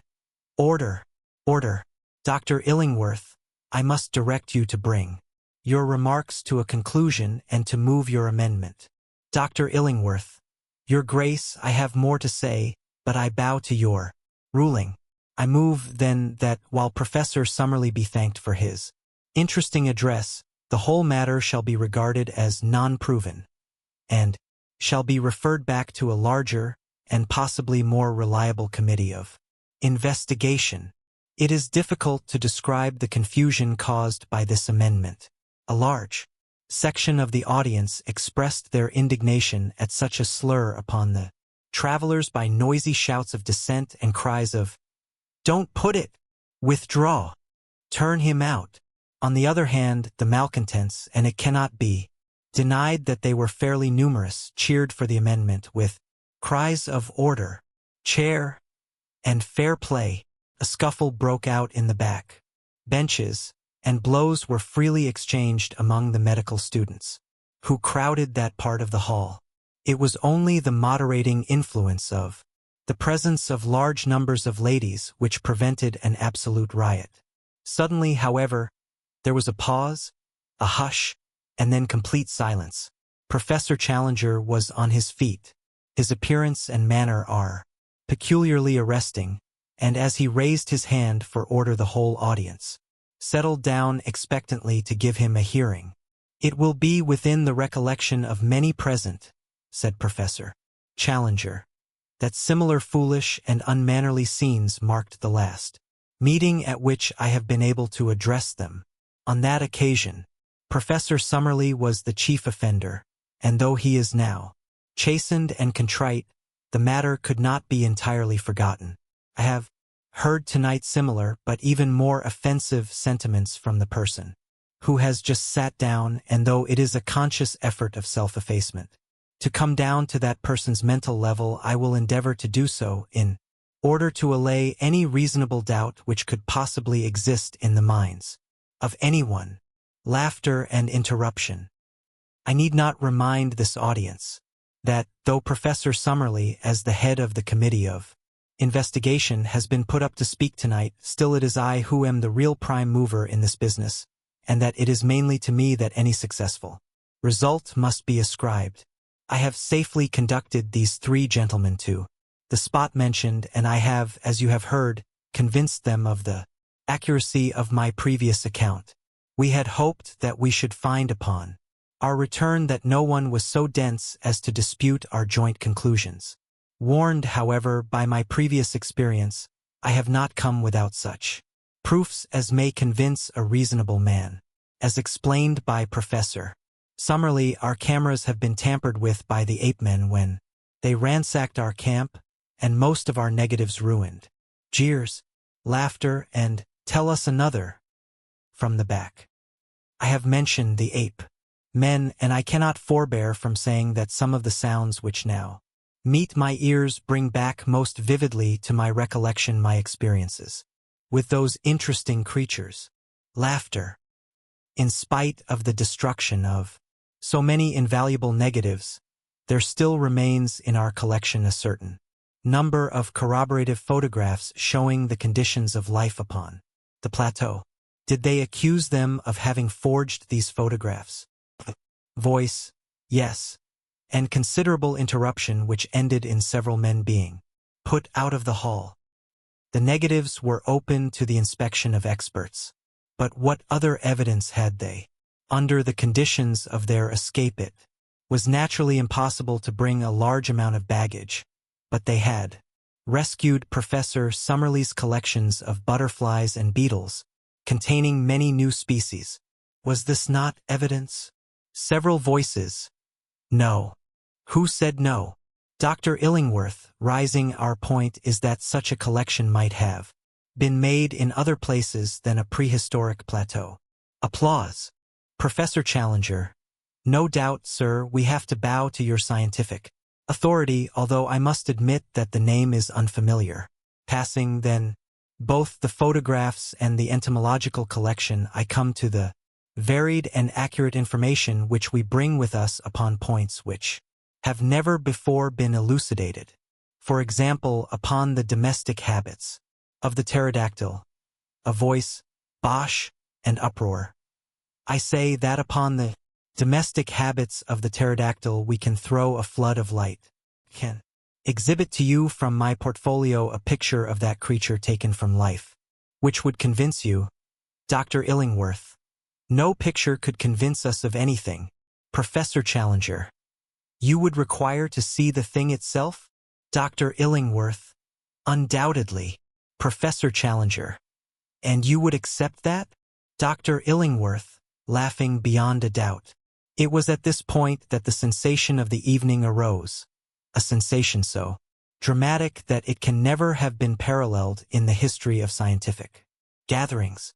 Professor Challenger raised his hand in the air as a signal, and at once our colleague, Mr. E.D. Malone, was observed to rise and to make his way to the back of the platform. An instant later he reappeared in company of a gigantic Negro, the 2 of them bearing between them a large square packing case. It was evidently of great weight and was slowly carried forward and placed in front of the professor's chair. All sound had hushed in. The audience and everyone was absorbed in the spectacle before them. Professor Challenger drew off the top of the case, which formed a sliding lid. Peering down into the box, he snapped his fingers several times and was heard from the press seat to say, "Come, then, pretty," in a coaxing voice. An instant later, with a scratching, rattling sound, a most horrible and loathsome creature appeared from below and perched itself upon the side of the case. Even the unexpected fall of the Duke of Durham into the orchestra, which occurred at this moment, could not distract the petrified attention of the vast audience. The face of the creature was like the wildest gargoyle that the imagination of a mad medieval builder could have conceived. It was malicious, horrible, with 2 small red eyes as bright as points of burning coal. Its long, savage mouth, which was held half open, was full of a double row of shark-like teeth. Its shoulders were humped, and round them were draped what appeared to be a faded gray shawl. It was the devil of our childhood in person. There was a turmoil in the audience. Someone screamed. 2 ladies in the front row fell senseless from their chairs, and there was a general movement upon the platform to follow their chairman into the orchestra. For a moment there was danger of a general panic. Professor Challenger threw up his hands to still the commotion. But the movement alarmed the creature beside him. Its strange shawl suddenly unfurled, spread, and fluttered as a pair of leathery wings. Its owner grabbed at its legs, but too late to hold it.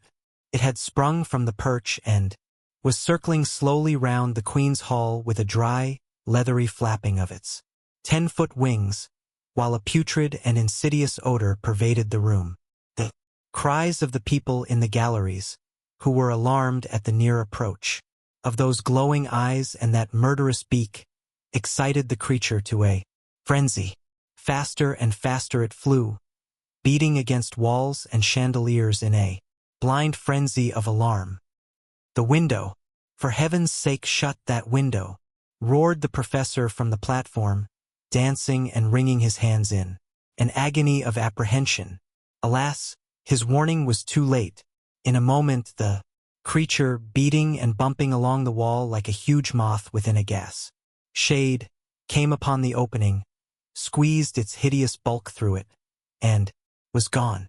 Professor Challenger fell back into his chair with his face buried in his hands, while the audience gave one long, deep sigh of relief as they realized that the incident was over. Then, oh, how shall one describe what took place then, when the full exuberance of the majority and the full reaction of the minority united to make one great wave of enthusiasm, which rolled from the back of the hall, gathering volume as it came, swept over the orchestra, submerged the platform, and carried the four heroes away upon its crest. Good for you, Mac! If the audience had done less than justice, surely it made ample amends. Everyone was on his feet. Everyone was moving, shouting, gesticulating. A dense crowd of cheering men were round the four travelers. "Up with them! Up with them!" cried 100 voices. In a moment 4 figures shot up above the crowd. In vain they strove to break loose. They were held in their lofty places of honor. It would have been hard to let them down if it had been wished, so dense was the crowd around them. "Regent Street! Regent Street!" sounded the voices. There was a swirl in the packed multitude, and a slow current, bearing the four upon their shoulders, made for the door. Out in the street the scene was extraordinary. An assemblage of not less than 100,000 people was waiting. The close-packed throng extended from the other side of the Langham Hotel to Oxford Circus. A roar of acclamation greeted the four adventurers as they appeared, high above the heads of the people under the vivid electric lamps. Outside the hall, "Procession! A procession!" was the cry. In a dense phalanx, blocking the streets from side to side, the crowd set forth, taking the route of Regent Street, Pall Mall, St. James's Street, and Piccadilly. The whole central traffic of London was held up, and many collisions were reported between the demonstrators upon the one side and the police and taxicabmen upon the other.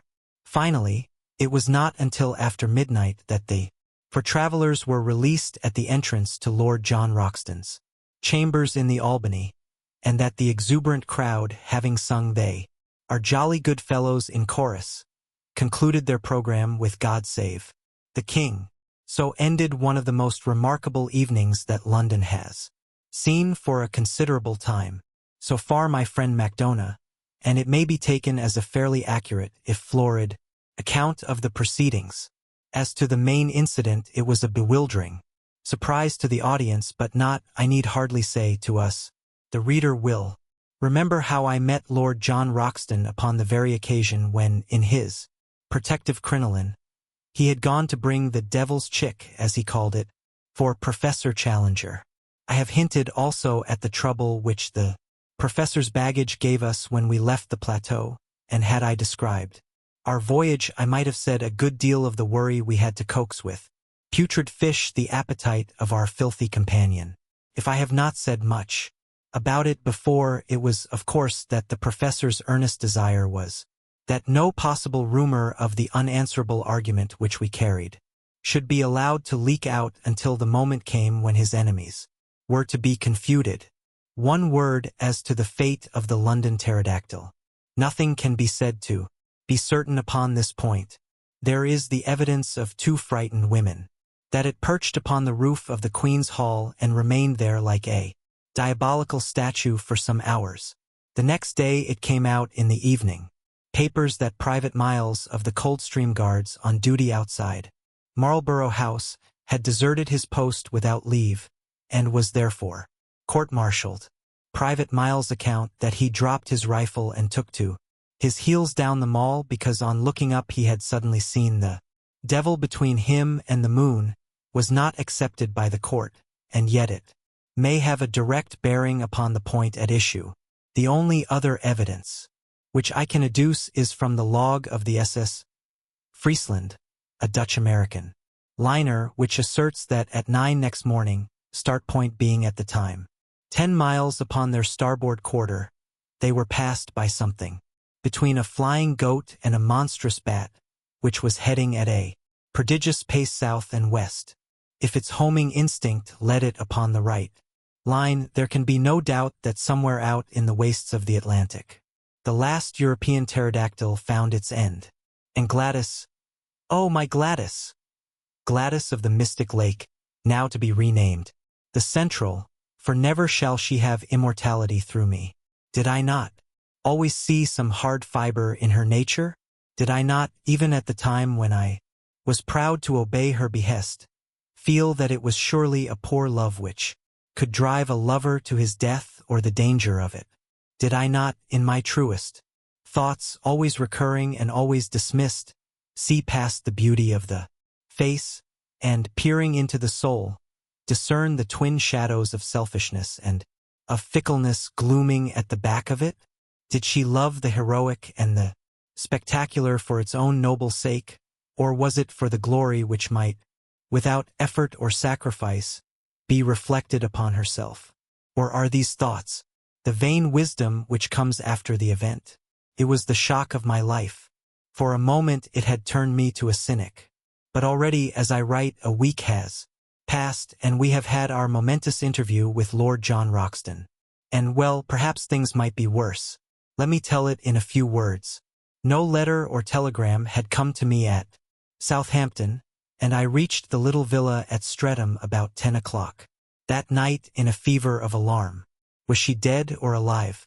Where were all my nightly dreams of the open arms, the smiling face, the words of praise for her man who had risked his life to humor her whim?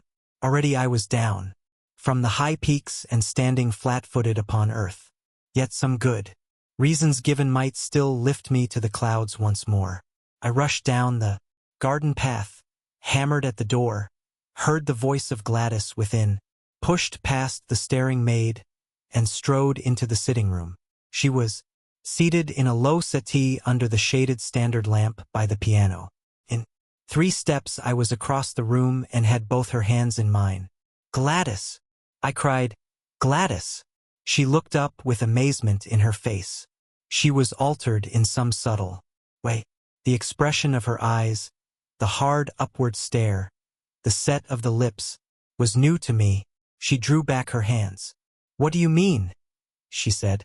"Gladys!" I cried. "What is the matter? You are my Gladys, are you not, little Gladys Hungerton?" "No," said she. "I am Gladys Potts. Let me introduce you to my husband. How absurd life is." I found myself mechanically bowing and shaking hands with a little ginger-haired man who was coiled up in the deep armchair, which had once been sacred to my own use. We bobbed and grinned in front of each other. "Father lets us stay here. We are getting our house ready," said Gladys. "Oh, yes," said I. "You didn't get my letter at Para, then?" "No, I got no letter." "Oh, what a pity. It would have made all clear." "It is quite clear," said I. "I've told William all about you," said she. "We have no secrets. I am so sorry about it. But it couldn't have been so very deep, could it, if you could go off to the other end of the world and leave me here alone? You're not crabby, Are you? No, no, not at all. I think I'll go. Have some refreshment, said the little man, and he added in a confidential way, It's always like this, ain't it? And must be unless you had polygamy, only the other way round. You understand. He laughed like an idiot while I made for the door. I was through it when a sudden fantastic impulse came upon me, and I went back to my successful rival, who looked nervously at the electric push. Will you answer a question? I asked. Well, within reason, said he. How did you do it? Have you searched for hidden treasure, or discovered a pole, or done time on a pirate, or flown the channel, or what? Where is the glamour of romance? How did you get it? He stared at me with a hopeless expression upon his vacuous, good-natured, scrubby little face. Don't you think all this is a little too personal? He said. Well, just one question, I cried. What are you? What is your profession? I am a solicitor's clerk, said he. Second man at Johnson and Merivale's, 41. Chancery Lane. Good night, said I, and vanished, like all disconsolate and broken-hearted heroes, into the darkness, with grief and rage and laughter all simmering within me like a boiling pot. One more little scene and I have done. Last night we all supped at Lord John Roxton's rooms, and sitting together afterwards we smoked in good comradeship and talked our adventures over. It was strange under these altered surroundings to see the old, well-known faces and figures. There was Challenger, with his smile of condescension, his drooping eyelids, his intolerant eyes, his aggressive beard, his huge chest swelling and puffing as he laid down the law to Summerlee. And Summerlee, too, there he was with his short briar between his thin mustache and his gray goat's beard, his worn face protruded in eager debate as he queried all challengers' propositions. Finally, there was our host, with his rugged eagle face, and his cold, blue, glacier eyes with always a shimmer of devilment and of humor. Down in the depths of them, such is the last picture of them that I have carried away. It was after supper, in his own sanctum, the room of the pink radiance and the innumerable trophies, that Lord John Roxton had something to say to. From a cupboard he had brought an old cigar box, and this he laid before him on the table. There's one thing, said he, that maybe I should have spoken about before this, but I wanted to know a little more clearly where I was. No use to raise hopes and let them down again. But it's facts, not hopes, with us now. You may remember that day we found the pterodactyl rookery in the swamp. What?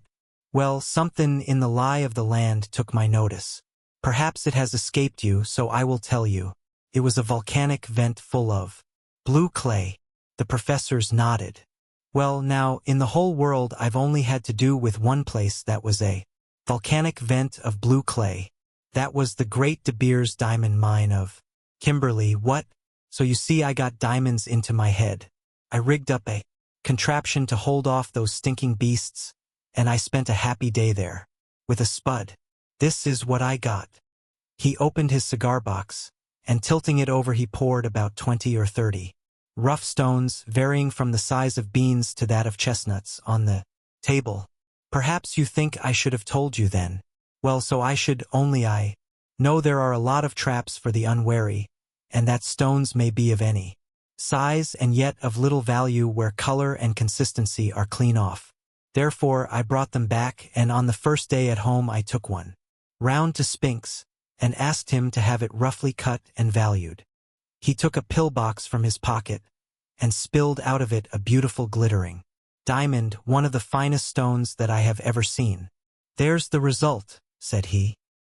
He prices the lot at a minimum of £200,000. Of course it is fair shares between us. I won't hear of anything else. Well, Challenger, what will you do with your 50,000? If you really persist in your generous view, said the professor, I should found a private museum, which has long been one of my dreams. And you, Summerlee? I would retire from teaching, and so find time for my final classification of the chalk fossils. I'll use my own said Lord John Roxton, in fitting a well-formed expedition and having another look at the dear old plateau. As to you, young fella, you of course will spend yours in gettin' married. Not just yet, said I with a rueful smile. I think if you will have me that I would rather go with you. Lord Roxton said nothing, but a brown hand was stretched out to me across the table.